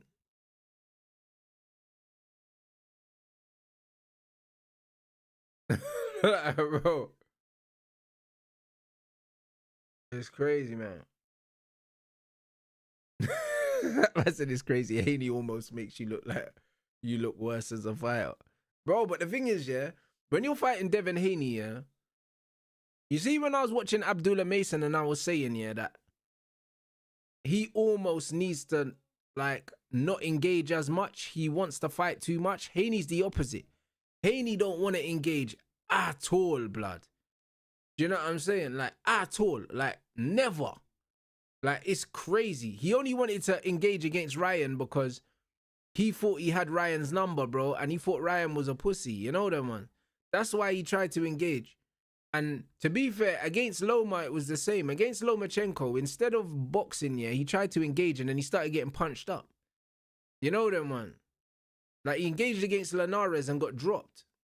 Do you know what I'm saying? Like, man he doesn't really try to engage. And when he does try to engage, most of the time he gets hurt. Do you know what I'm saying? So, it's a weird one with Devin, bro. But it's like, I appreciate his jab. His jab is beauty. It's a thing of beauty. But the thing is, yeah, like, there's nothing coming behind the jab, like.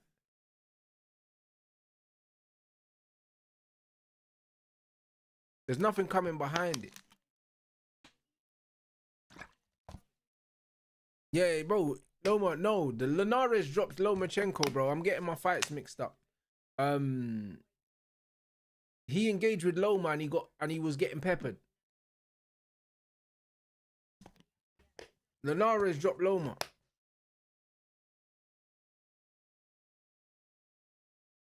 Yeah, Boots would kill Devin Haney, but Boots is bigger than Devin. But also Boots can box, but also he can fight. So he would make Devin engage. He would make him. Do you know what I'm saying? Boots would hurt him badly. Like, they don't want that. They don't want that smoke. Because Boots is like 5'10", bro. He's even bigger than Devin. But I don't know how the hell that Boots was making these weights, bro. Because even, like, he's big for 154. Man said he engaged against Kambosos, but bro, Kambosos is so slow, bruv. Like, Kambosos is fucking slower than even Brian Norman, bro. Do you know what I'm saying? Like, Devin knows, yeah. They say Duppy knows who for frighten, innit? Like, Devin Haney knows more often than not, yeah, who to do what against, innit? When he fights against guys, yeah, that genuinely could hurt him, he don't engage. He just stays on the outside. Like, Kambosos is a punch bag for anyone decent. Man said Boots was eating chewing gum for dinner. Bro, I don't know how Boots was making these weights, you know. Man said, you think Loma won the Haney fight? I think Loma started too late, bro. That's why I can't say that Loma won for sure. But if somebody said it was a draw, I could completely see that. First half of the fight, I think Devon had the better first half and Loma had the better second half. But Loma started too slow.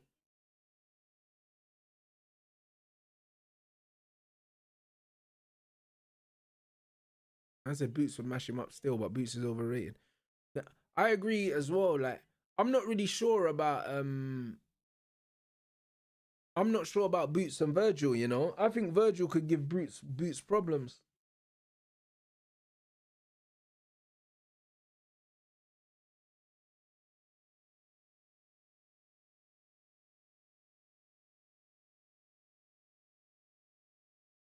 Benavidez, bro. The inside fighting. Andrade, bro. What happened to Andrade, man?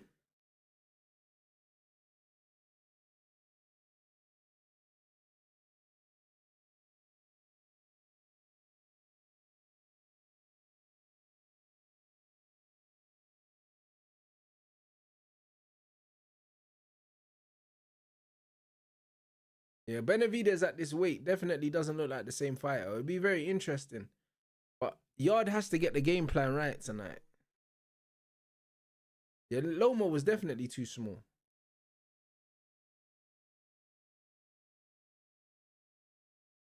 Great hook there from Benavidez.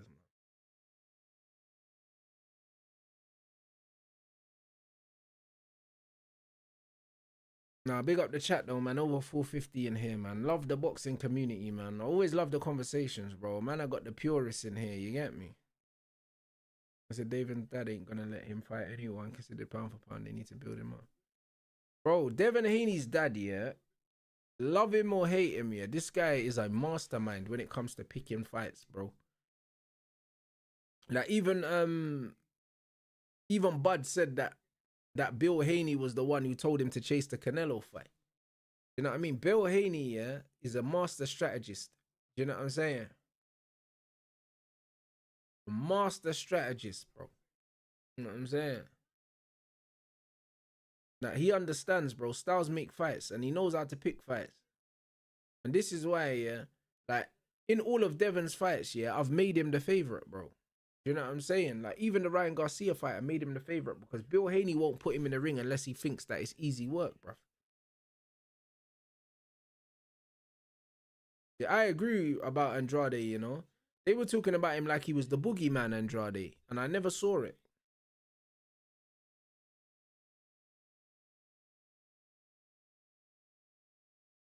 Yeah, he mapped out his son's career really well, and that's what his job, to be honest. Like, honestly, there's some fights that boxers take, and I think, you know what, your management shagged you, you know. Your management actually shagged you because they should have never given you that fight, bro. Like, they should have never given you that fight because even when I signed with my management, yeah, like the first thing they said to me is, yo, like, we want to sit down with you and like map your route. Because it's important. Do you know what I'm saying? When you're building a fighter, it's important to put them in fights that they can learn from and good competitive fights. You know what I'm saying? But you don't throw these men into the deep end straight away. Like, it's foolishness. Like, boxing's an unforgiving sport, bro. One bad loss can fuck up a whole man's career, you know? Like, one bad loss, bro. You know what I mean? One bad loss here and you end up like fucking João Felix, blood, playing in Saudi, bro, as a 25-year-old. You know what I mean? Like, it's crazy. Boxing's unforgiving, bro. Like, plotting your career path is very, very important, bro. That's why, like, Abdullah Mason's what, 21-0, and he's only 21 or something like that. Nah, bro. It's crazy. It's crazy. How's man had all these fights, bro? At 21.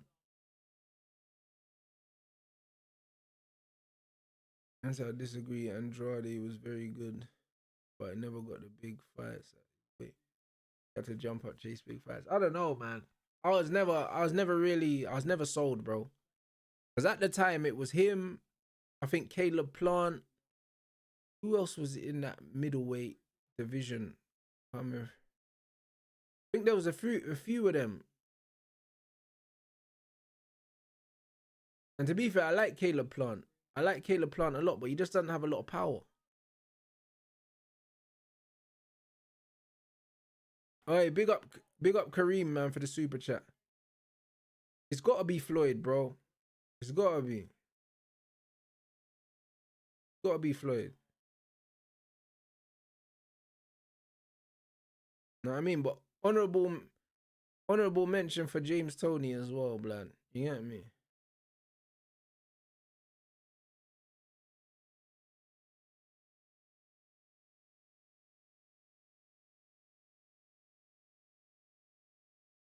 Once Dom Ingles said the same thing about putting fighters you're building in the wrong fight. I think he's talking about Walsh last week. Bro, it's so important to guide. It's so important to guide fighters' careers, bro. Because, bro, like, it's one of them ones where what was I listening to? I was listening to in the Jake Paul press conference, they were saying, now it wasn't a press conference, it was an interview, but someone said, yo, like, I think this is Jake Paul's 12th fight or something like that. And they read out the names of the people that Floyd fought in his 12th fight, Canelo, all these guys, like, nobody knew who these guys were, bro. Do you know what I'm saying? And like, I've been boxing for like a year properly with a coach, yeah? And it's like, man want me to get in the ring with fucking, I don't know, with Eubank Jr. blood. Do you know what I'm saying? In my third fight. Do you see what I'm saying? Like, man will say, oh, Rants, why are you fighting this person? Like, it's like, brother, like, I just started fighting, bro. Like, your favorite fighter, yeah, their first 10 fights, yeah, you don't know anyone they were fighting. Do you know what I mean? Like, it's crazy. You look at Moses Atalma, yeah? Like Moses never been past 3 rounds because he just been knocking people out. But you can't name no one that Moses fought before Dillian White. Do you know what I'm saying? And you're not supposed to be able to name these guys because they're building him. Do you know what I'm saying? Like, this is the boxing game. All right, big up Yusuf. It's the main event now. Brother, Benavidez is massive. How the fuck is this guy making... Brother, how's he making light heavyweight? This bre's a heavyweight, man. Look at the size of him. This bre's so big and clumsy, bro. Like, bro, like the dressing gown won't even do up. Like, bro, look at his shape, bro. He's proper built like Homer.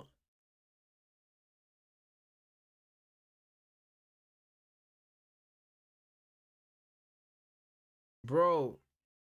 Brother, it's one of them ones where, bro, Lomachenko, yeah, had 1 million amateur fights. That's the reason why I think his second fight was a title fight. Do you know what I'm saying? So, a lot of these Eastern Europeans, yeah, they come into boxing, yeah, pretty much already professional, yeah, because they've had so many fights. I think the same with Madrimov. I think Madrimov had over 100 amateur fights. A man coming in straight and he's fighting at a certain level. But it's not normal, bro.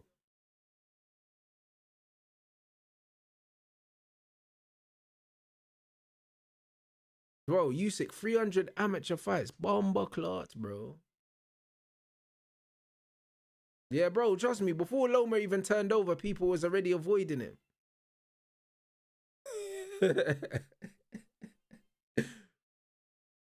Yo, it's crazy, man.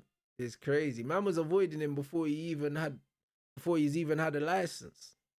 You get me?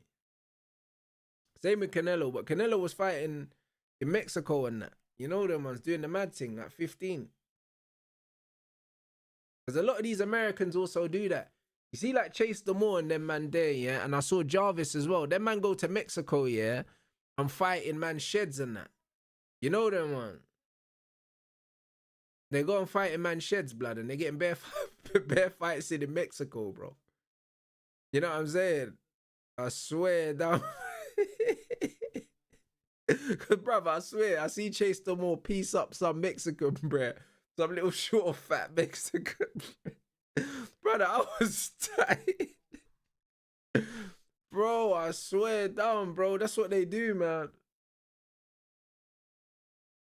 I'll fucking die, bro. Brother, I swear down, bro. You see it and like you know the guy Dominic here that has the two daughters that do the jiu-jitsu and that. Bro, I see man's going to Mexico and punching up these guys in Mexico. And I'm seeing like, yeah, bro, these 5'7" cruiserweights in Mexico, bro, little fat guys, just getting pieced up, bro. A man are fighting in front of like 6 people, bro. Like, nah, it's crazy. Nah, it's funny, man. It's actually hilarious, bro. But nah, bro, listen, it's good for experience though to get experience in the ring, and that's what I say, yeah. Like, even for this fight that I've got, yeah, in a couple weeks, yeah, the fact that I had a fight not so long ago, yeah, I feel like the experience alone I got from that fight, yeah, automatically is gonna make me better in this fight, even without the improvements that I've made in training. Just the experience. You get what I'm saying? So look at Benavidez's build, man. Man, really built like Homer. How does he make this weight, bruv? Like, bro, it's like man's actually got no muscle, you know?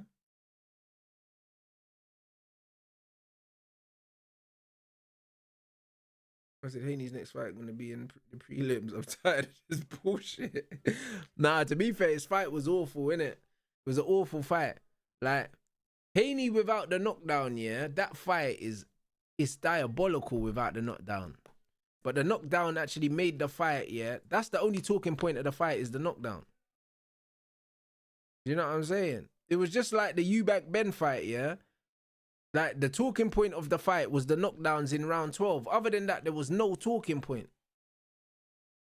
None whatsoever. Like, the only talking point was how bad Eubank looked.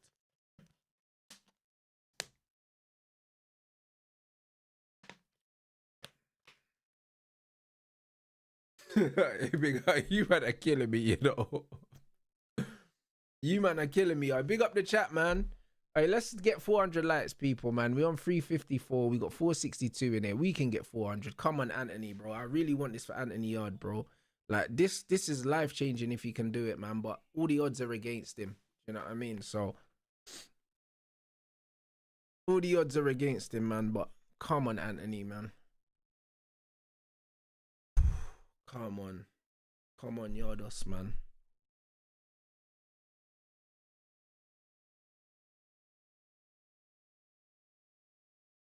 Yeah, jab to the body. We're going to get some body work, Yarde.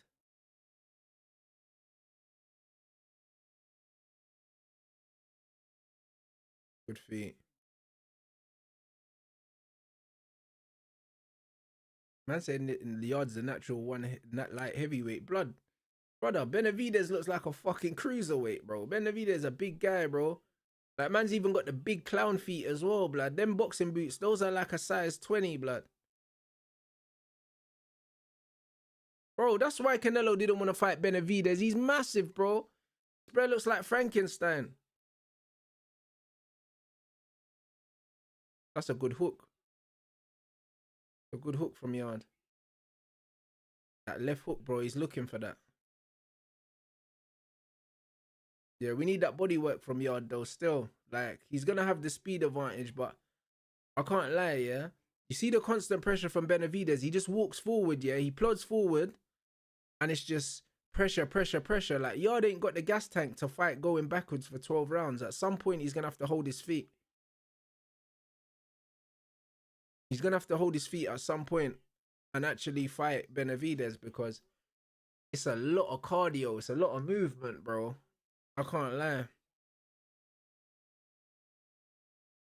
But the feints are keeping Benavidez honest at the moment.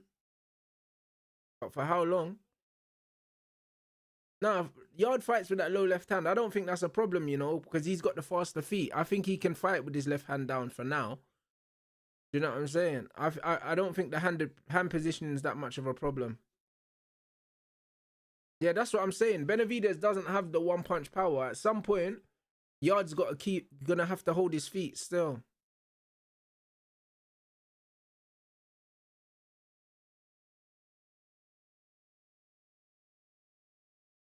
That's a good jab to the body from Benavidez. We need that jab to the body from Anthony Yarde.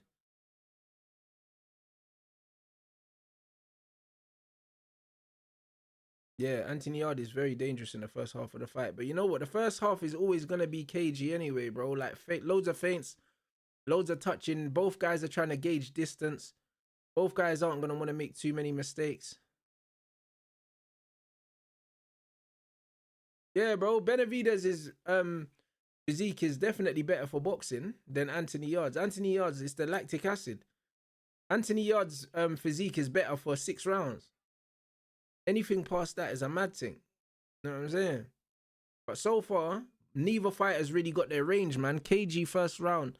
It was always going to be that. It was always going to be that, bro. Like, Benavidez isn't the most aesthetically pleasing boxer, bro. He just breaks you down with sheer pressure. Do you know what I'm saying? Sheer pressure, man. Hey, 367 likes, guys. Closing in on 400. Big up everyone, man. Man said I think it's a problem. His hands need to adjust or he will go out. Oh, I think he'll be all right, man. Benavidez got a body like the Indian girl from Port de Bloom. Is crazy. No, you're hilarious, bro. Yeah, there was nothing in that round, I'll be honest. Bro, there's nothing wrong with fighting with a lead low hand, bro, because Yarde does bring it up. He does go into a high guard. If you watch Yarde, he does fight down here, but sometimes he fights up here, bro. He does adjust his hands, bro. I'll be honest, yeah. Like, people always talk about the low lead hand, but a lot of people fight with a low lead hand, bro. A lot of people do. You know what I'm saying? And it's not even that low. Like, Tyson Fury fights with his lead hand right by his waist, innit? Yarde's stance is a similar stance that my coach teaches me out of, bro. You know what I mean? It's like, it's a traditional boxing stance. Even Benavidez's stance is very similar. Good shot. See, Yarde caught the shot on the left hand. He can keep his hand up. Good shot to the body. We need more of those. And to be fair, Yarde has got a big shoulder here to block the chin as well, blood. So if anyone's going to use the shoulder roll, when you've got a shoulder that looks like a bicep, you might as well, blood.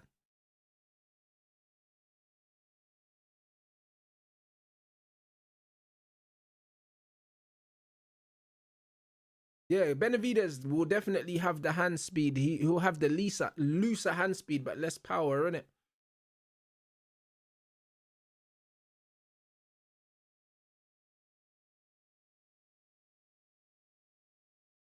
Good jab to the body. This is what you need. Set up the jab to the body, and then you can come over the top with the right hand.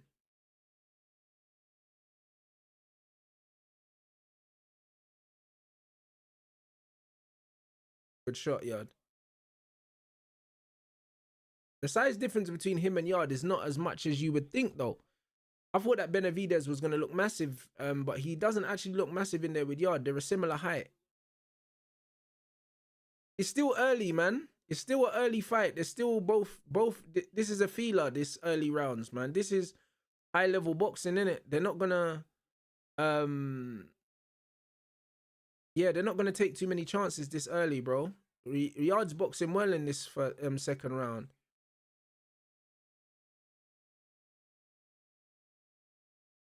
Man said Benavidez overhand looks awful. Bro, aesthetically, Benavidez looks awful anyway.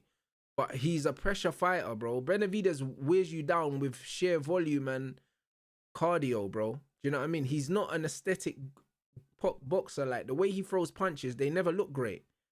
Even the way that he slips and rolls in, he looks all clumsy. He's not athletic, bro. Do you know what I'm saying? He's not an athletic guy, bro. Well done, Yarde. That's a good shot to the body. Yeah, Benavidez is never good on the eye.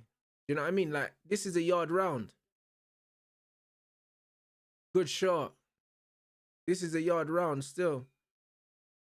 Boy, Yarde made, and he made him fall short there as well. Bro, Yarde don't look clumsy at all, bro. I don't know what you're seeing, Michael. I'll be honest.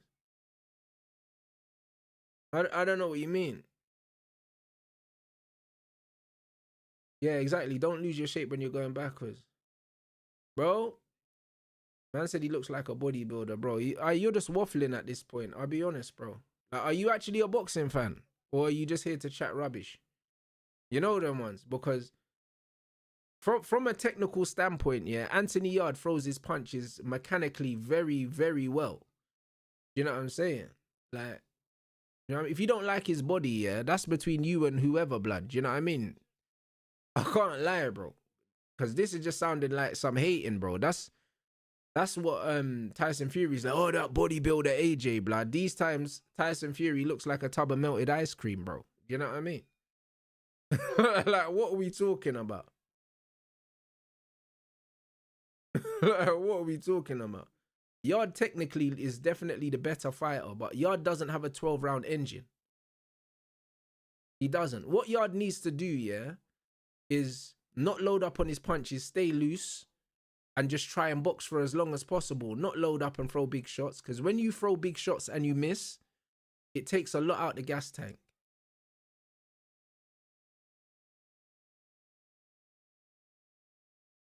Nah, Benavidez didn't win the second round. No way. No way.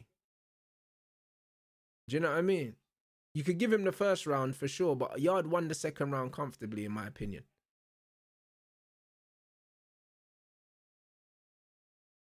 But Benavidez is switched to southpaw. Anthony, throw the right hand, man. There you go. Right hand to the body. Well done, Anthony. Exactly. I'm just worried about Anthony's engine down the line because Benavidez will keep just walking forward. Hey, good God, Anthony.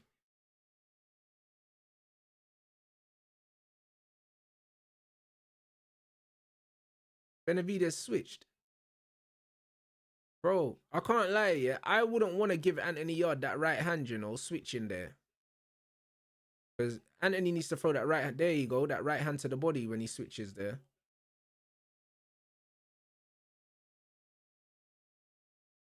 Yeah, first half of the fight, you're going to have to fight going backwards. Yeah, Yarde is fighting smart, going to the body. That right hand to the body against southpaws is money, bro. It's money. To be fair, because I was fighting a much shorter southpaw, yeah, I didn't need to go to the body. Do you know what I'm saying? But if I was fighting someone my height, I would definitely throw that shot a lot more.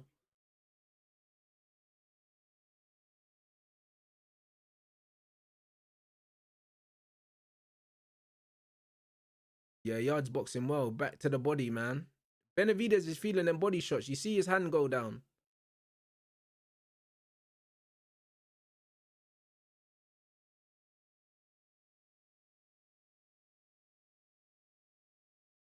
That was a good combination there by Benavidez. Yarde caught him with one shot and he threw three.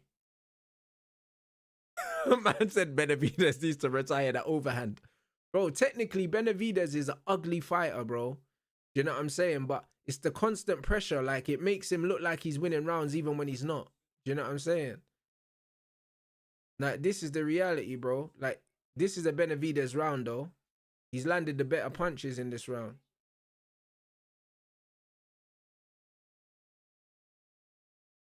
Yarde's catching a lot of these shots, you know. But the optics, Benavidez 100% won that round. 100% won that round. I got 2-1 Benavidez now.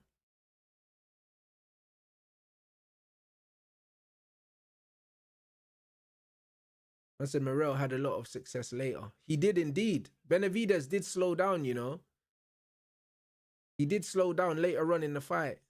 Yeah, Yarde's defense is good, man. And Benavidez he doesn't hit as hard as Beterbiev.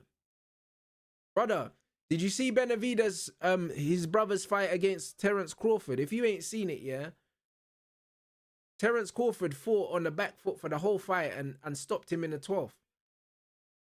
Do you know what I'm saying? But yeah, that's how they fight. They just keep coming forward and they don't know any other way, the Benavidez brothers. They just walk forward and throw.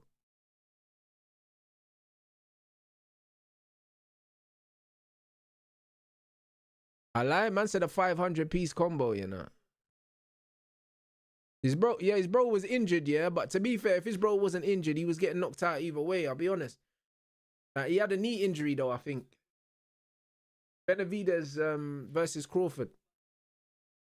Crawford hit man, yeah, bro, and he didn't know where he was. It was a beam me up Scotty thing. Hey, big up the chat, man. We got over 500 in here. I didn't even realize, man. We've almost hit the 400 likes target as well. We're on 383. Big up everyone inside, man. We can definitely hit that 400, man. Appreciate you lot. Yeah, that's his brother that Terence Crawford knocked out. The knockout was nasty as well, man. Fuck. It was a proper mad one, bro.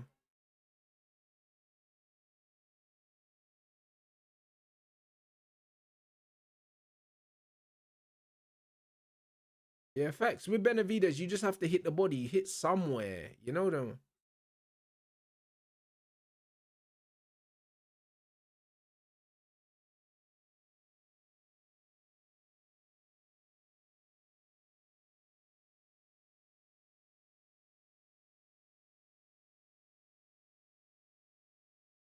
Good shot. For sure. Yeah, see the pressure from Benavidez. He just walks forward. It's just the pressure. Pressure bust pipe, bro. I swear down. You see when you're fighting somebody, yeah? When you're fighting somebody that just keeps walking forward, yeah? It makes you expend a lot more energy than you would want to. Do you know what I'm saying? Especially when you hit them with good shots, yeah? And they still keep coming forward, bro. Like, it's crazy. Like, those are the hardest fights, man. Because you're throwing when you don't want to throw, blood. You know what I mean? You want to be recovering and changing angles and moving around, but you have to throw. Because if you don't throw, they're throwing. That was a good counter punch from Yarde there. Yeah, he does need to go to the body more. He needs to touch upstairs and then boom, boom, to the body. Good shot to the body, Yarde.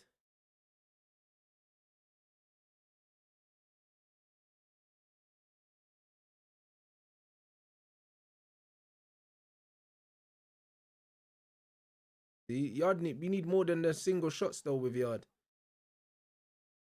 Like when he touches there, then we need the shots downstairs. Those are good hooks, but then we need the hooks to the body, Yarde. We need the hooks to the body, bro. Good shots. Hey. Benavidez is holding him behind the head and throwing punches. Why is the ref not asking him why you holding him? Like, brother, he was holding man behind the head, bro. What's this referee doing? No, you're not allowed to hold and punch, bro. I've never seen that in my life.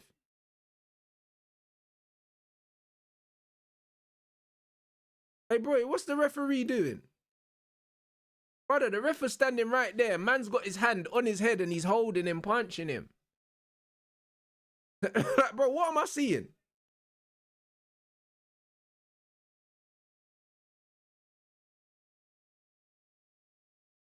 That was a great shoulder roll right hand there.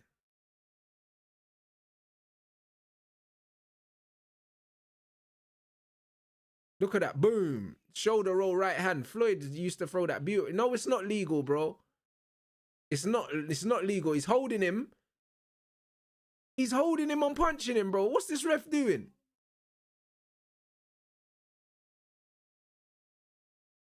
That brother, he's holding, man.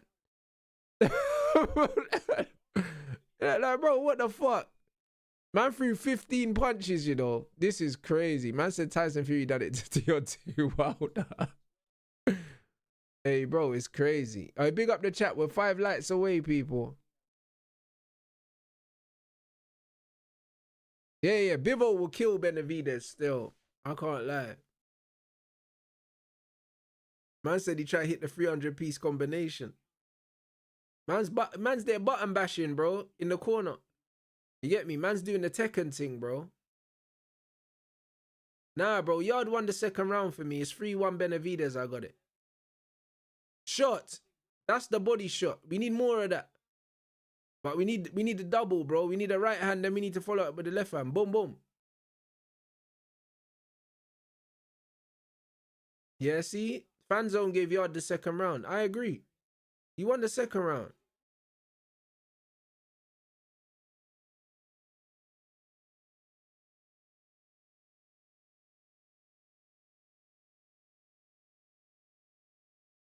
I said spamming the Hadouken, bro. Yo, it's that. It's that, bro.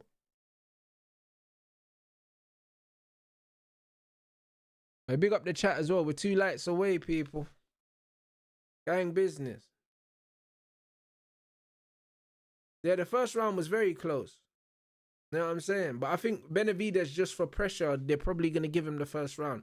Even though it was an inactive round from both fighters. Shot. Yarde's doing well, man. You have to keep him off balance there. When you do throw that shot to the body, yeah, then touch him, keep him off balance so we can't retaliate, because Benavidez is good at catching and replying, innit? So even if you land something, bro, something's going to come back.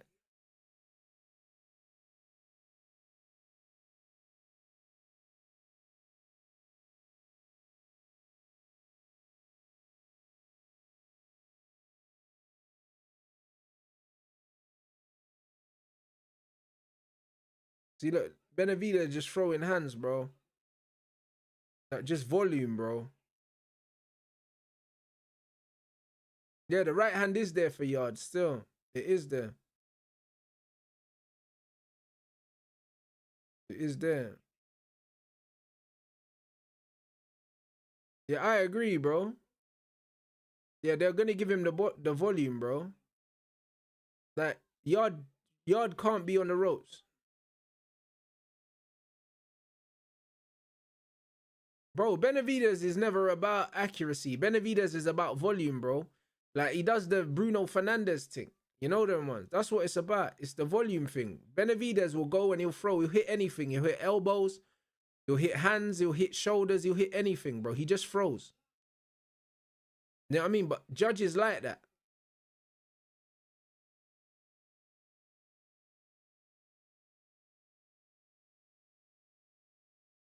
Now they got Boatsi there. What's Boatsi doing here? Like, do you know what I mean? Like, you're not going to fight these guys, bro.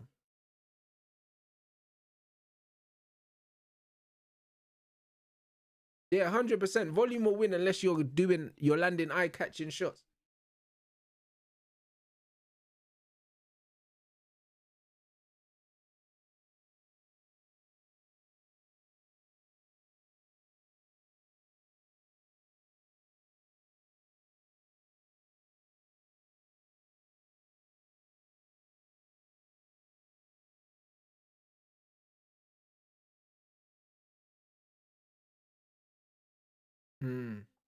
Man said Benavidez pressing the same button. Bro, he's spamming.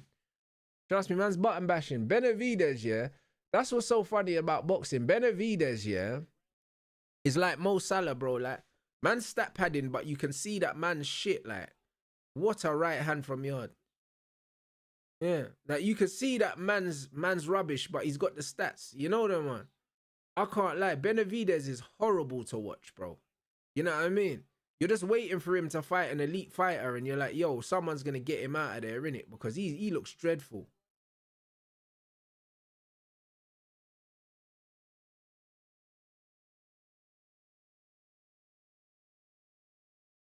Yeah, but Yarde can't fight at Benavidez's pace for 12 rounds. It's impossible. Yeah, that right hand from Yarde was beautiful. And it's on, you know. He needs to throw it more.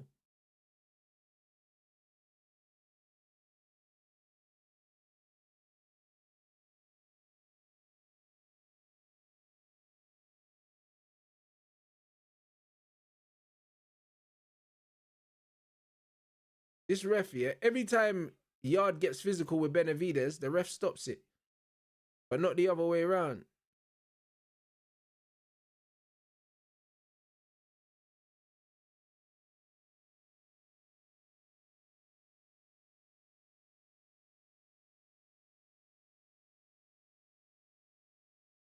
Oi, good uppercut. Benavidez saying, yeah, because Benavidez trying to tire Yarde out, bro. That's why he's saying, yo, you know what I mean? More, blood. Because he knows.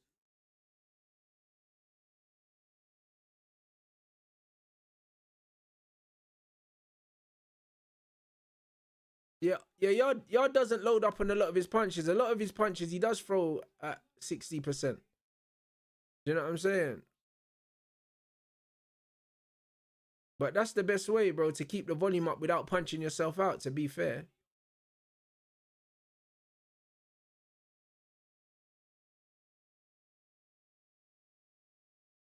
Yeah, Yarde's nose or his eye is giving him problems for sure. Oh, his nose is bleeding.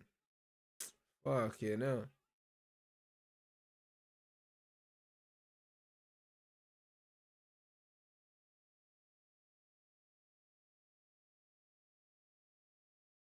Man said, what do you do when you keep hitting the guy and he keeps walking forward? Bro, there's not much you can do, bro. I completely agree, Iron Post. When you're fighting against, yeah, a pressure fighter, the only thing you can do to stop them walking forward is hit them hard, bro. I can't lie. You have to hit them hard, bro. You know what I'm saying? You have to hit them fucking hard, bro. Because it's one of them things where it's like you have to deter them from walking forward, bro. Like, Yarde started the round so well, yeah, and he ended up losing the round at the end.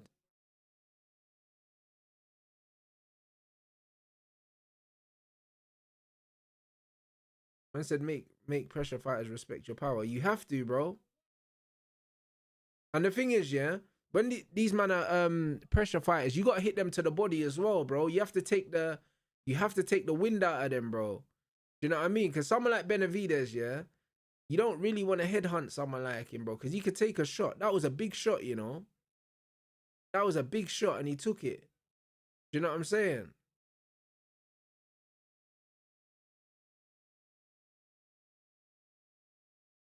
Like, man needs to hit him to the body to slow him down.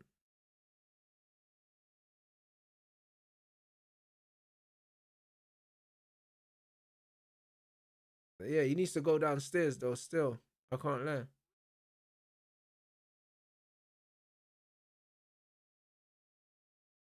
Oh, come on, bro.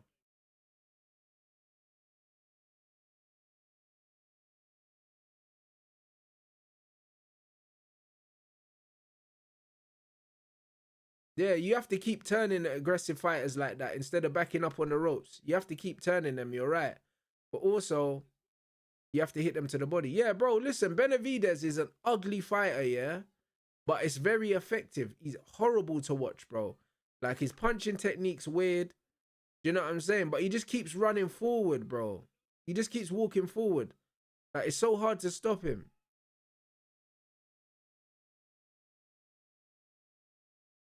Like, look, he just keeps throwing volume, bro, and it's the pressure.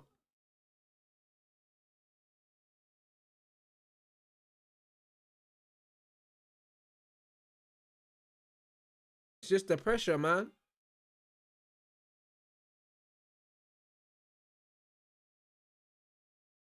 Brother, his nose is fucked, bro. Yeah, bro, this fight's nearly over still. Yeah, he hit him when he's down.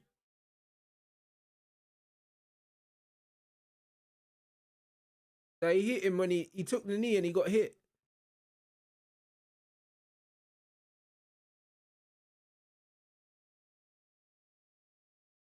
Yeah, bro, Yarde needs to start him. Bro, he should have invested to the body early, bro.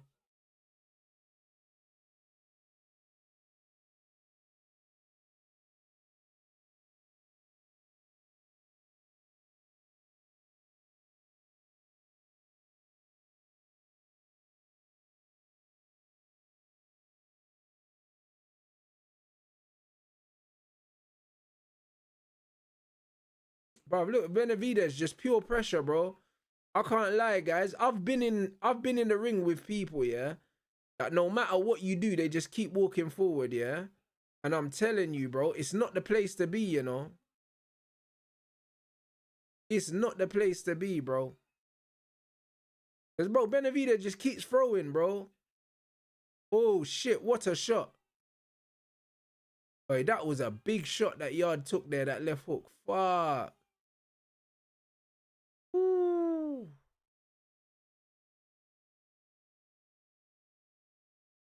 Oh, bro. That was a big left hook, you know. Fuck me. I heard that. You, man, heard that. Fuck.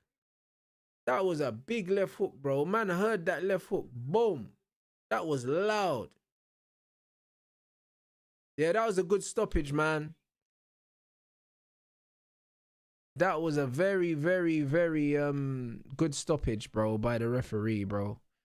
Fuck, you know, Yarde's nose is broke. You know what I'm saying? Fuck.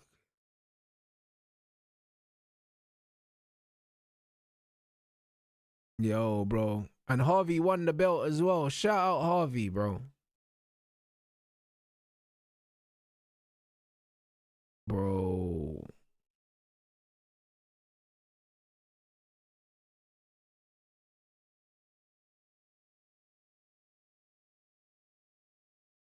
Yeah, bro. Absolutely battered, man.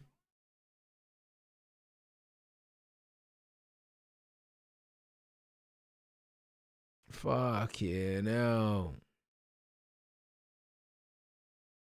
Bro, that left hook was fucking, oh, mate.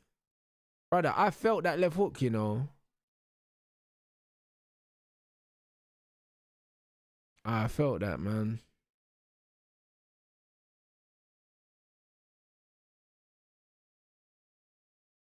Jesus, man. Brother, what? That left hook was nasty, you know, bro. Like, brother, I felt that left hook. Like, I actually felt it. Nasty, bro. Yeah, man, I can't lie, that wasn't a great performance from Yarde, bro. Not at all, bro. I'll be honest. You know what it is, yeah? Like, I sympathize, innit? I sympathize for the simple fact that it's one of them ones where, bro, like, from somebody that, bro, like, man's been in the ring with pressure fighters, yeah, that just keep walking forward no matter what you throw at them, yeah? And it's not easy, bro. I swear down, yeah, it's extremely taxing, it's extremely taxing on the gas tank, and also mentally, bro, it kills you, blood. If you've ever been in a ring with somebody, yeah, that you hit, yeah, and they just keep walking forward, it's fucking, bro, it's demoralizing, bro. I swear down. Do you know what I'm saying? It's proper demoralizing. I thought that, bro, listen, I thought that, of course, I thought that Yarde could win, yeah, but I didn't think he would win. But you know what I'm saying? But I thought he could win. But in order for him to win, yeah, like, you have to, you see someone like Benavidez, you got to crack them early, bro. Do you know what I'm saying? You got to get their respect early, bro. Because the only way to really survive against a pressure fighter like him, yeah, is by making man respect your power early. You have to hit him with something to make him think twice about walking forward. Do you know what I mean? Anthony Yarde didn't do that. Like, a lot of the shots were just tap, tap, tap, tap, but he wasn't really, like, sitting down on the shots, like. Do you know what I'm saying? Pressure fighters are so difficult to fight against, bro. They are. Like, they're the worst fighters to fight against, bro, because it's like, in order to beat a pressure fighter, your cardio has to be on point, innit? Because you're moving for the whole fight. You're just moving for the whole fight, bro. Even when you don't want to move, you're moving. Even when you don't want to punch, you're punching. Like, they make you fight at their rhythm, innit? Do you know what I'm saying? They make you fight at their rhythm. It's horrible, bro. It's actually horrible.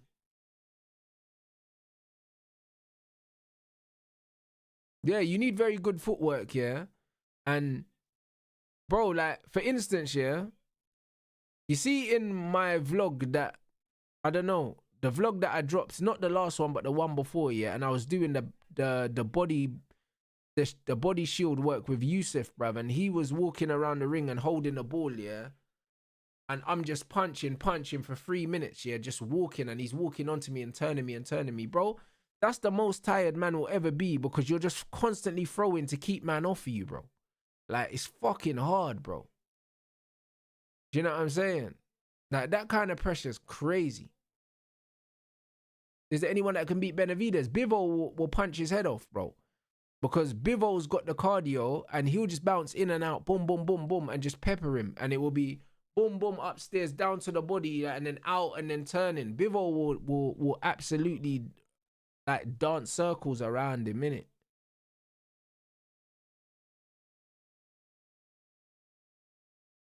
You know what I'm saying? He'll dance circles around him, bro.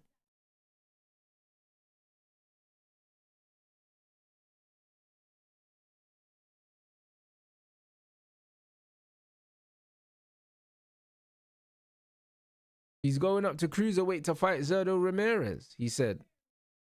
What? Broski. That's a good fight, man.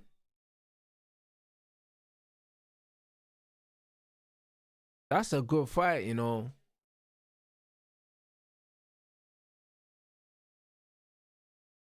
Fairs. That's a good fight. But Bivol will kill him still. I big up the Mitchell bros. You know what it is, yeah? You know what it is, yeah, bro? Like, I say it all the time, yeah. But bro, boxing, yeah, a lot of the time, it's not just about how good you are at boxing, it's about game plans, innit? And styles really do make fights, innit? And when you know, yeah, that you're fighting a pressure fighter like Benavidez, yeah, it's super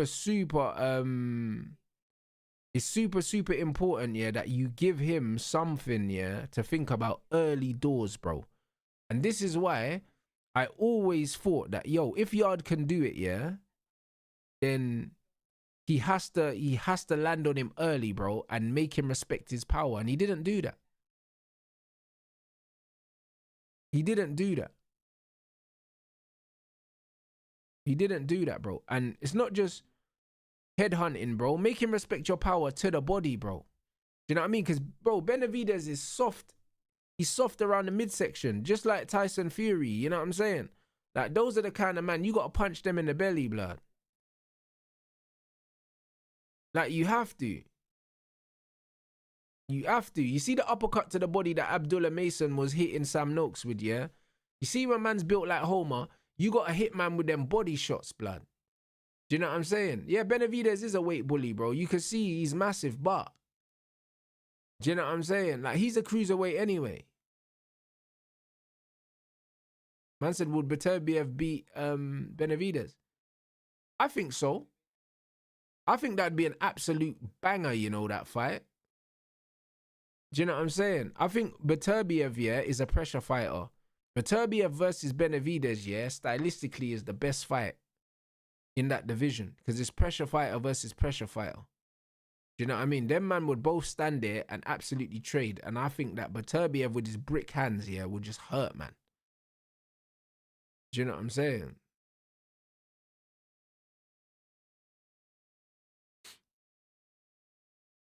So yeah, it's crazy, bro. Even though Beterbiev is 42, bro, man ain't even really seen Beterbiev hurt like that, bro. I'll be honest. Man just not seen him hurt like that. And the thing is, yeah, it's like, would Benavidez, yeah, and this is obviously, I'm not saying that he wouldn't, but would he have the confidence, yeah, to walk Beterbiev down, yeah, the way he walks other people down? I don't think you walk Beterbiev down like that, because Beterbiev, yeah, has scary power, bro. Do you know what I'm saying? Like, I don't think you walk down Beterbiev like that. Do you know? I just don't think you do. And Beterbiev's got a very, very underrated jab as well. Do you know what I'm saying? A very underrated jab, very underrated distance control. He's got good feet as well, bro. Like, he turns his opponent, and if you make a mistake, he will fucking make you play, Beterbiev.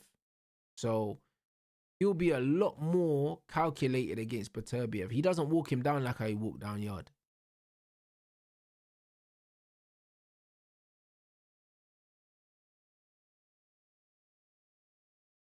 You know what I'm saying? A big up Sports Genius, man.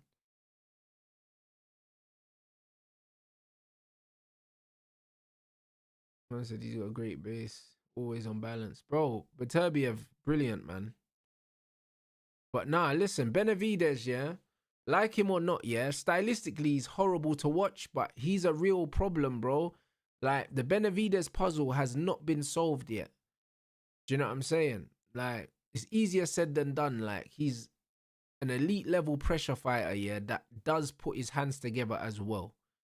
Do you know what I'm saying? Like, he's got very good hand speed, bro. Very good. Like, he plods forward, but, bro, when he lets his hands go, it's bam, bam, bam, bam, bam, bam. Like, he's throwing 3s and 4s and 5s. Like, it's a horrible style to fight against. And especially when you're smaller than him as well. Like, bro, it's a horrible style, bro. Like, it's hard enough fighting people that fight like Benavidez when they're smaller than you, bro. Do you know what I'm saying? Like, even when they're smaller than you and you've got the reach advantage, yeah, fighting against someone like him's horrible. It's horrible. Yeah, I think Bivol's style is the antidote for how Benavidez fights, bro. Because Benavidez is a pressure fighter like Beterbiev, but Beterbiev's got more power and he's got better feet. But Benavidez doesn't probably, I mean, Beterbiev doesn't have the punch output of Benavidez. Do you know what I'm saying? So, it's interesting.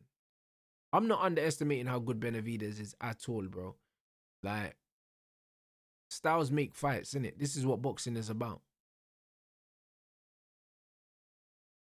Boxing is all about styles and putting up certain styles. When you looked at Anthony Yarde's style, you knew he wasn't going to have the gas tank, yeah, to box and keep turning Benavidez, yeah, and beat him for 12 rounds. So his biggest chance was always to try and hit him with something early, yeah, and maybe buzz him.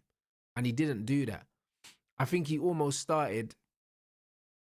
The second round was his best round, but after the second round, he has to really turn the heat up, and he didn't. He didn't turn up the heat, man. Bivol will definitely work his body more.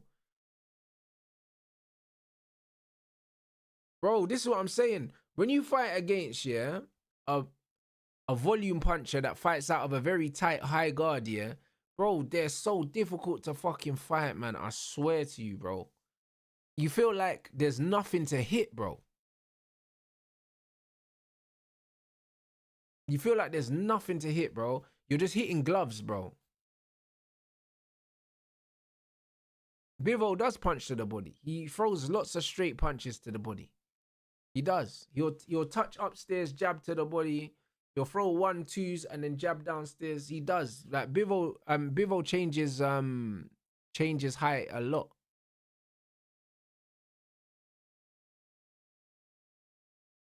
He does. His level changing is very good.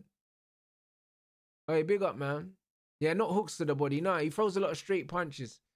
You know what I'm saying? It's that Soviet pendulum style.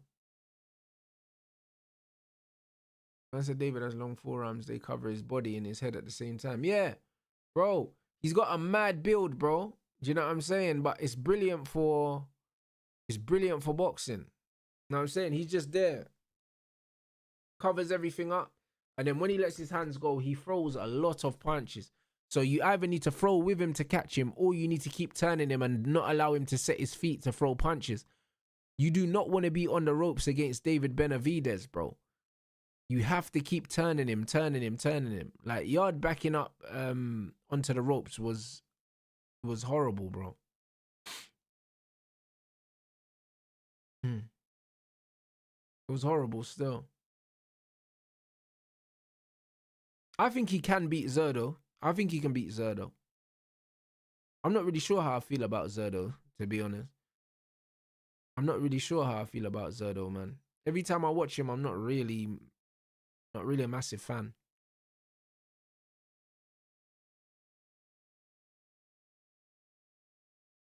Man said Canelo knows he will lose to Benavidez. Bro, 100%, bro. Like, brother, it's one of them ones, yeah. You know what it is?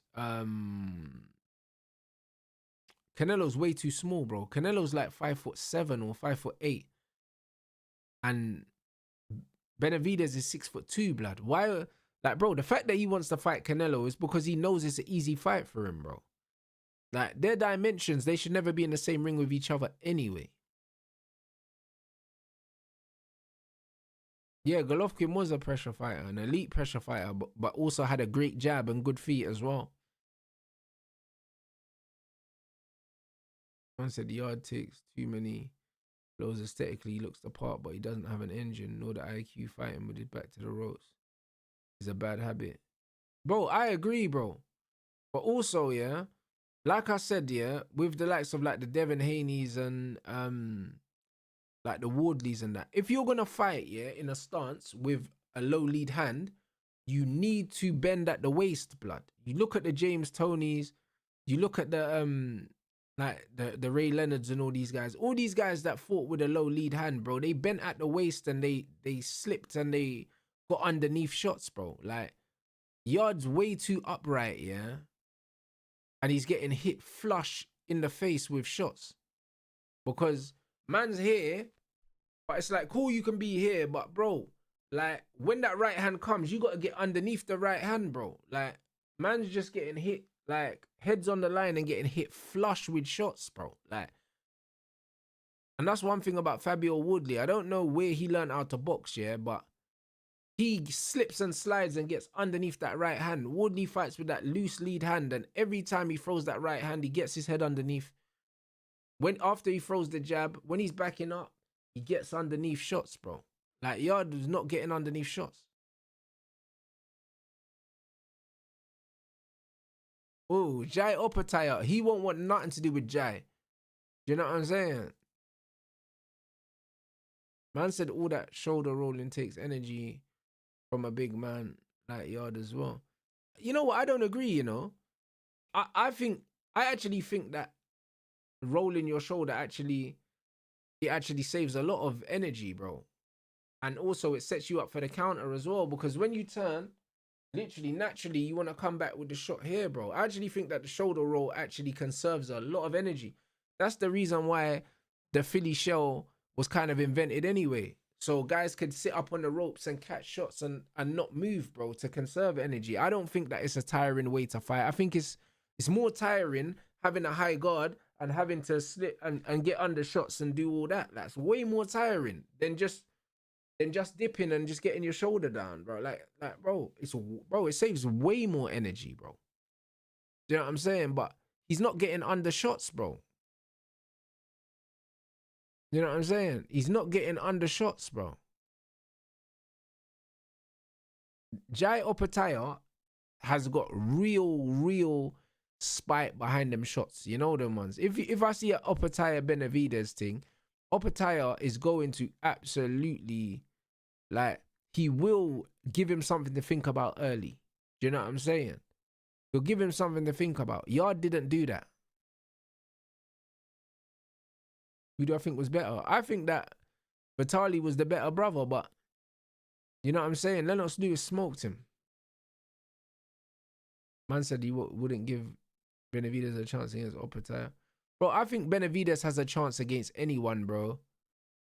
Do you know what I'm saying? I think he has a chance against anyone just because of his output, bro. Like, I've not seen a guy his size, yeah, throw as many punches as him in a long time, bro. Like, his output's ridiculous, bro. Do you know what I'm saying? Like, his output is actually ridiculous. And anyone that can throw that much, yeah, they're in with a chance of beating anyone, bro, because pressure is a real thing, you know. Pressure's a real thing. His hand speed is very impressive. The one thing I would say, yeah, about Jai, yeah, Jai's got very good footwork. I think the only way to beat someone like Benavidez is footwork. Beterbiev's got very good footwork. Bivol's got very good footwork. I don't believe you can stand in front of Benavidez and beat him. This is why Benavidez beats Canelo, and he beats him comfortably. Because Canelo's feet are slow, bruv. So Canelo would just be standing there and trading with Benavidez, and he would get overwhelmed. Do you know what I'm saying? So the only way to beat fighters like Benavidez that plod forward and throw loads of punches is turning them. Go and watch Bud Crawford's fight with Benavidez's brother, and you'll see exactly how to beat him. Like, Bud literally fought on the back foot against Benavidez's brother and just absolutely took him apart surgically for 12 rounds and knocked him out in the 12th. But he kept turning him, hitting him with counter punches. That's the only way to beat these guys. You have to use your feet, bro. You have to use your feet. You can't beat them any other way, bro. Like, the perfect kind of fighter, like that, you fight like Devin Haney to beat these guys. Yeah. Yeah, Yarde is in a tough division. He's in a division with killers, bro. The thing is, Kovalev retired, and then you end up with Bivol and Beterbiev. It's long, bruv. You know what I mean? It's never too late to start boxing, bro. It's never too late to start boxing. See, Abdullah Mason saying now he should have listened to his corner more. It would have made the fight easier. Brother, we've been saying that. Yeah, he was fighting his fight. You was fighting Sam Noakes' fight, and you still beat him at his fight. But if you fought your fight, you would have smoked him. I said, how long does it take me to learn new things in boxing? To be honest, I learn things really, really quickly, bruv, in boxing. Do you know what I'm saying? But I think it just comes down to understanding, bro. But I feel like I'm a fast learner. Like, you know what I'm saying? My coach seems to think so. And when I look at like my old footage, like my old vlogs from when I started boxing last October in the first gym, and when I look at me now, I can see a big difference. I can see a very big difference. Like, if you look at my first boxing vlog from last October, when I went back to the gym, and then you look at me now, like the progression is massive, like in the year that I've been doing it.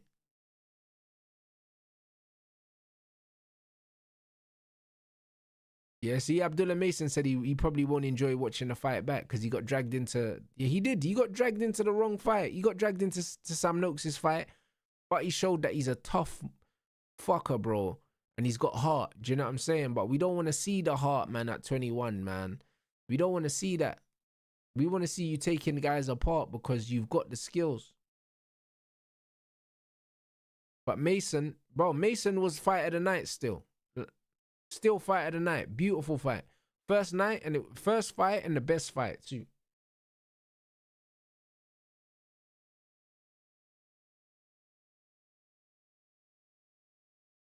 Incredible, man. Great fight, man. Alright, big up everyone inside as well, bro. Like, over 400 likes. You know what I mean? And bro, we nearly got as many people in here as likes on the chat. Absolutely. Listen, man's mad grateful for that, people. You know what I'm saying? But yeah, man. Man's gonna call it a night now, people. It's 3:30 a.m. You know what I'm saying? In London, bruv. So I'm about to go sleep, people. You know what I'm saying? But yeah, man, I appreciate everyone, man. Do I give Jake Paul a chance against Anthony Joshua? No, absolutely not. He's getting knocked out cold, mate. You know what I mean? And I'm gonna be there, bro. We're smoking that Jake Paul pack, blood. I'm telling you, bro. Where's my cigar? I'm gonna need to get a cigar out for that. You know what I'm saying, bro? I can't lie. You man are gonna see the blue flame, blood. I'm telling you, when Jake Paul gets put in a fucking spliff. You know what I'm saying? Yeah, bro. Yeah, I'll be gaming tomorrow at some point. You know what I'm saying? I'll be gaming tomorrow at some point, people. Do you know what I mean? But we'll be back here for the North London derby, man. So once again, big up everyone for supporting the stream. And yeah.